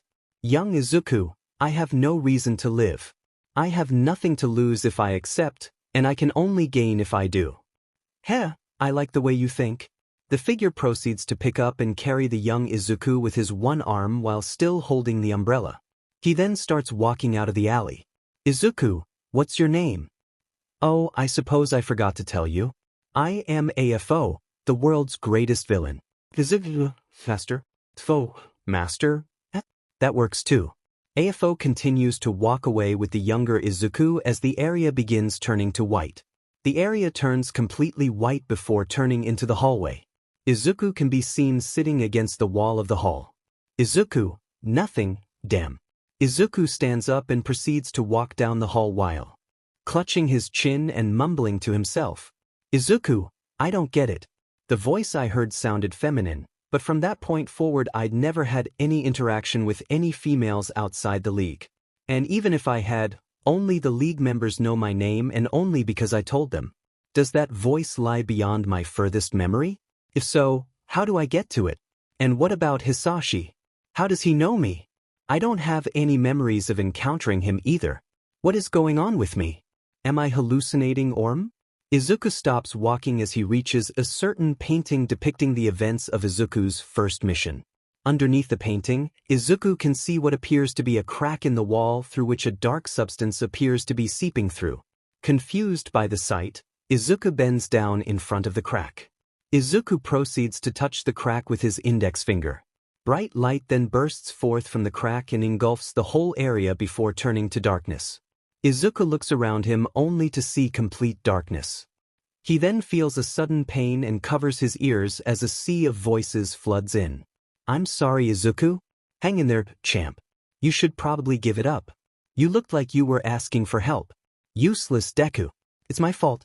Take a swan dive off the roof. What the hell can you do? Let it burn, son. Consider what's realistic, young man. Can it be a hero too? Sayonara, cat. Izuku keeps clutching his head as the voices kept growing louder and louder. Through the pain, Izuku manages to lift his head up and can see a blood-red humanoid figure standing in front of him. Before Izuku can react, the figure shoves his hand in Izuku's face. This causes Izuku to break out of his red. He quickly sits up in bed and breaks out in a cold sweat while panting heavily. He presses his hand against his heart and can feel it beating rapidly. The sound of shuffling in his bed breaks him out of his panicked state. Toga, Izuku-kun, is something wrong? Rin, did something happen? Izuku looks at the females at his left and right. He tries to calm himself down and puts on a false smile. Izuku, everything's all right. I just had a night terror is all. Sorry if I woke you two up. Rin, really? Toga, are you sure you're okay? You look really shaken up. Izuku, I'm fine. Toga and Rin look at each other before looking back at Izuku. The two then both grab one of Izuku's arms, which surprises Izuku. Toga, Izuku-kun, I trust you more than anyone else in the world. So please, if there's something troubling you, then don't lie to me about it. Rin, I feel the same, Zuzu. If you're suffering, then let me suffer with you. Izuku looks at the two of them and can see the concern in their faces. Izuku, thank you, you two. I'm happy to see that you two care for me. But you don't have to worry, I won't keep everything to myself. Promise? Izuku, I promise. Dash? A red figure with glowing white eyes can be seen in complete darkness and floating in front of what appears to be a crack with light seeping through it. The figure tilts its head to the side and tries to touch the crack. When the figure's finger made contact with the crack, it appears to get pulled in like a vacuum, but the figure quickly pulls it back. The figure proceeds to cock his hand to the other side and looks at its finger before looking back at the crack. The figure then touches the crack again. The figure begins to get sucked into it but doesn't seem to be bothered by it. The figure gets sucked in completely and reappears face down in a red hallway. The figure's red form begins slowly converting into flesh and clothes. The figure shakily stands up and lifts its head. This reveals its black and green hair and its two emerald green eyes. League Archive 3 RD File Rin. 5 months before the events of the third mission, the League's newly established Vanguard team, accompanied by Toga, had been sent on their first mission. All had run smoothly, that is until the group was captured an hour into their mission. 3 hours later, the group is being held prisoner in a desert military base. Toga, Compress, Magna, and Spinner can be seen in one of the jail cells. Toga, it's so damn hot in here. Spinner, the hell do you expect? We're in a effing desert. Toga, I know that, I'm just complaining since there's nothing else to do in here. Compress, would you two please be quiet?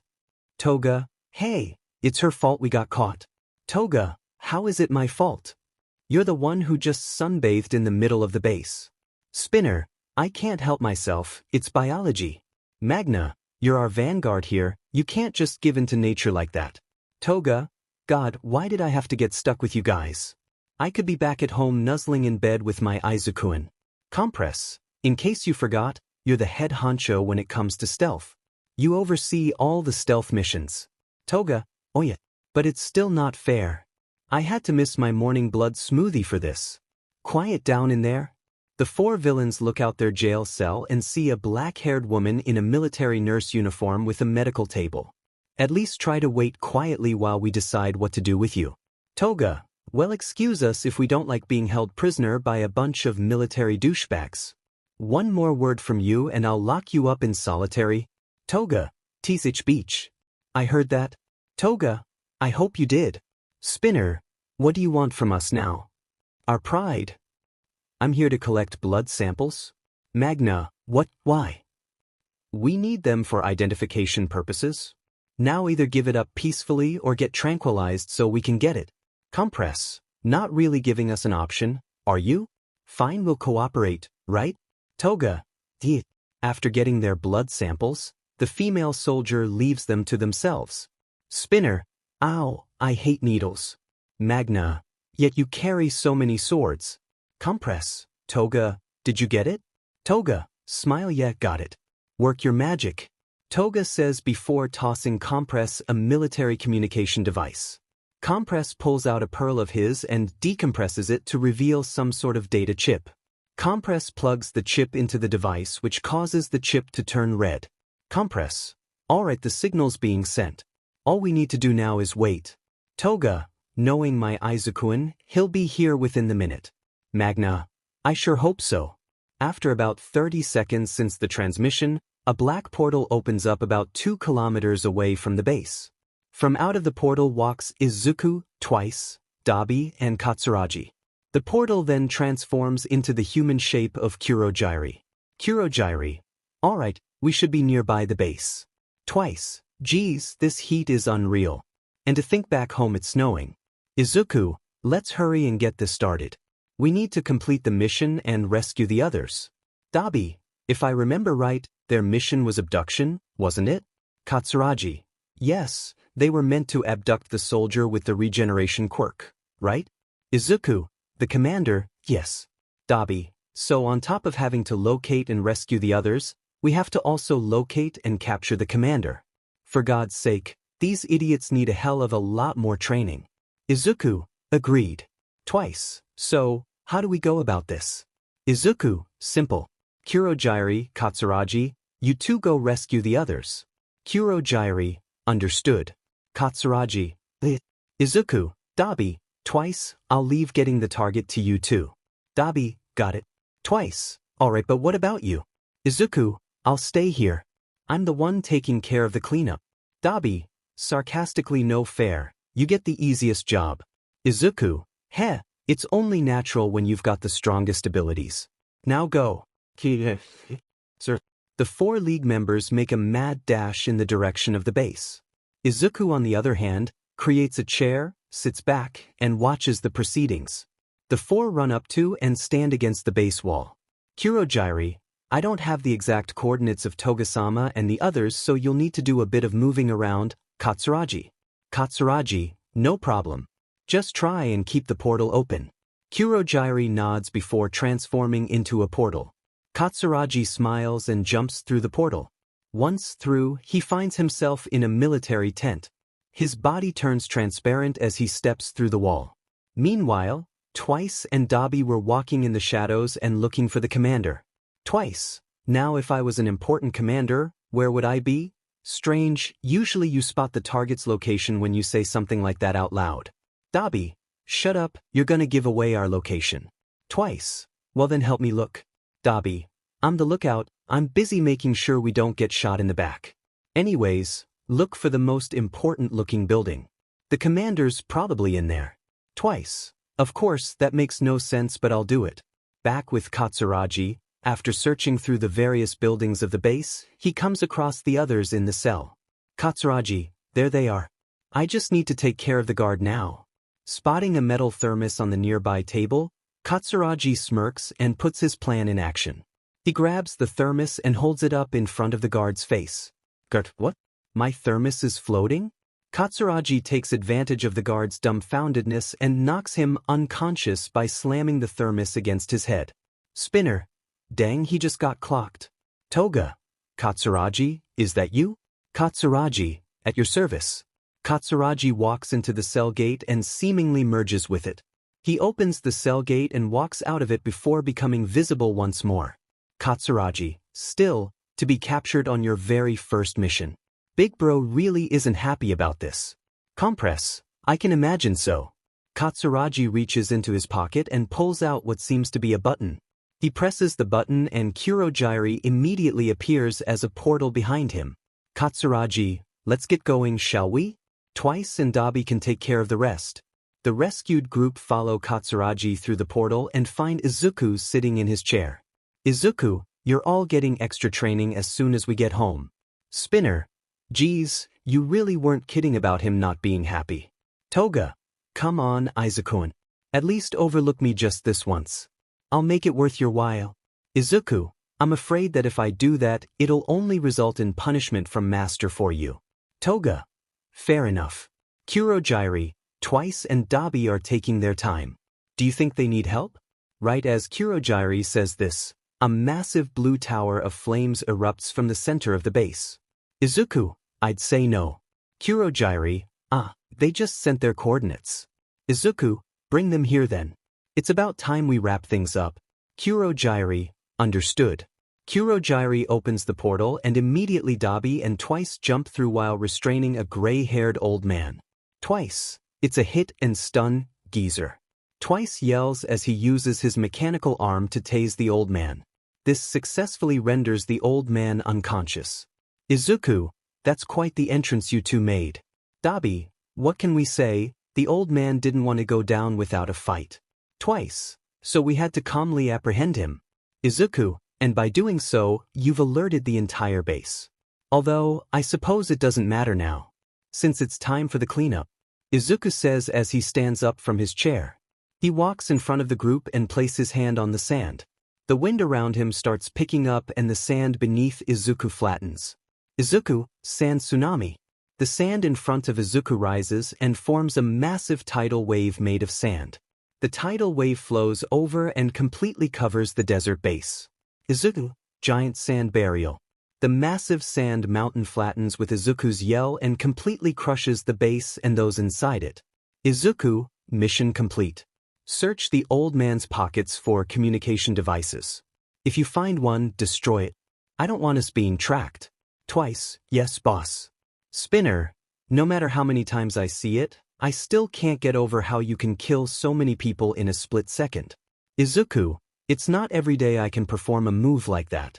I can only unleash this quirk's true destructive power in a desert. Toga, that's just like my Izuku. Cold-hearted in fights but really hot in other places. Izuku, blush, please don't discuss such things in public, Himiko-sama. Twice, Hey Compress. Compress, what is it, Twice? Twice, I thought you guys got caught before you ran into the commander. Compress, yeah, why? Twice, because I found one of your marbles in his pocket. Compress, what? That's impossible. I haven't compressed anything since we arrived. Izuku, Compress, I believe you, but facts don't lie. At least see if you can decompress it. Compress, okay. Compress snaps his fingers but to no avail. The marble doesn't decompress. Compress, it's not working. Izuku, strange. While everyone is standing there confused, the marble starts glowing in Twice's hand. Twice drops the marble and it decompresses into a dark-haired girl panting on the ground. Blood can be seen from the corner of her mouth. Izuku, what? Spinith. Toga, the nurse speech. I'm alive. Poor dash. Izuku quickly goes into action and chops the girl in the back of her neck. This causes her to fall to the ground unconscious. Izuku, who is the girl? Spinner, I'm pretty sure she's a military nurse. Magna, she came to our cell and drew our blood. Izuku, drew your blood? Izuku bends down and wipes the blood on her face with his finger. He takes off his mask and his left eye glows blue. Izuku, as I thought, it's Compress's blood. Compress, my blood? Izuku places his hand on her face and his palm glows blue. Izuku, Sakazuki Rin, age 14. Her quirk is Blood Factor. It allows her to temporarily copy the quirks of those whose blood she drinks. Magna, a blood-based quirk, huh? Just like you, Toga-chan. Toga, T-Sich, my quirk is much better. Compress, I guess that explains how she was able to use my quirk. Dabi, that's a pretty powerful quirk she's got there. What do you want to do with her, Izia? Izuku, I already have all for one, so such a quirk is useless to me. But, we're going home. And we're taking her with us. Toga, why? Izuku, the League and I may have a use for her. I'll be putting her through a test to determine if she's worth it. Kurogyri. Kurogyri, I'm on it. Kurogyri turns into a portal leading back to the hideout. Izuku proceeds to pick up the girl and toss her over his shoulder. Toga, I've got a bad feeling about where this is going.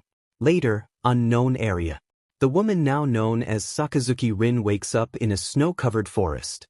She raises her head from the snow and can see that she was fitted with a winter cloak. Izuku, oh, looks like you're finally awake. Rin looks up to see the masked Izuku lying on an above tree branch. Rin, you're the guy who knocked me out. Izuku, that I am. Rin, what do you want with me? And where am I? Izuku, you're in an uncharted forest in Japan. As for what I want, well, frankly it's you. Rin, W? Izuku, your quirk has amazing potential and I'd love to have it as a weapon for the League of Villains. Rin, villain? As if I'd ever help criminals. Izuku, calm down, I'm not forcing you to become a villain. Rin, what do you mean? Izuku, I'm going to be putting you through a test. You'll be spending 1 week in this forest with me alone. At the end of the week, I'll kill you. Rin, Izuku, to avoid that, you have 2 options. You can either kill me and escape free as a bird, or submit to me and join the League. Don't even think of trying to run away. You've been marked, I can find you wherever you go. Rin, you bastard. Izuku, you've got 1 week. It's already nighttime, so I'm going to sleep. Good luck. Izuku says before immediately falling asleep on the tree branch. Rin, what's with this guy? Telling me to kill him or submit to him. And then falling asleep. How did I get myself involved with such a maniac? I really don't like this, but there's no way in hell I'm getting myself killed by this guy.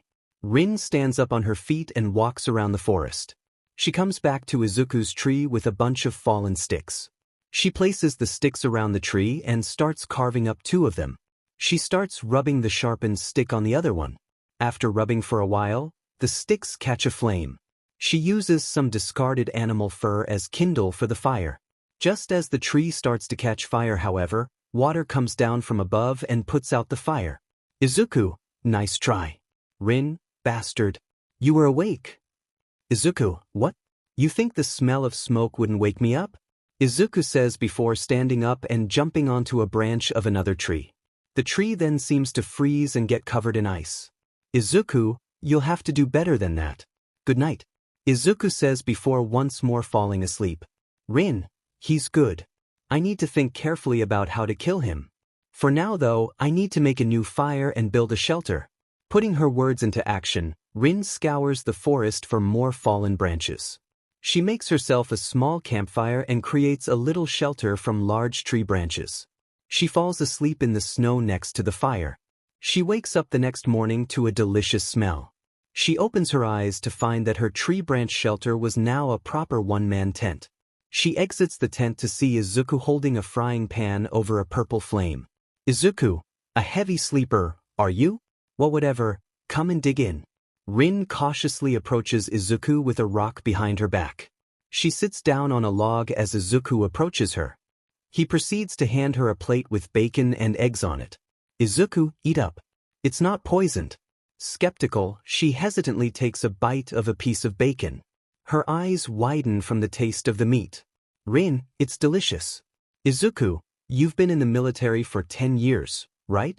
I'm sure any meal you'd eat now would be delicious. By the way, there's a natural hot spring nearby you can bathe in. Rin, how do you know I've been in the military for that long?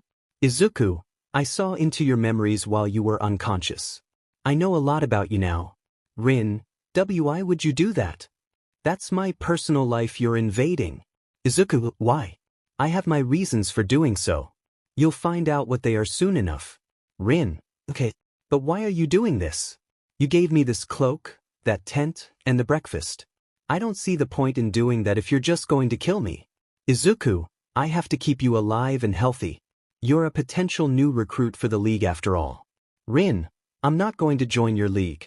I'm gonna kill you and get the hell out of here. Izuku, say what you want, you've got no chance of killing me. Rin, we'll see about that. And so the 2 went about their day. Izuku had spent the day casually listening to music or playing video games while Rin developed and executed plans to kill him. From pitfall traps to flaming arrows, they all failed without giving Izuku so much as a scratch. Even at night, she tried stabbing him in his sleep with a sharpened rock, but his crystal skin blocked it. Come morning, Rin is once again treated to breakfast by Izuku. The next few days go by with Rin's assassination plans ranging from makeshift bows and arrows to sharpened rock spears and homemade toxins. 4th day. Izuku is busy maintaining a fire while Rin is busy eating stew for dinner. With a strange new confidence, Rin decides to speak to Izuku. Rin, hey, what's your name? Izuku, What's this all of a sudden? Rin, it'd be weird if I didn't know the name of the person I'm trying to kill. Izuku, well whatever. You can call me Hero. I'm the League's ultimate soldier. Rin, why are you part of the League? If you've got powers like that, you could have easily become a top-tier hero. Izuku, Tisich, I despise heroes. Besides, I haven't always had this power. It was gifted to me by my master. Rin, master? Izuku, he's the kind man who found me abandoned on the streets, took me in, and gave me a reason to live. Rin, if I ignore the fact that he's probably a villain, he actually sounds like a nice person. Izuku, we're similar, you know? Rifta? Pausa. Izuku, we were both left on the streets as children and found shelter. Rin, how did? My memories. Izuku, you lost your mother and were left alone at age 3. It's similar to me. The only difference is that you had happiness and lost it. I on the other hand gained it after despair. Rin, what do you know? I'm still Izuku, I can tell. You regret joining the military. Rin, stop talking as if you know. Izuku, you keep thinking that you would have been happier if you remained back in Japan instead of finding that man. Rin, shut up. Rin yells before throwing her bowl at Izuku. Izuku moves his head back and catches the bowl with the food in it. He walks up to her and places the bowl down in front of her. Izuku, you should think about what you want. In 3 days, you can either die in despair or be given happiness. Choose well. Izuku says before walking away into the woods.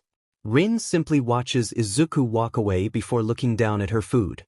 She can feel memories of her childhood being brought up from that talk. For the next 2 days, everything was quiet. Rin had not tried to kill Izuku or had said a word to him. 7th day. Izuku is sitting by a purple campfire by his lonesome. After checking his surroundings for Rin, he lifts his mask and drinks some water he sprouts from his hands. Izuku, what's going on here? She hasn't made a move since the other day. Did I cause her to lose her will to live with my little talk? Well, whatever. I wasn't really expecting much. Izuku's thoughts are interrupted as he hears movement in the snow behind him. He quickly places his mask back on his face and turns around. Behind him, he finds Rin. Steam can be seen coming off her body, implying that she came from the hot springs. Izuku, oh, it's you. So, what do you want? Come to be killed? Rin. Izuku, come on. Where's that sharp tongue of yours? Rin. Izuku, have you given up on trying to kill me? Rin. Yes. Izuku, I see. So, what's your decision? Rin lowers her head at Izuku. She gets down on both her knees and looks up to him. Rin, I surrender to you. I will join your League of Villains. Izuku, what brought about this change? Rin, I don't want to die like this. I owe too much to someone to die here.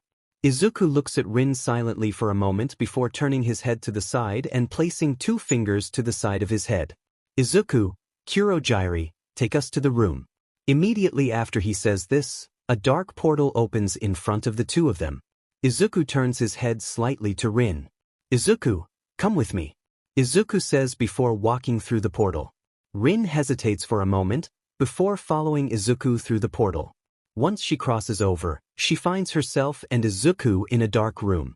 The room was only illuminated by a single hanging light bulb.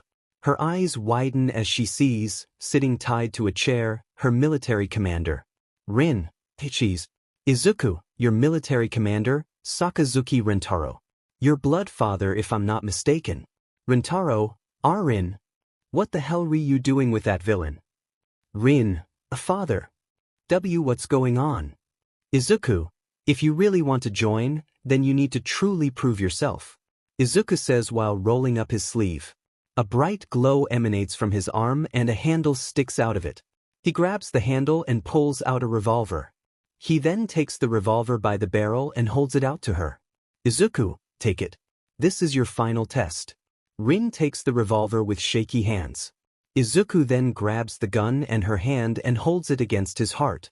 Izuku, as a League member, you cannot allow your past to shackle the League's future. Sakazuki Rin, I'm giving you two options, kill me and escape with your father, or kill your father and join the League. Rin. W?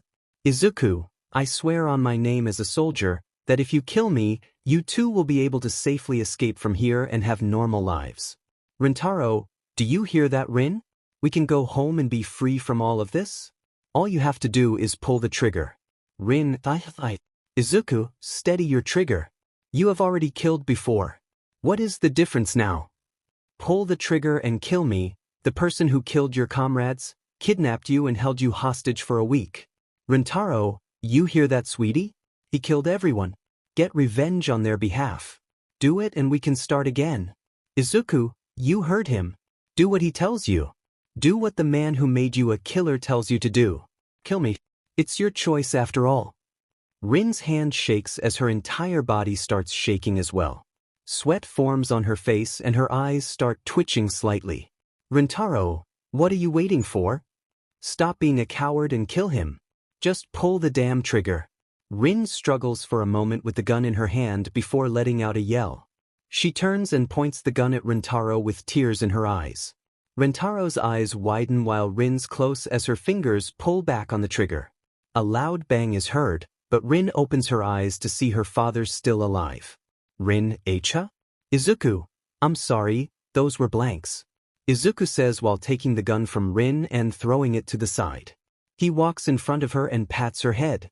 Izuku, I know killing isn't something you find joy in, so I couldn't let you kill this a-hole yourself.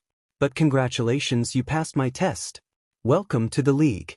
Rintaro, you traitorous little beach. How dare you? I'm your father. I brought you into this world. I'm the only reason you're still alive to this day.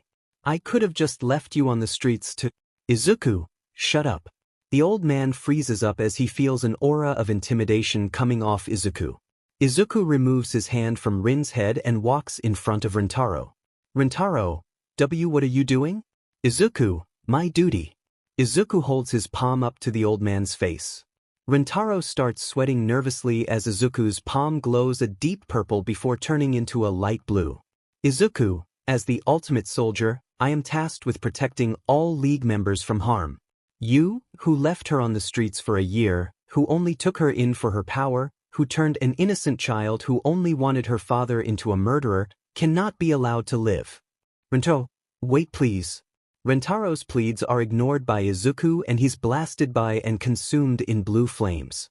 Once the flames die out, all that remains of the old man was a burnt skeleton lying in the ashes of the chair.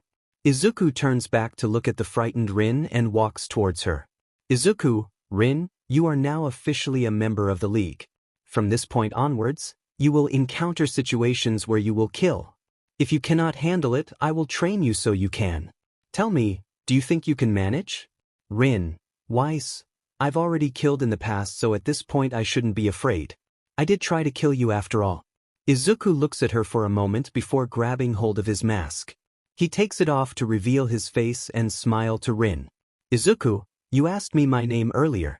I'm Izuku, otherwise known as Hero. I serve as the League's ultimate soldier and recruitment agent. Sorry if the scar is unsightly. And sorry about your old man, I guess. Rin, it's alright, I would have killed him anyways. And I think that scar makes you look handsome. Izuku, thanks. Now that all of that has been taken care of, I'd say it's time I introduced you to the others. Kurogyri. Kurogyri, say no more. Kurogyri says while transforming into a portal. Izuku looks to Rin and takes her by the hand.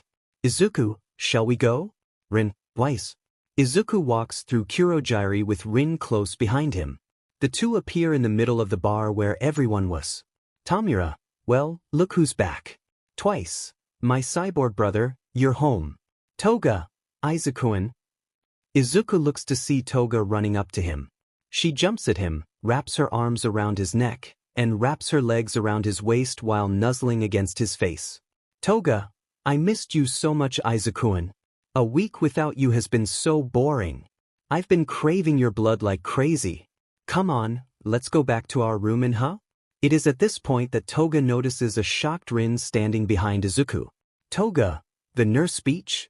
Why are you still alive? Rin, I passed the test. What the hell re doing to him? Toga, I'm his partner. This is normal for us. Dabi, unfortunately, that's the truth. Tamura, disgusting is what it is. AFO, Izuku.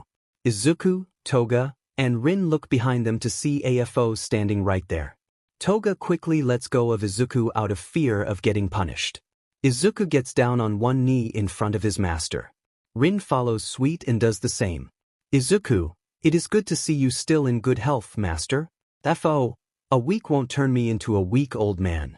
Now, I suppose she is the new recruit you told me about. Izuku, yes, she is, master. FO, then why don't you introduce her? Izuku, understood, master. Izuku and Rin stand up and face the other league members. Izuku, allow me to formally introduce you all to the newest member of the assault team. This is Rin, she'll serve as the medical member of our team. I'll be personally training her how to use quirks to their maximum potential. Toga, personal training. No fair. Rin, lucky me. Katsuragi, big bro's training is pretty rough, you better brace yourself. Twice. We got a nurse now? I'll buy the uniforms. Rin, please don't.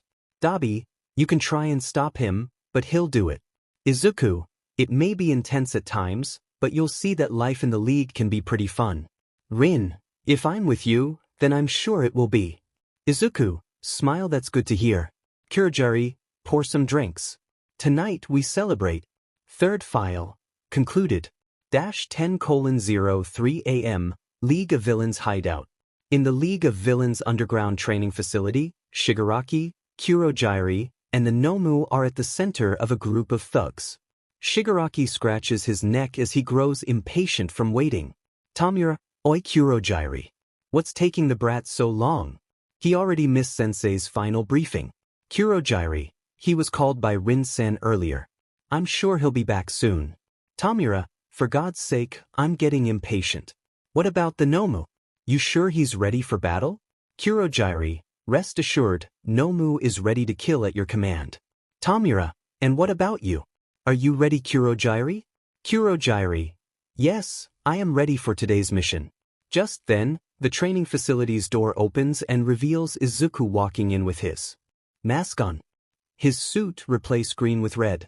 His mask. Tamura, you're late. Izuku, forgive me, Tamura-sama. I already received master's orders via my communication device. Kurogiri, you sound to be in a better mood than yesterday. Did something happen? Izuku, it was nothing of importance. Tamura, whatever, switch an already hero.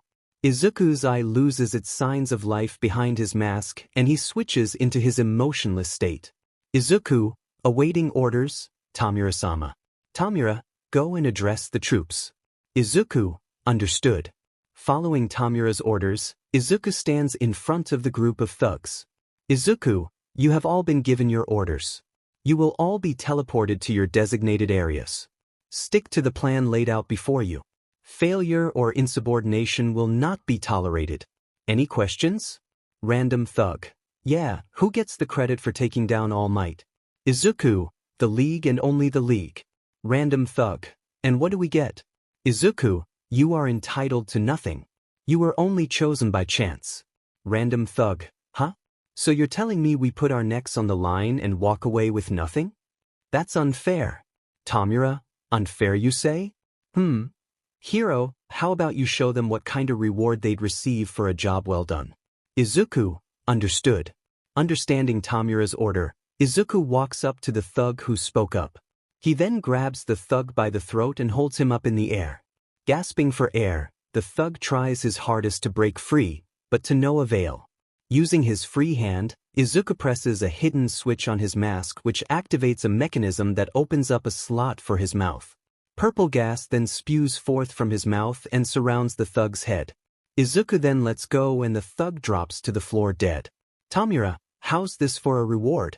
Follow the orders faithfully and you get to live. And just so you know, not even all of you together can hope to take us on. With that, the thugs are now silenced with the fear of death burned into their minds. Tamura, looks like that did the trick.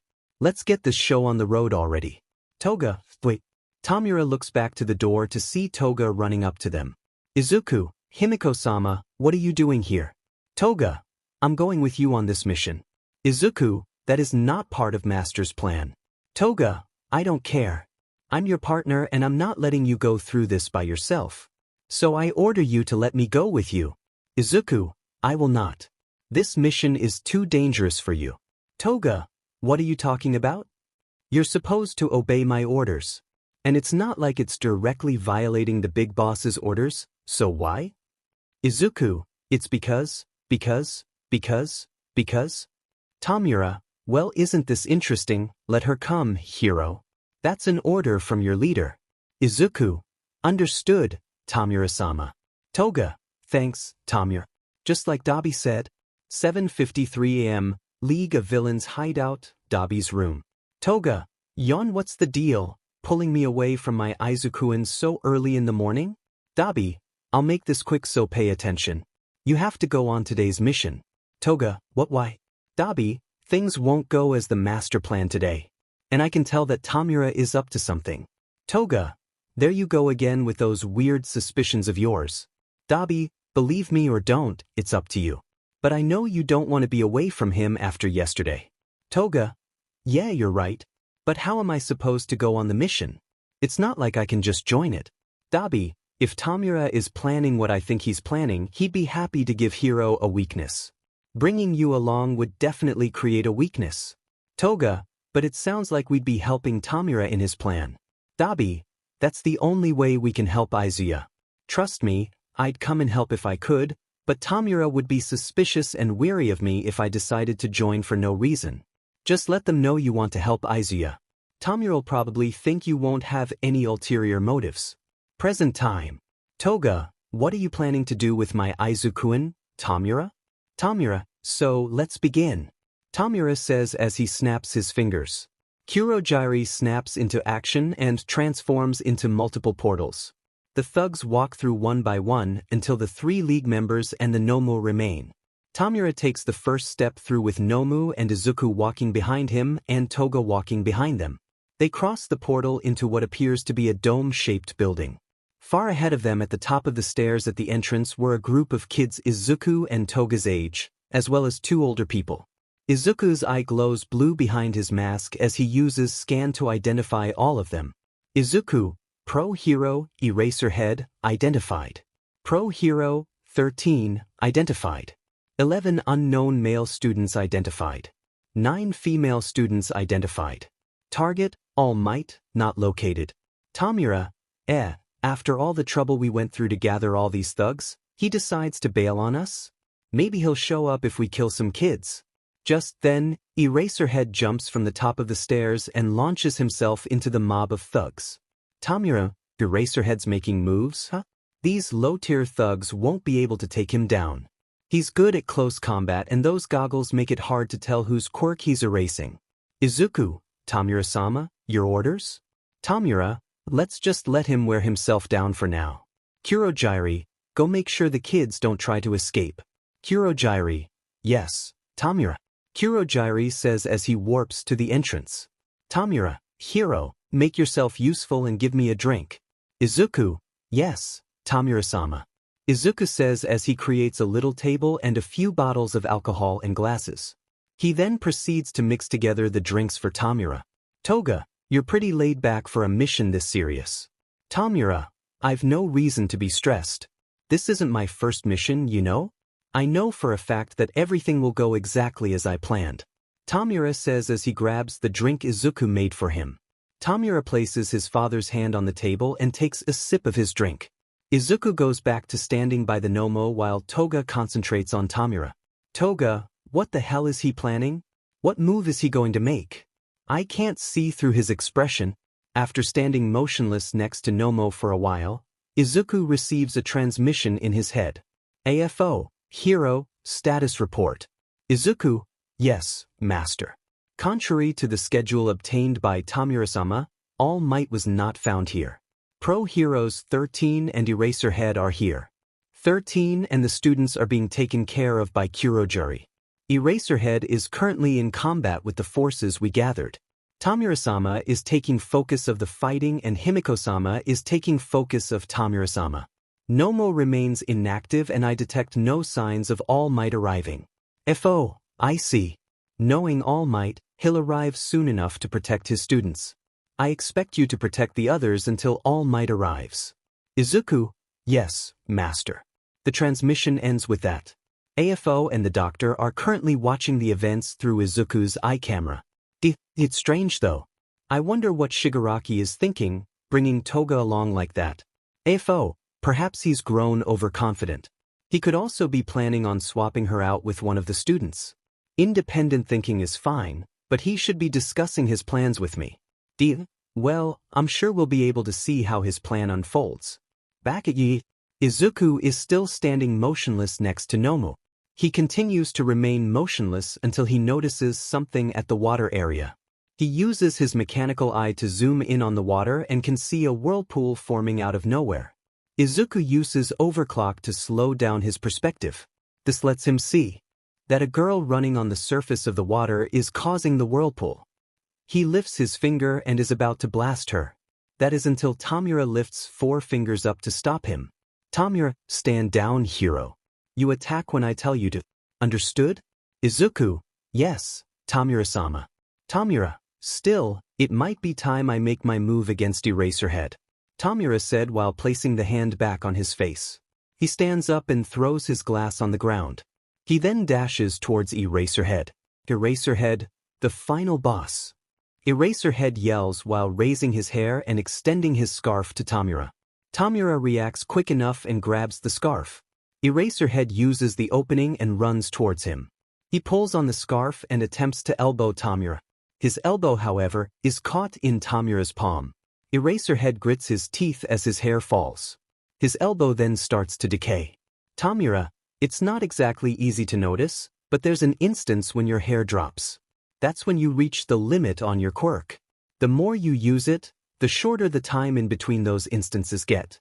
Eraserhead clicks his tongue before his hair raises again.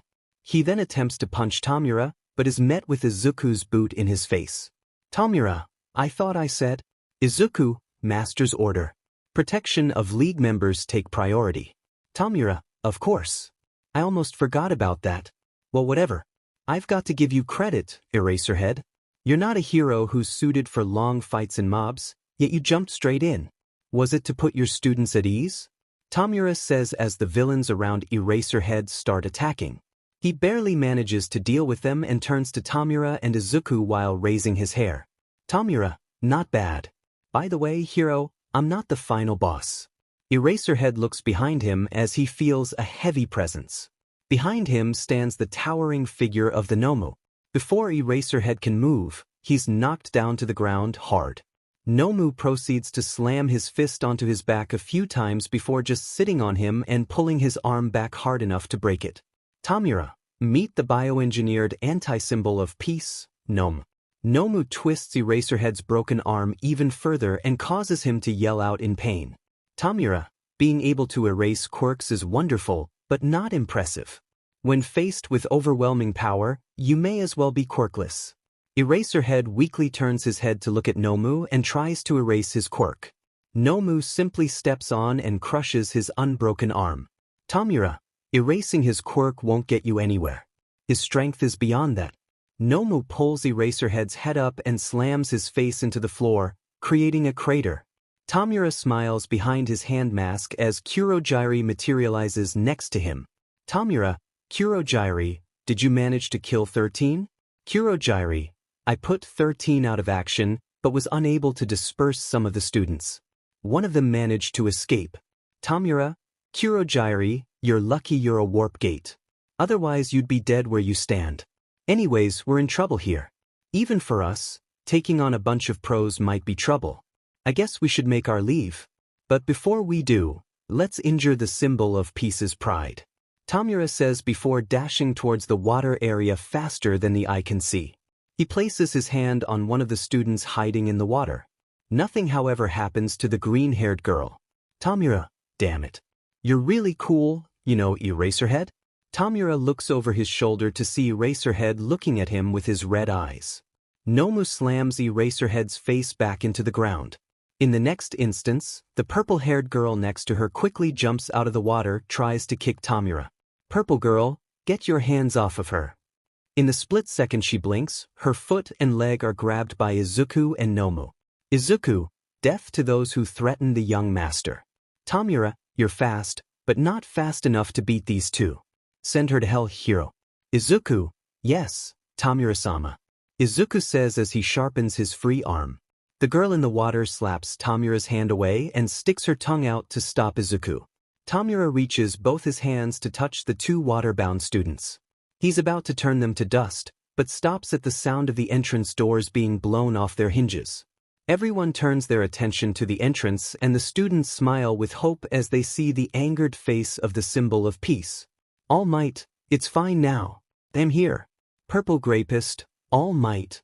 Green Girl, Ribbit. Toga, he's really here.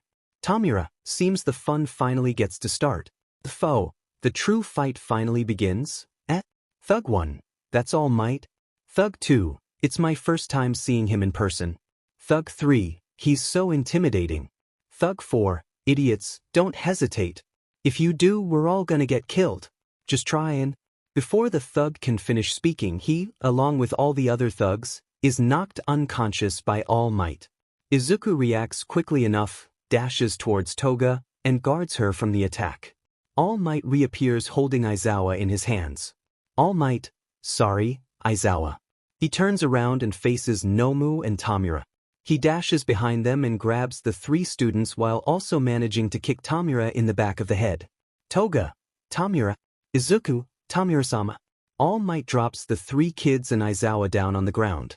Grapist? Huh? What? All Might, go and take Aizawa to the entrance.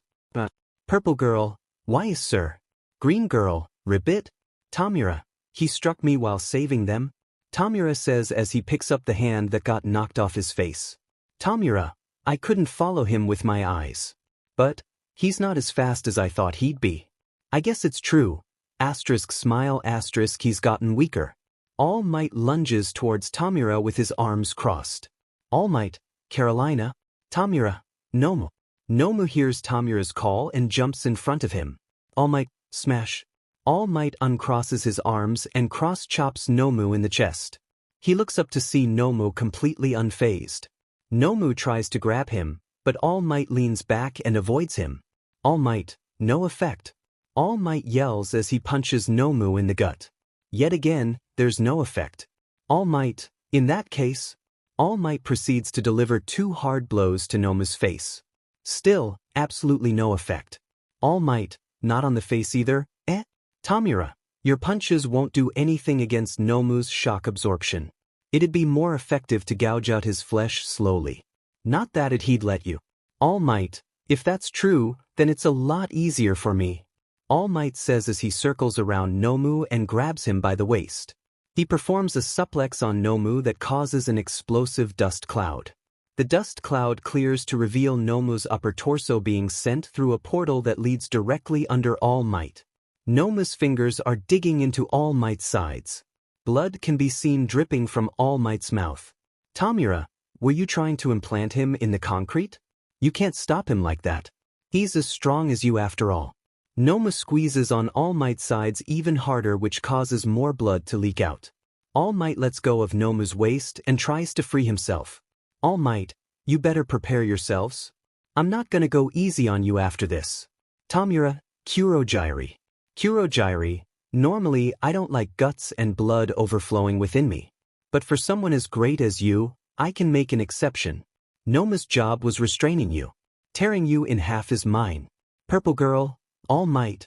The purple-haired girl from earlier appears right in front of All Might. Kurogyri appears in front of her and opens a portal. Kurogyri, how foolish.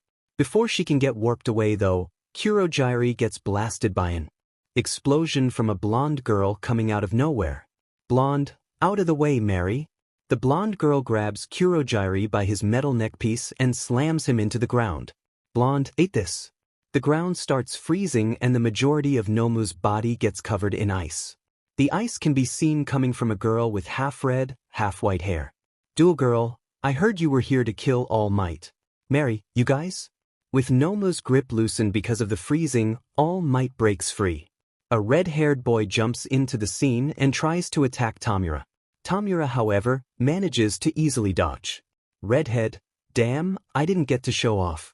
Blonde, not so stuck up now, are you, Foggy? Dual Girl, the symbol of peace can't be killed by the likes of you. Tamura, seems like our escape route has been apprehended. Toga, Toga, got it. Toga launches her needles at the students and causes all of them, except the blonde who blasts it away, to jump back. Nomu lifts himself out of the portal at the cost of losing his arm and leg. They both, however, manage to regrow almost instantly. All Might, what? I thought his quirk was shock absorption. Tamura, who said that was all he had? Nomu has super regeneration.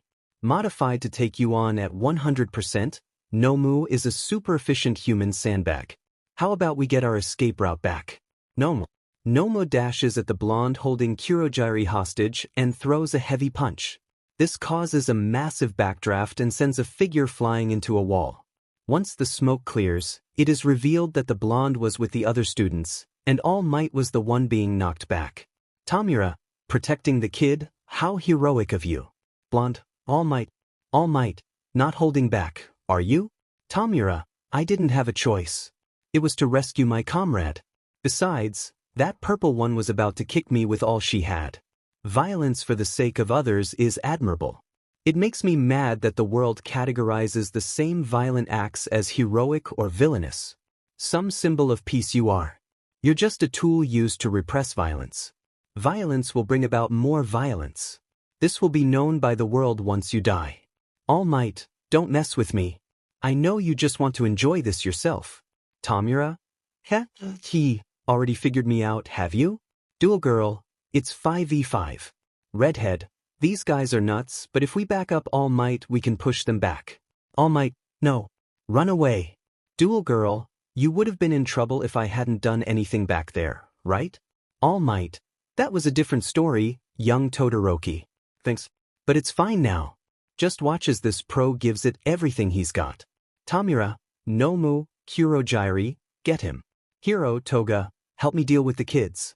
All Might, I will do this. Tamura makes a mad dash for the students with Izuku and Toga following behind him. All Might, as the symbol of peace. All Might yells as dashes towards Tamura, causing him to stop dead in his tracks. Nomu dashes from behind Tamura and clashes fists with All Might. This creates a shockwave that knocks everyone back. The two begin trading blows powerful enough to create a constant gale repelling everyone. All Might, shock absorption and shock nullification are two different things, you know. Absorption means you've got a limit. Nomu punches All Might in his wound. All Might reels back from the pain, but pushes on and continues to attack at full force. All Might, if you were made to fight me at 100%, I'll just have to beat you beyond that. All Might's punches begin to pick up speed and Nomu can be seen being pushed back. All Might's punches seem to be getting stronger with each and every hit. All Might, hey villain, have you ever heard these words? All Might reels his fist back and builds up a tremendous amount of power. All Might, go beyond. All Might thrusts his fist into Nomu's gut with all his might. The power from the punch seems to almost irradiate light upon impact with Nomu. All Might, plus Ultra. Nomu is sent flying by the punch and crashes straight through the dome. The vibrations from attack is felt by literally everyone in the dome. Toga, no way. The Nomu, Kurogiri, he was defeated. Seems this mission is a failure. It matters not. I've confirmed my suspicions. All Might, I really have gotten weaker. In my heyday, 5 hits would have been enough. But now, it took over 300. All Might turns to face Tamura. Steam can be seen coming off his body. All Might, now villains. I'm sure we'd all like to end this as soon as possible. Tamura, do you really think I'm naive enough to fall for such an obvious bluff? All Might, you think I'm bluffing? If you're so confident that I am, just come and attack me. Tamura, hero, give me a scan. Izuku, target, All Might.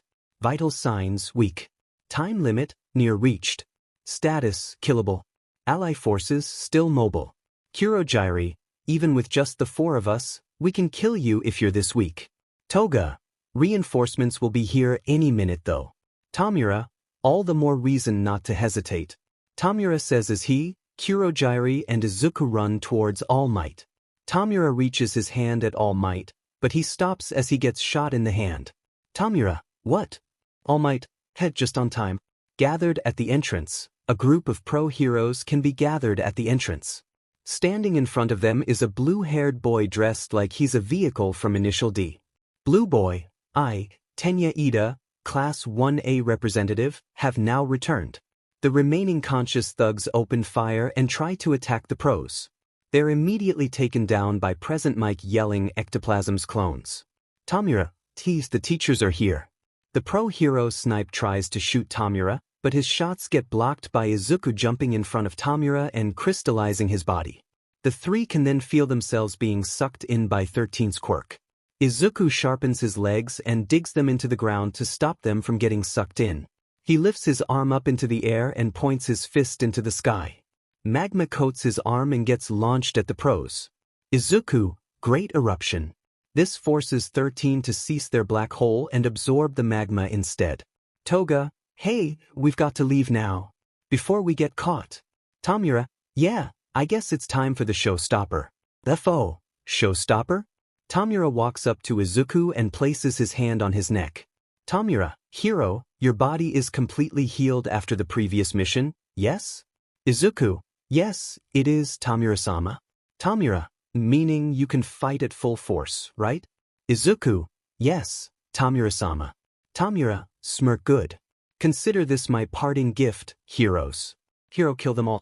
Izuku, as you wish, Tamura-sama. Toga and FO, what? Tamura, Toga, you stay here and try to bring him back alive. See ya. Kurogyari, forgive me, hero, Toga. The two of them warp away, leaving Izuku and Toga.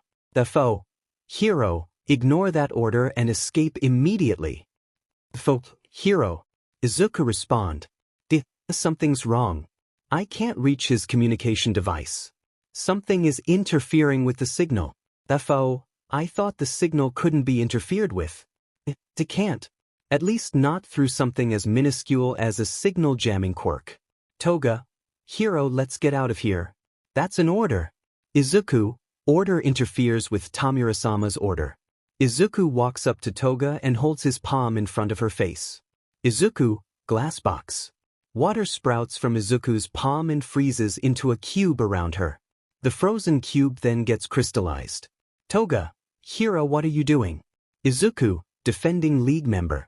Izuku turns around to look up at the pros gathered by the entrance. He looks to his left to see All Might still standing there. Izuku slowly begins walking towards him. He stops, however, as his feet get frozen to the ground. He turns around to see the dual-haired girl freezing the ground. Todoroki, you're not taking another step forward. All Might is then sealed off in a dome created from the concrete. Izuku looks back at the entrance to see the source of the interference as the pro, Cementos. So you're the famous hero killer, hero? It's a pleasure to meet you. I'm Nizu, the principal here. Allow me to repay you for how you've treated my students. Izuku remains motionless and simply stares at the rat-bear hybrid. The ice around his feet melt and vaporize into steam. Izuku looks at his right hand and opens and closes it as if to check something. Once he's done, he shifts his gaze back to the heroes and starts slowly walking towards them. While walking, he grabs two still unconscious thugs by their heads without stopping. Dragging the bodies with him, Izuku stops after a few steps. His hands turn black and a black star forms on the backs of both of them. With swift motion, Izuku tosses both thugs at high speed and sends them crashing into a blonde and pink-haired hero. Mike, what? Ectoplasm, such power. Nizu, all of you kids, go outside with Aizawa now. Leave this to your teachers. The students follow their principal's orders and quickly run outside. The four students nearby Izuku run towards the stairs. Izuku turns his head to them and holds up his left palm to them. A purple fireball forms in his palm and he gets ready to toss it. Before he can throw it, however, the flames turn red and cover Izuku's hand. Izuku looks at his hand to see the skin on it burning. Izuku cancels the fire and looks at his slightly burned hand. Hound Dog, roar! Izuku looks to see Hound Dog jumping at him from the top of the stairs. Hound strikes Izuku, causing his upper body to bend backwards as if it were a piece of paper being folded. Hound Dog remains still, thinking he's won, only to be shocked when Izuku's upper body bends back to normal. Izuku then punches him hard in the gut, knocking the wind out of him. Izuku blasts him with high-pressure water and sends him flying into the stairs, leaving him lying in a crater. Izuku, boost, power drive. The black coloration on Izuku's arms fade and transfers onto his legs. Izuku vanishes and reappears on top of the concrete dome surrounding All Might. He lifts up his right leg and crystallizes his foot. He slams his heel into the dome and crashes through it. In there he finds a giant hole but no signs of All Might. He jumps out of the dome and uses scan to search for All Might. He locates him back at the entrance with the other pros. Nizu, did you think we were going to make this easy for you? Right as he says this, a pair of metal arms burst out of the ground and pull Izuku's legs in the holes. Power loader, got. The sound of gunfire rings through Izuku's ears as he can see high-speed bullets heading his way with overclock. He crystallizes his body and tanks the shots. Izuku uncrystallizes his body and creates an electric current. This electrocutes the underground hero, causing him to let go of Izuku's legs. Izuku creates pseudo-limbs and lifts his legs out of the holes. He notices Snipe standing at the base of the stairs with his gun pointed at him. Izuku reaches into his coat and pulls out his sword gun. He makes a mad dash for Snipe as he fires shots at Izuku. Izuku doesn't stop as the bullets land and damage him. Izuku gets close and thrusts the blade of his gun in Snipe's stomach. Snipe, Izuku pulls the blade out and fires 2 shots in his kneecaps. This causes Snipe to fall to the ground. Izuku stamps his heel onto Snipe's fingers, successfully breaking them. Snipe screams out in pain as Izuku fires another shot in his back. Vlad, you little bastard. Vlad charges at Izuku and creates a spiked gauntlet with his blood. Izuku, liquefy. Vlad punches at Izuku only for his body to turn to a black liquid and gets splattered. Vlad, what the? Quirk number 27, Matter Manipulation, allows the user to shift their body between the 3 states of matter. This lets them become a liquid, solid, or gas when they need to. However, being a liquid does not mean they are immune to the feeling of pain. Izuku, vaporize. The black liquid on the floor rises off the ground and turns into a black mist.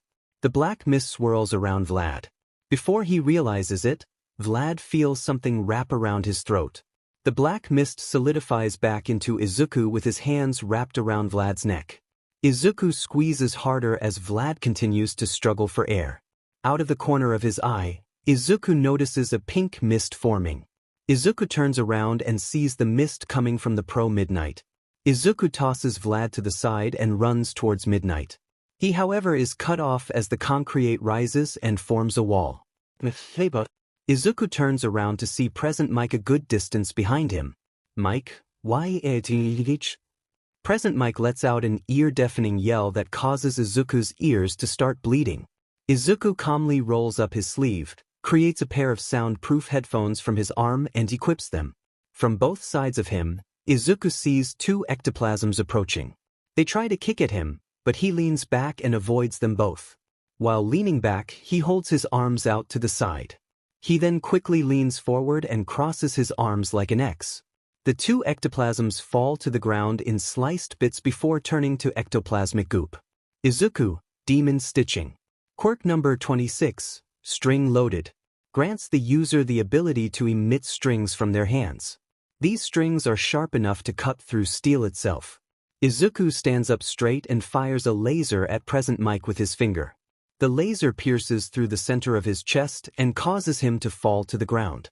Izuku takes the headphones off and using scan, locates All Might, Ectoplasm and Nizu near Hound Dog. Nizu, seems he spotted us.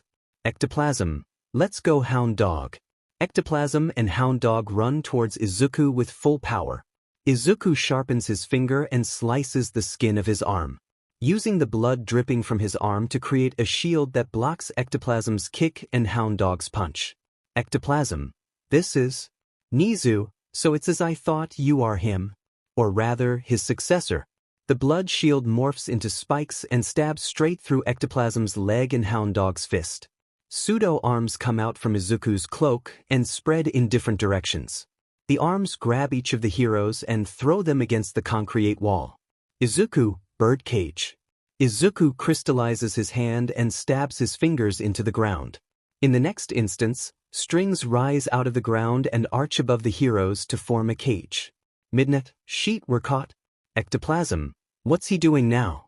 Nizu, stay on your guard. Izuku pulls his fingers out of the ground and stands up to face the pros. Without looking away, he raises his hand up with his palm facing up. Electricity sparks run all over his body and accumulate around his hand.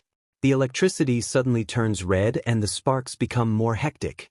In a bright flash, a blast of electricity similar to lightning shoots from Izuku's hand and creates a massive hole through the ceiling. Midnight. W? All Might. Did he miss? Mike, ow, this hole in my chest thinks otherwise. Cementos, he's probably planning something. Nizu focuses his beady little eyes on the sky above them through the hole. Dark storms clouds generating red lightning gather above them.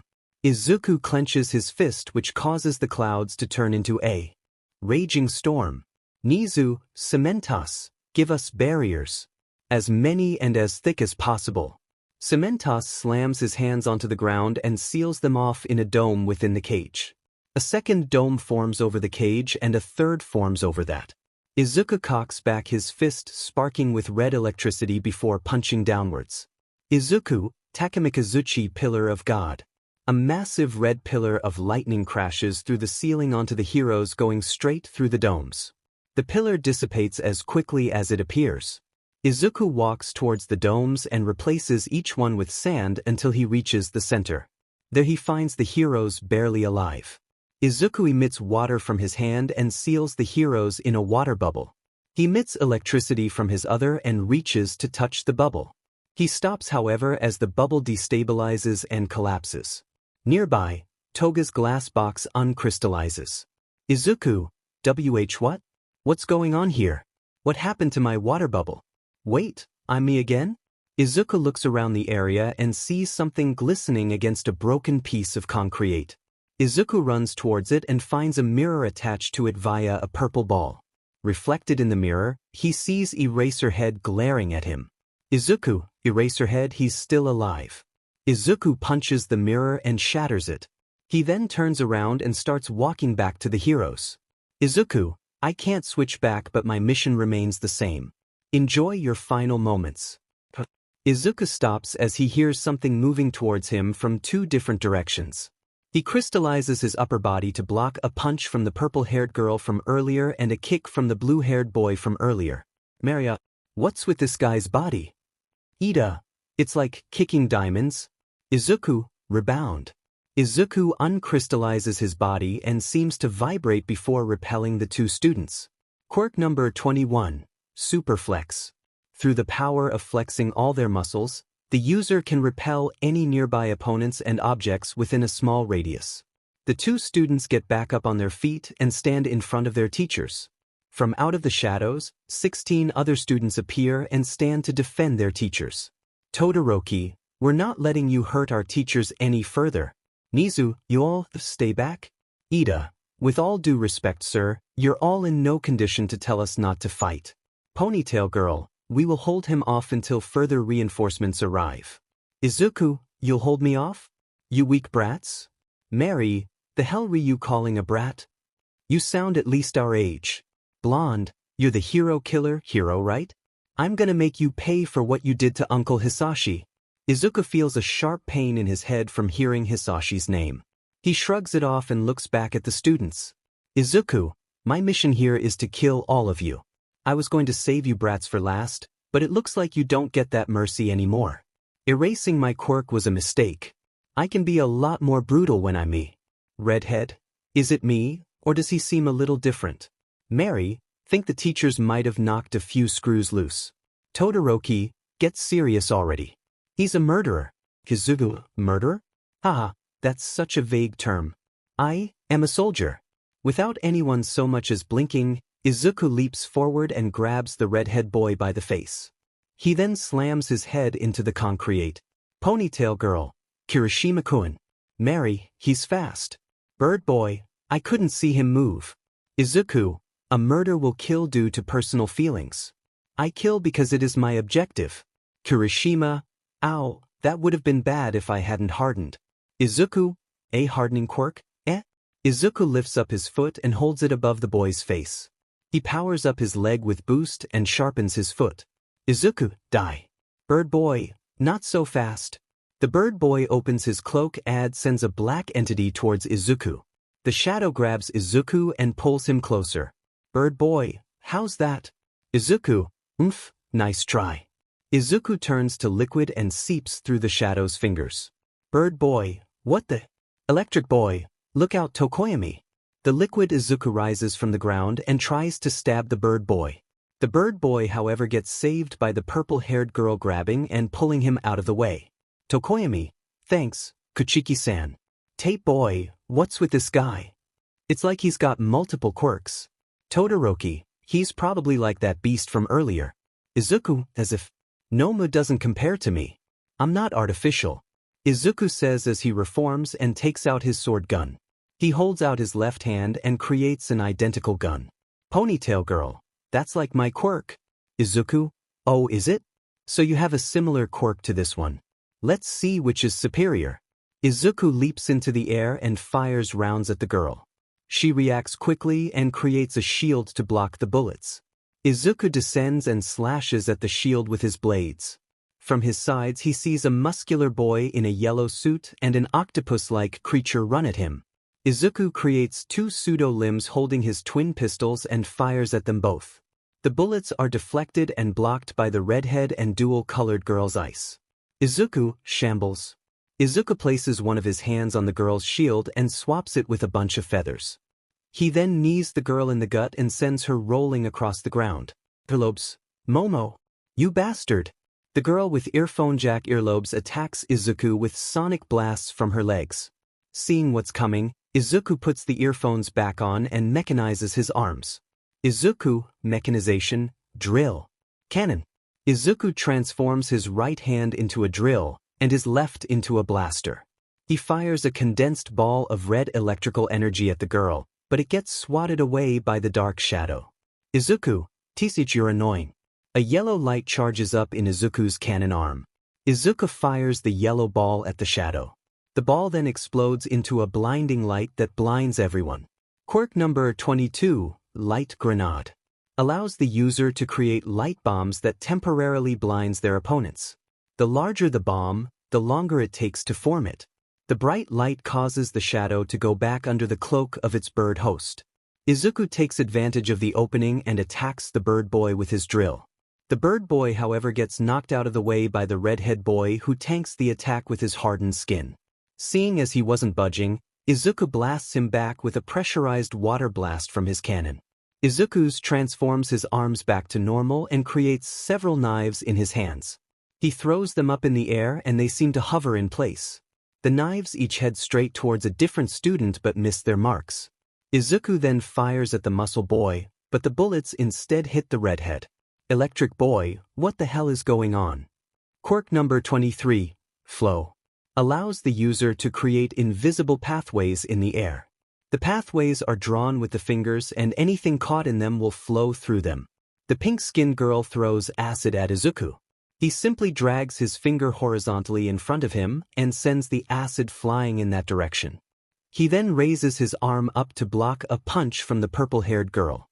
The girl unleashes a barrage of punches at Izuku, only for him to easily dodge each and every punch. Mary, why can't I hit you? Izuku, I'm just that much faster. Izuku continues to dodge the girl's punches until he notices something bright from behind her. The girl jumps out to the side to reveal a giant laser heading fired from some sparkly boy. Izuku crystallizes his chest and deflects the laser. The blonde girl from earlier leaps forward with an explosion aimed at Izuku. Izuku slaps the girl's hands away to avoid the explosion and elbows her in the back. Izuku's torso and arms then appear to be wrapped up in tape from the kid with weird elbows. The muscle boy then runs up and punches Izuku in his crystallized mask. Izuku breaks free from the tape and punches the muscle boy in the face. A tongue wraps around Izuku and flings him into the air.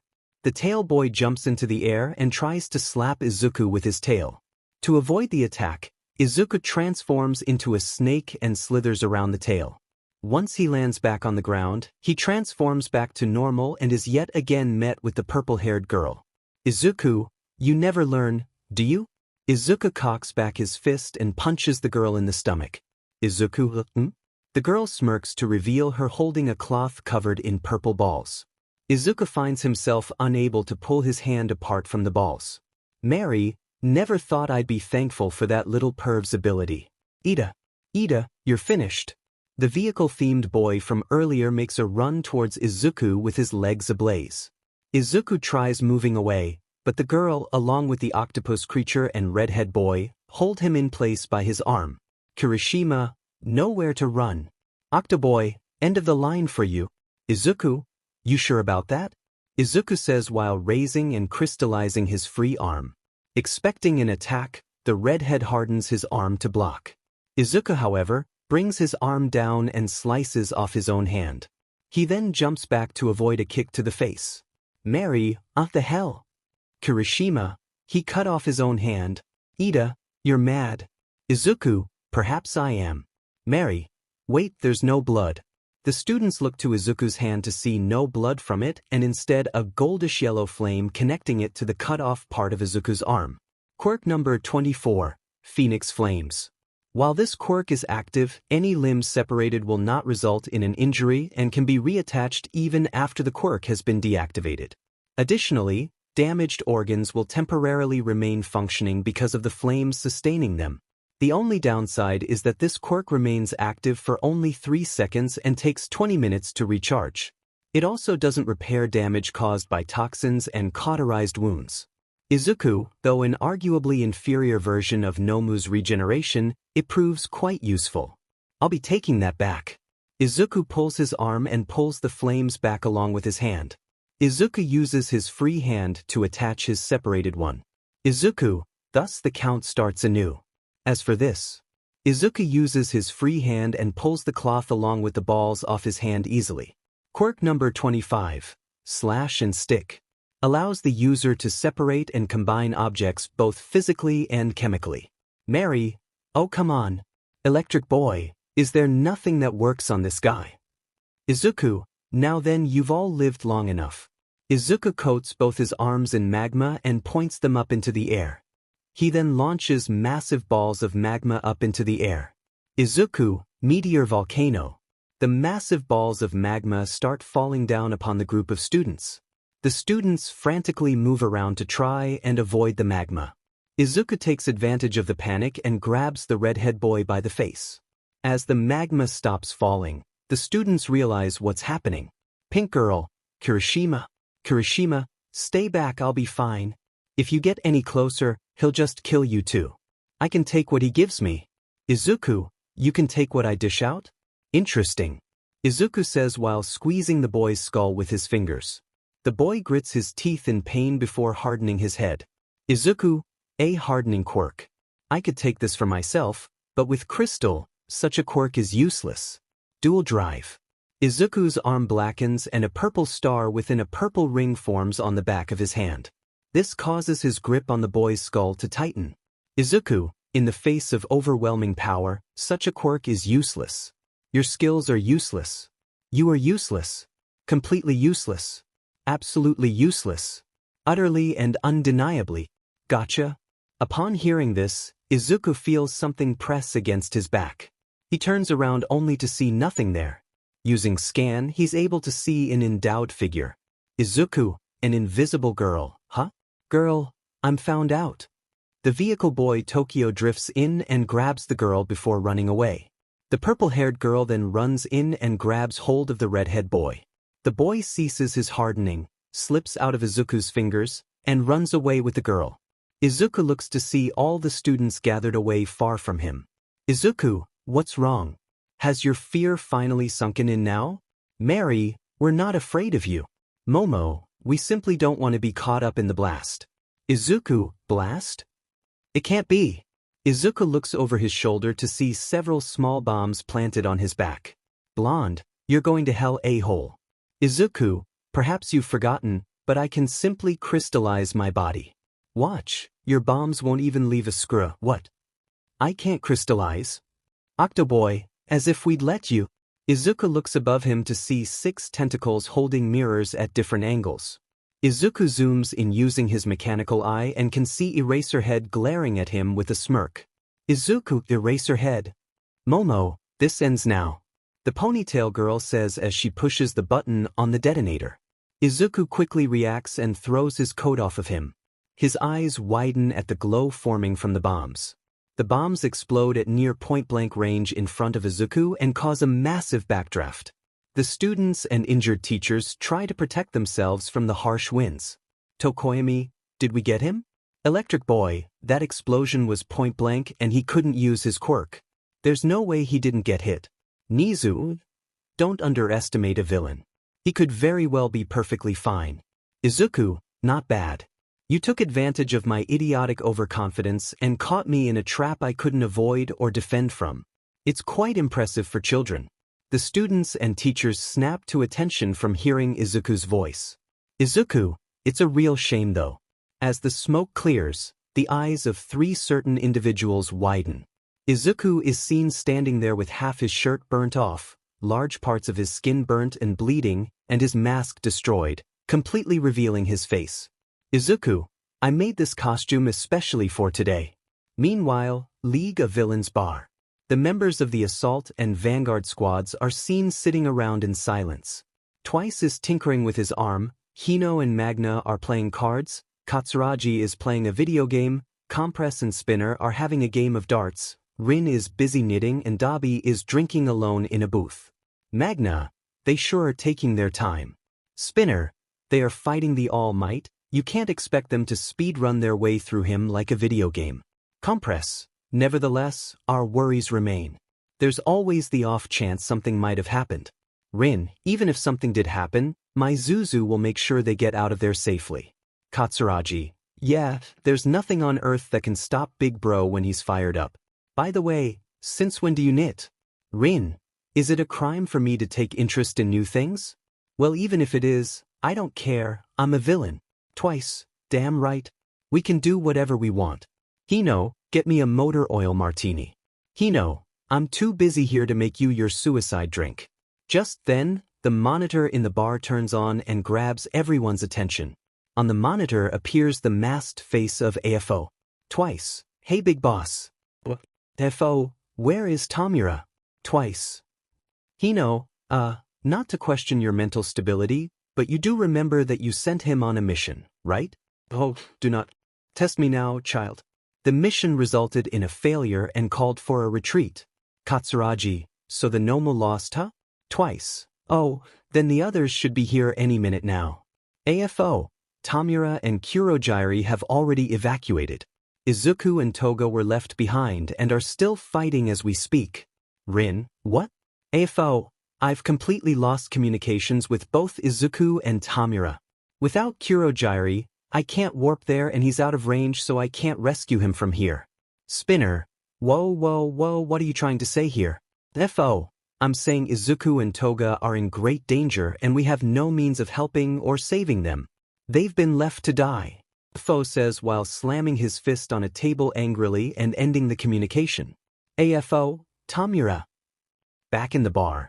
The reality of what the group just heard is slowly starting to sink in. Rin, Zuzu, twice, Toga, Hino, they've been, Magna, left for dead? The smell of burning wood causes everyone to turn towards Dabi. He is seen sitting in a burning booth with his drink boiling in its glass. Dabi, I knew it. Back at ye, Electric Boy, geez, that massive explosion and all we did was burn through this guy's clothes. Momo, don't be discouraged. You can see that we've definitely done some damage. Mary, gotta admit, he's not as bad looking as I thought. Ida, he's a villain. Mary, I know that. I'm just saying. Izuku, normally, I'd make a big deal about you seeing my face. But hey, you're gonna die here anyways. Kirishima, we're not gonna be killed by the likes of you. Pink Girl, while all of the students are ready for battle, the explosive blonde steps forward ahead of everyone. Green Girl, Bakugo? Kirishima, oi, Bakugo, what are you doing? Izuku, oh, have you perhaps come to me to offer yourself up? I'll make sure your end is swift. The girl walks up in front of Izuku with her head down and hair shadowing her eyes. Bakugo, you're Deku, aren't you? Izuku feels a sharp pain in his head from being called that name. From the depths of his mind, Izuku hears the girl's voice speaking a different phrase. Useless Deku. Take a swan dive off the roof. What the hell can you do? The pain swells in Izuku's head, but is overcome by an unexplained feeling of rage. Izuku, what did you just call me? Bakugo, you're my Deku Midoriya Izuku. Izuku, my name, how do you know it? And how dare you call me by the name of a hero? Who the hell are you? Bakugo, what the hell are you saying? Of course I know your name. How could I have ever forgotten? How could you pretend to not know me? The girl clenches her fists and slowly looks up to reveal her crying face to Izuku. Izuku's eyes widen and he steps back upon getting a full view of her face. Bakugo, it's me, Kaken. Sayonara, Kat. Bakugo, what happened to you? Do you realize how heartbroken everyone's felt over you? We thought you were killed. I thought I killed you. And now, after over a year, I find you alive as a hero-killing villain. Mary, oi, what's going on? Momo, Bakugo, do you know him? Izuku, shut up. Izuku yells while firing a laser from his finger through the girl's shoulder. Electric boy, Bakugo. The girl falls to her knees covering her shoulder while Izuku stands there panting and clutching his head. Bakugo, why? The girl gets up while still clutching her shoulder and stares Izuku in the eye. Bakugo, why are you, the one who wanted to be a hero more than anything else, doing such villainous crimes? You respected and loved your father, how could you try to kill him? How could you just abandon your friends and family for such an evil life? Let it burn, son. Can it be a hero too? Izuku, shut up, shut up, shut up, shut up. Izuku sharpens his fingers and tries to slash the girl. The girl is however pulled away by the tape from the elbow boy. Momo, Bakugo, are you okay? Tape boy, let me patch you up. Izuku, I've had enough of this. All these voices and paining headaches, I'm putting it all to an end. I don't care if I destroy my body again, you're all going straight to hell. Rage. Adrenaline. Munch. Boost. Crystallize. Enema. Clay skin. Overclock. Mechanization. Sharpen. Izuku's arms darken with a red star forming on the back of his right hand and a blue ring on the back of his left. Both his arms bulk up as blue rings form on his left fingers and arm while red cracks form on his right arm and the fingers turn red ending in a flame pattern. His forearms crystallize and become more jagged with layered edges. Two pseudo-arms sprout from Izuku's back and mechanize. A pair of goat horns grow from his forehead and stretches all the way to the back of his head. His teeth sharpen and mouth forms a demented smile with an eerily long tongue sticking out. His left eye is opened wider than the right and gives off the truly insane vibe. Izuku, now let's have some fun. Electric boy, hey, guys, I don't know why, but my legs aren't working so well. Tape boy, what a coincidence, mine are too. Izuku, if you're not gonna make the first move, I will. In the time it takes for someone to blink, Izuku rams headfirst into the muscle boy's gut. This sends him crashing into the Octoboy and boy with the pointed head, sending them both flying.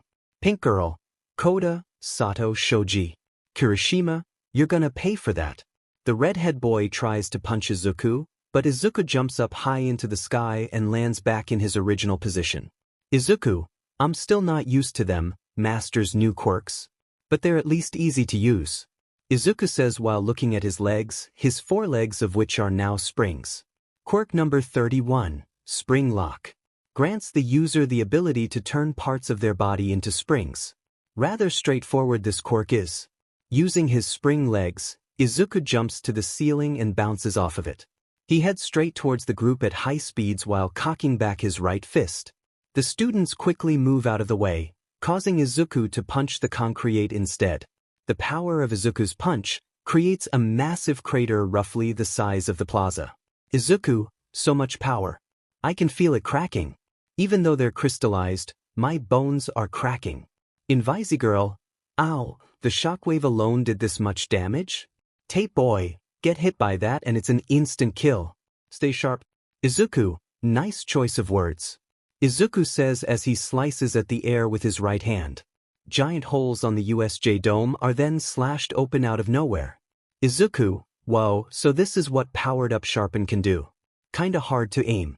Ida, this is bad, we can't win against him like this. We need to rescue the others and run. Izuku, run? I can't let you do that.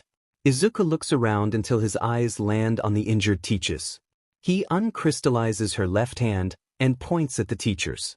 His fingers then transform into red and black tendrils that reach and stab into the body of Cementos. Izuku, forced quirk activation. Cementos's body twitches for a few seconds and the cement floor rises to create a wall blocking off the entrance. Quirk number 32, forced quirk activation. Transforms the user's fingers into tendrils that can forcibly activate the quirks of others. Izuku pulls the tendrils out and returns his hand to its crystallized state. Izuku, the death of all of you is what Tamura-sama wants. I'm fulfilling that mission to the letter. Bakugo, Deku, stop this madness. Izuku, I thought I told you to shut up. Izuku springs forward and tries to punch Bakugo, who ducks out of the way. Kirishima runs up and tries to punch Izuku. Izuku blocks with his left arm and trips Kirishima using one of his pseudo-arms. Izuku proceeds to unleash a barrage of stomps on the hardened boy. Izuku, come now, where's that heroic spirit of yours? Ida, right here. Ida says while delivering a turbo-boosted kick to Izuku's face. Izuku is as a result knocked back a good distance. Izuku regains his bearings only to see Todoroki launch a ball of flames at him. Izuku opens his mouth and sucks the flame up like a vacuum. Quirk number 33, vacuum. Lets the user pull objects using their breathe like a vortex. Izuku, powered up munch allows me to eat and store plasma substances like fire. I can also send M right back at ya.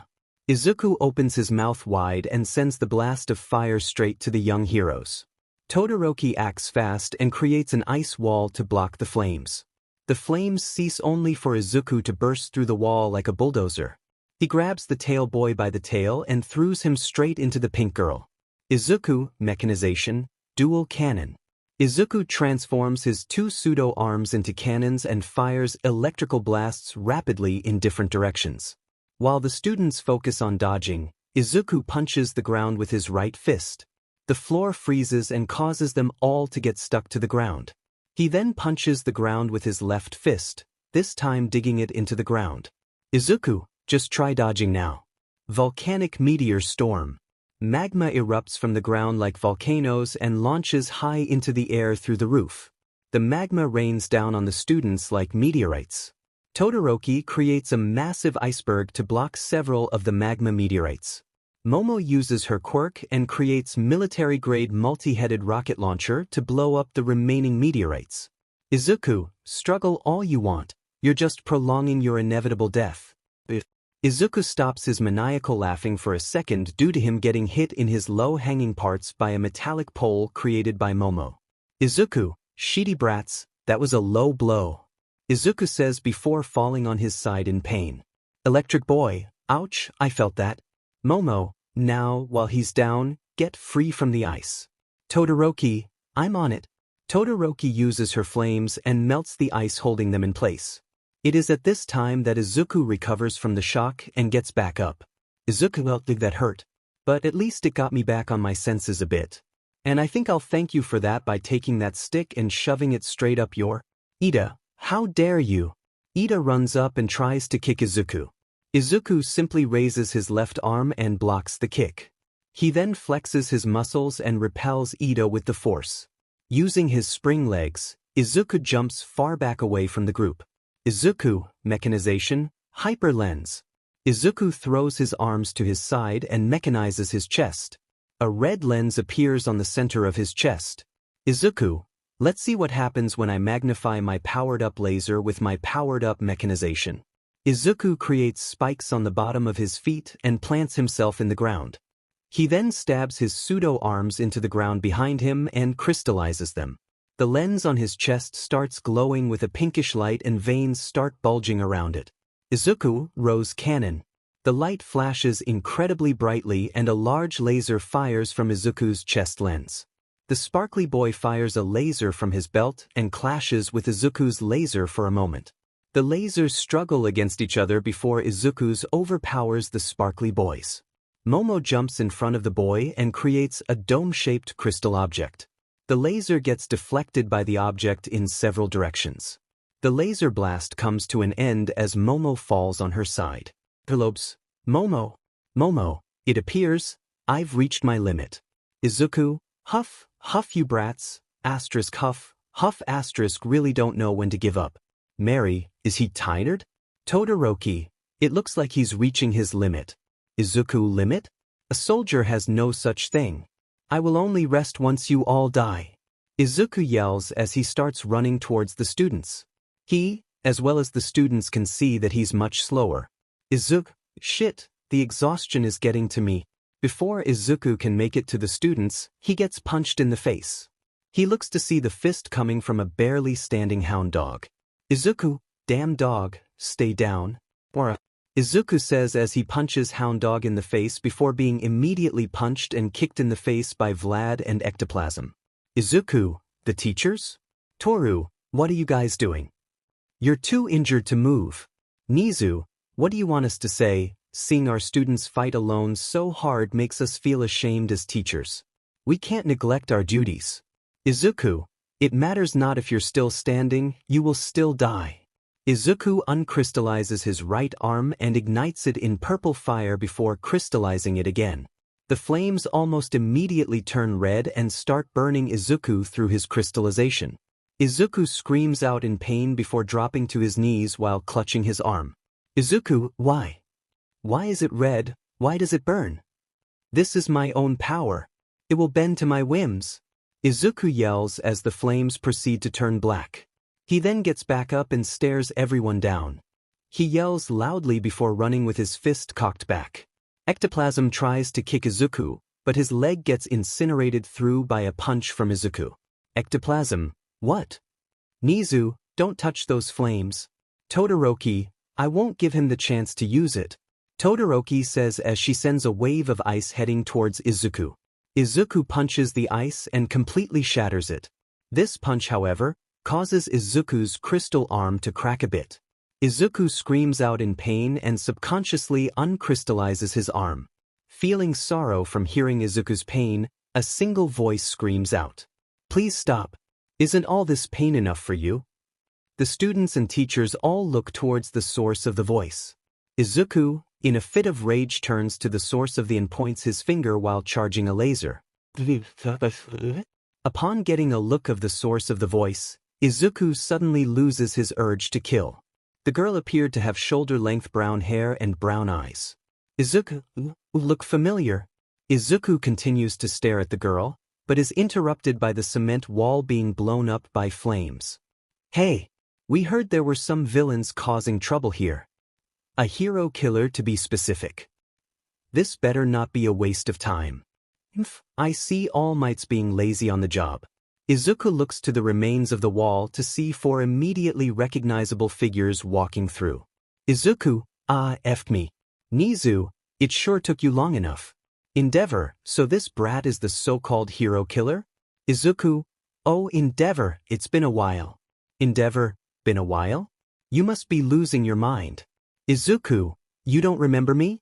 This eye of mine sure remembers you though. Best Jeanist. A shame, another member of this generation gets twisted. Gang Orca, it can't be helped. Let's just stop him from worsening his crimes.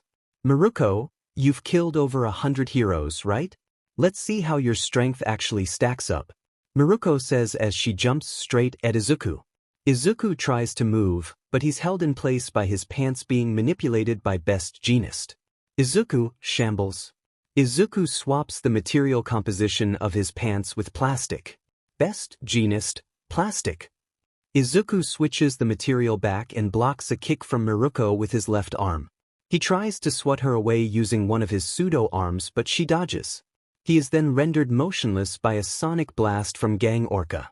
At that moment, A fireball is hurled at him by Endeavor. Izuku, unable to move, manages to blast a stream of water from his mouth and cancels out the flames. Meanwhile, at the undisturbed site of Toga's glass box, cracks are seen forming on it. Cracks continue to form until a knife breaks through. The knife stabs through the ice several more times and eventually tears down the wall. Toga, oh God, I'm free. That took forever. Now where is... Before she can finish her sentence, Toga can see Izuku and notice the predicament. Toga, hero, get away from him. Toga yells as she throws a knife up into the air. The knife descends and lands right in Gang Orca's blowhole. Gang Orca, ow. Right in the blowhole. Toga, hero. Izuku, Himiko. Toga, what happened? Your face. And you've gotten injured so badly. Izuku, hee, I got a little carried away. Seems my cover's been blown. And my chances of escaping seem slim. Toga, don't say that, we can still escape. Izuku, no, you can escape. I'll make sure of that. I at least want to save you. Toga, hey, what do you mean by that? Izuku, the seeds have already been sown, the next generation of Master's power is on its way. I'm no longer necessary. It's just a shame I couldn't live up to Master's legacy. Toga, stop talking like that. You make it sound as if you're going to, My clothes. Toga's clothes suddenly tighten and prevent her from moving. Best Jeanist, you let your guard down. Endeavor, go to hell. Endeavor sends a massive stream of flames straight to the villain duo. Izuku quickly turns and grabs Toga. He forces her on her knees and covers her as the flames hit his back. Toga, Izuku-an. Izuku, smile, I'm fine, Himiko. Izuku smiles at Toga for a moment before hearing running behind him. He throws her to the side before getting kicked at the back of his head by Miruko. Toga, Izuku-an. Izuku, lying on the ground, turns around so he's on his back. He is then stepped on by Miruko. Miruko, come on, is this the best you've got? I thought you were a hero killer. Izuku tries to push himself, but gets pulled back down. He looks to his right to see a hand coming out of the ground and grabbing his arm. Power loader, bet you forgot about me, didn't you? Another hand pops out of the ground and cuffs Izuku's wrist. Izuku's body starts reverting back to normal as he feels the powers of his quirks draining. Power loader, quirk suppressing cuffs, pretty useful, aren't they? Power loader pulls his hands back in the ground while leaving half of the cuff in the hole. He then does the same with Izuku's left wrist. The concrete holes with half of the cuffs in them are then sealed off by Cementos, thus trapping Izuku. Miruko, you're finished. Miruko says before stomping into Izuku's stomach. This knocks the wind out of Izuku and causes him to cough up blood. Izuku's eyes white out from the pain and sees Miruko walk away in his fading vision. Izuku, it hurts. I'm so tired. Izuku's eyes slowly starting shutting as his head falls back down to the ground. His breathing slows down and the pain starts to truly sink in. Izuku, I'm sorry, Master. I failed you. It's getting hard to keep my eyes open. I think I'll just take a short nap. Izuku closes his eyes and slowly lets his consciousness drift away. Toga, let go of me. Izuku opens his eyes and weakly lifts his head up. He is able to see Toga held by her skull by Endeavor. Izuku, Himiko. Toga, let me go. Endeavor, hold still. The more you move around, the more this will hurt. I'm going to see to it you pay for your crimes. Izuku's eyes slowly widen as his heartbeat accelerates. Izuku, Himiko. Izuku starts screaming and thrashing around violently while tugging on the cuffs. His screams draw the attention of everyone standing there. Gang Orca, seems he's finally breaking down. Endeavor, leave him be. We can just let him scream it out. Endeavor says as he and the others turn their backs to Izuku and walk to the exit. They try to pay him no attention, but stop dead in their tracks as the screams stop and the sound of ripping is heard. Everyone turns around to see Izuku standing there with his head hanging low and both his hands gone with blood dripping from where they once were. Izuku lifts his head up to look at them all with a blank face yet enraged look in his eyes. Izuku, get your hands off my Himiko. The rage-filled aura emanating from Izuku was giving everyone chills and paralyzed them. Izuku takes one step forward, followed slowly by another.